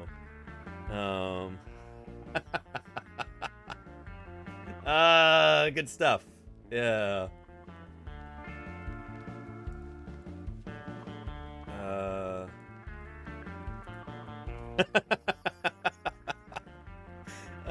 Lee Hall now works at Museum of the Rockies, and Nathan Carroll's curator of the Carter County Museum in Ekalaka, Montana. Yeah, this is a good while ago. But yeah. Good stuff. Anyway, that was a lot of fun. But yeah, anywho. We were talking about Tyrannosaur growth and ontogeny like that. I don't know how we got on that subject, but it's a fun one to discuss. Oh yeah! Because they, where was that? Here we go. Dinosaur could not run and had a bigger tail than previously thought. Maybe it couldn't run at full speed when it's, full grown, but shoot, these animals would have been really fast when they were young. It is time that we have a big shakeup of what we think these dinosaurs look like in wider culture. This is the study's co-author, Mark Whitten. He told the Wall Street Journal this. Holy cow. Wall Street Journal had an article about this. This has gotten a huge press. Wow. We've really put some new data on the table, and I think, that I think makes it now pretty indefensible to have goofy-looking theropods with their teeth hanging out. And that's the end of the article. And there we go, in the Wall Street Journal. T-Rex, and of course they spell it wrong. Wall Street Journal, come on. Had lizard-like lips that covered its teeth. The chompers of two-legged carnivorous dinosaurs didn't protrude outside their jaws, a new study suggests. And nope, not gonna subscribe. But give me a second here. Maybe we could do a little magic trick. And, let's try this.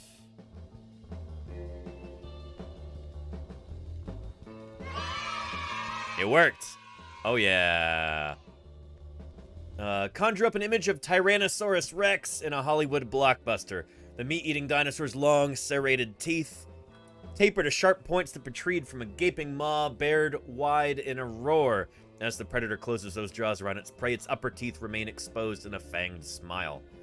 But new research is challenging these popular culture depictions. The teeth of T-Rex and its two-legged, three-toed, meat-eating kin, known as theropods, were likely covered by thin, scaly lips, resembling those of modern lizards, according to a study published Thursday in the journal Science. This is pretty good. This is pretty good. Yeah. Like, a decent write-up here. And they've got this figure here. Really nice. Yeah. But yeah. And very funny stink, but these are not like kissy lips. These are well, like a Komodo dragon, basically, you know?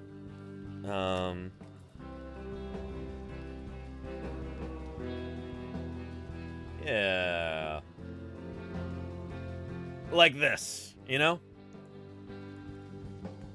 You don't see that Komodo dragon and go, oh yeah, she looks like she wants a kiss. It's like, no, this is the kind of scaly lips we're talking about. Just like this, you know? Yeah, yeah. What if we protected our teeth with lips? There you go, Charlie's dragon, yeah. Yeah.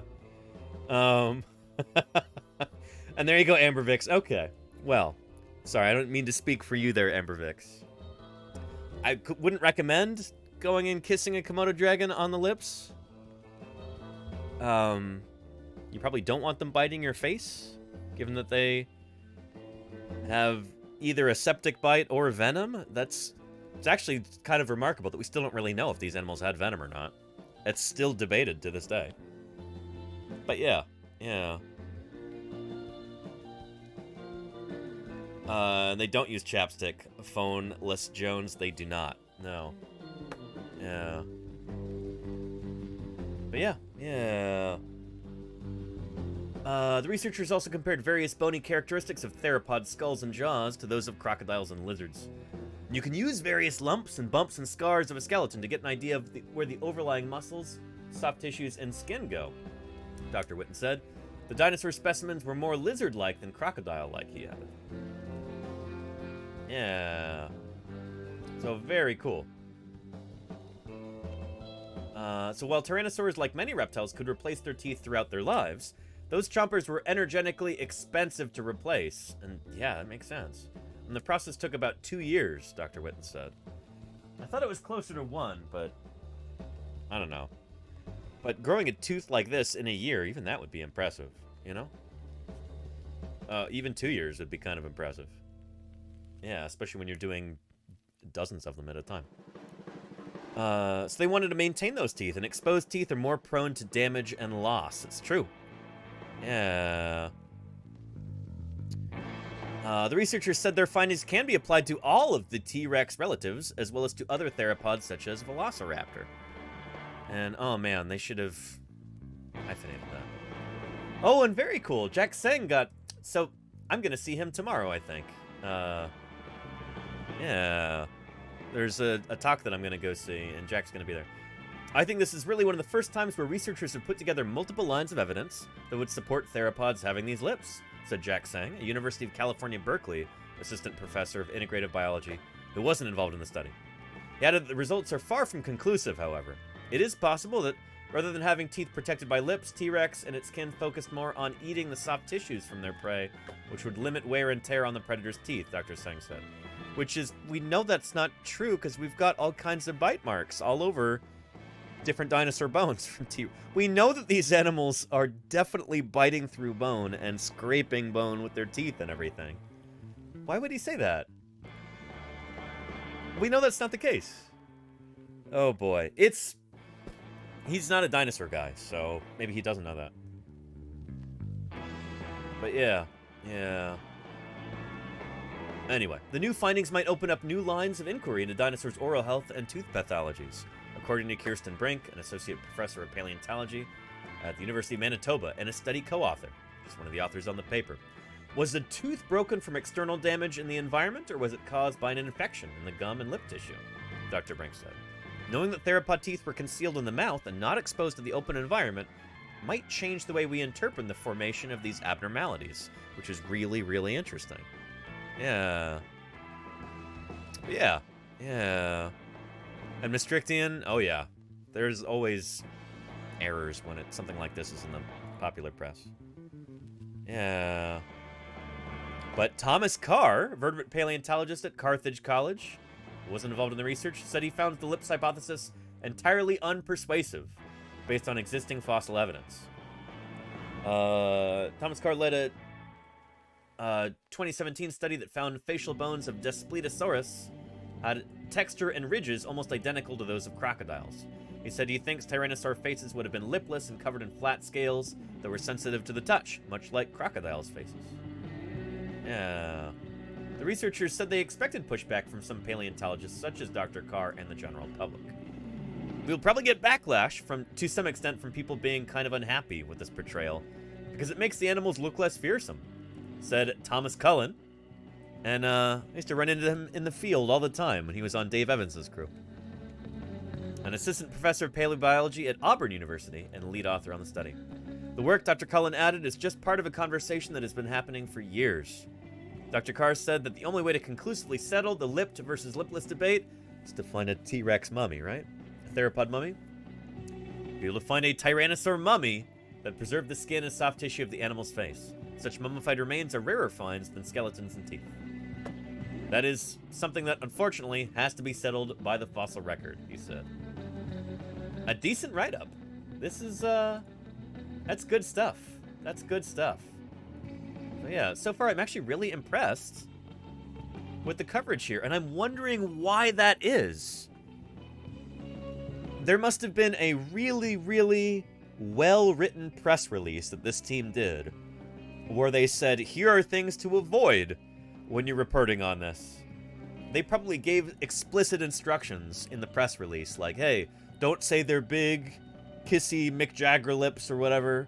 Don't say that, you know, that this means that the dinosaur didn't have sharp teeth. You know, they were probably very explicit in their instructions. Not to say this, not to say that, and misrepresent their work, you know? But yeah. Has T-Rex lost its bite? Study suggesting menacing snarl may be wrong, as the dinosaurs might have had lips. Well, you can't snarl without lips, can you? Oh boy.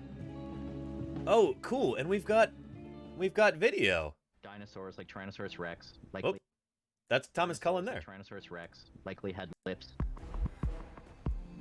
Yeah. Earlier today, we released our study in the journal Science. We discovered that large dinosaurs like Tyrannosaurus Rex likely had lips similar to a lizard, and were not like a crocodile with their teeth exposed all the time. This idea was popularized in things like Jurassic Park many That's years Spinosaurus. Ago. Spinosaurus. It's not T-Rex. Goodness. T-Rex teeth were... The Tyrannosaurus is the most popular movie dinosaur of all time. It has appeared in more films than any other non-avian dinosaur. Like, for crying out loud, put a clip from Tammy and the T-Rex or something. Instead, they pick one of the very few really big theropods in a movie that's not T-Rex. How in the world did they make that mistake? That's really lousy. Popularized in things like Jurassic Park many years ago. Spinosaurus, not T-Rex. Perhaps the T-Rex teeth were too And there's Kirsten Brink right there. Very cool. big to be covered by some kind of a scaly lip, but when we actually did the measurements for the paper, like, oh no, it's like the proportions totally make sense for it. The teeth would have fit in the mouth. Yeah. A T-Rex There you go. wouldn't really be able to smile the way we can. They probably couldn't frown. They wouldn't be able to smile or snarl or scowl or anything like that. This project has been going on for a long time. It's really nice to finally see our results out there and to have played a part in changing the way people think about dinosaurs. Very, very cool. Inspiring to anybody who's imagining what these extinct beasts look like. So hopefully it will be inspiring for people that they have the proper picture of what these big dinosaurs were like. Also, our producer Andrew points out that having lips means that their mouths probably didn't dry out, that their teeth are not as fragile as they otherwise might be. So we can all rest easy. We can rest easy, chat. Oh boy, chat, you can rest easy knowing that the T-Rex's mouths wouldn't have dried out. You know, that's not a problem they had to deal with. They did, of course, all go extinct when the asteroid hit Earth. They were one of the dinosaurs that would have bitten the dust when that happened, because they were there for that 66 million years ago. But you can rest easy that their mouths didn't dry out. They could have used the Rex from Walking with Dinosaurs, Sergeant Raccoon. They could have used the T-Rex from... Shoot.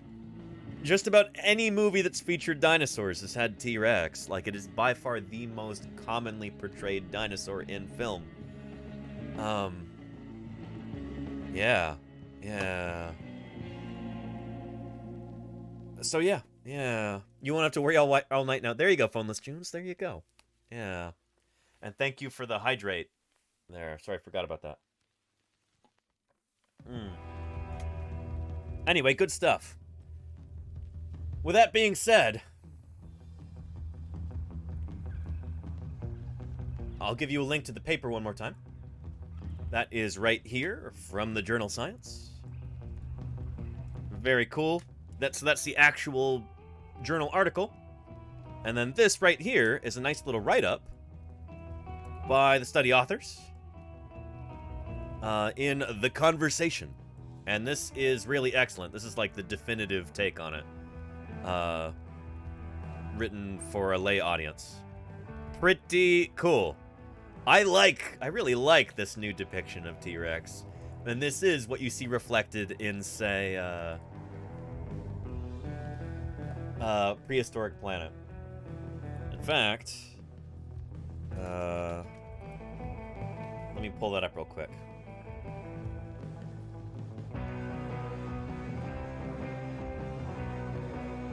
There we go. Take a look at this. Lovely depiction of T-Rex. This is before this paper came out, obviously, because the paper just came out the other day. And this came out last May, I believe. But they had already decided to portray their Tyrannosaurus with lips in this, and it's, oh man, is it gorgeous.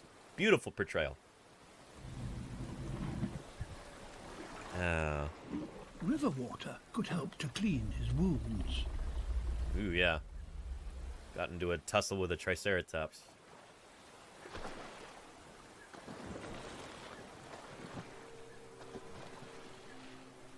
He stands a good chance of living to fight another day. But that day could come sooner than expected. Uh-oh. And there you go, Mr. Trixie. Yeah, okay. Uh-oh, who's this? Another T-Rex.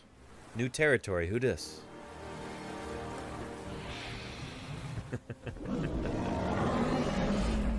A stranger.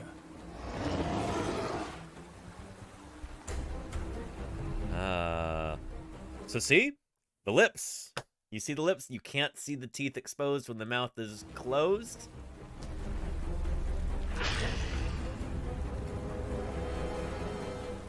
But this newcomer has a different smell.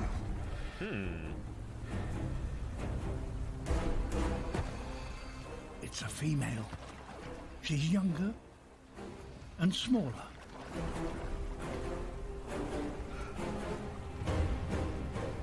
But nonetheless, she might also be a rival.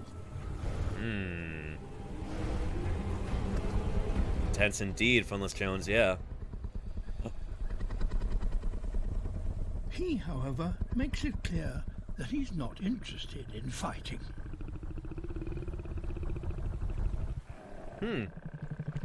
Oh, see the lips right there? Yeah.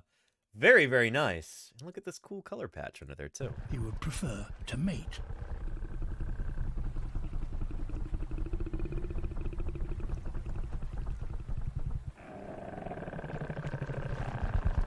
Looks like she's down. She seems to approve.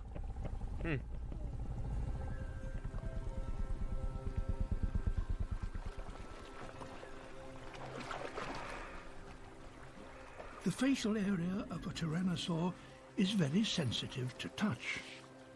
So that's interesting, because they're kind of taking Thomas Carr's work here, too. About, like sensory pits along the face. But they're also giving them lips in Prehistoric Planet. Really interesting. Yeah. And they nuzzle. Aww. His great size and his battle scars are evidence that he is a survivor. And that, perhaps in her eyes, makes him an attractive partner. All right.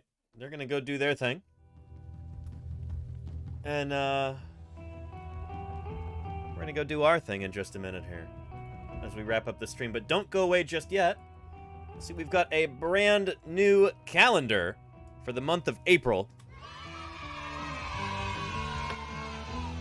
And I didn't actually put the T-Rex lips thing on here. Oh, and I got to get rid of this too, because I'm no longer doing the guest appearance with Melissa there. Actually, that'll be on the 30th. So let's change this to that. And that'll be right there.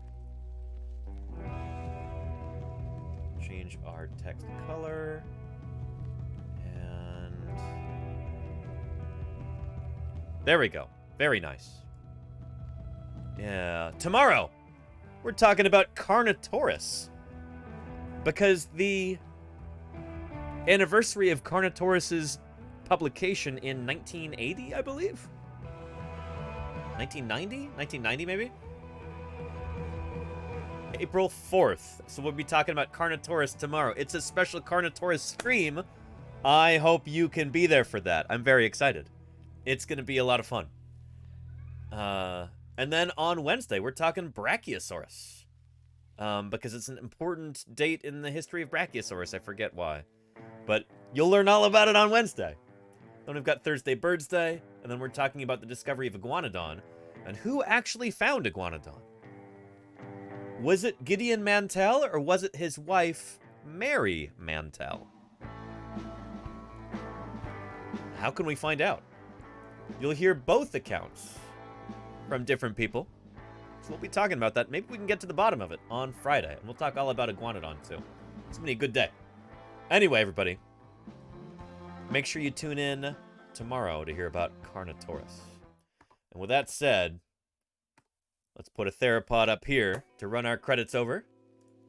And we are going to go right into somebody else, hopefully doing some science on Twitch. Let's see here.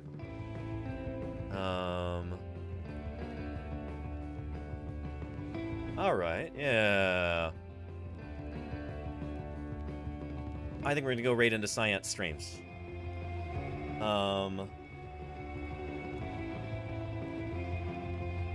Let's see.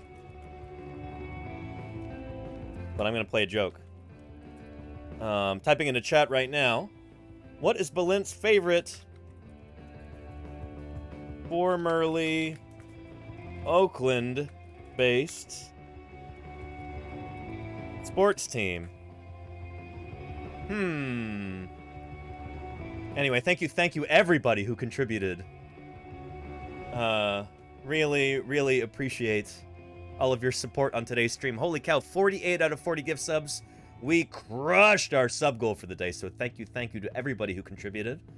Thank you to the followers and the lurkers and the chatters and the moderators. Thank you very much, mods. Thank you everybody who helped keep me here on the air.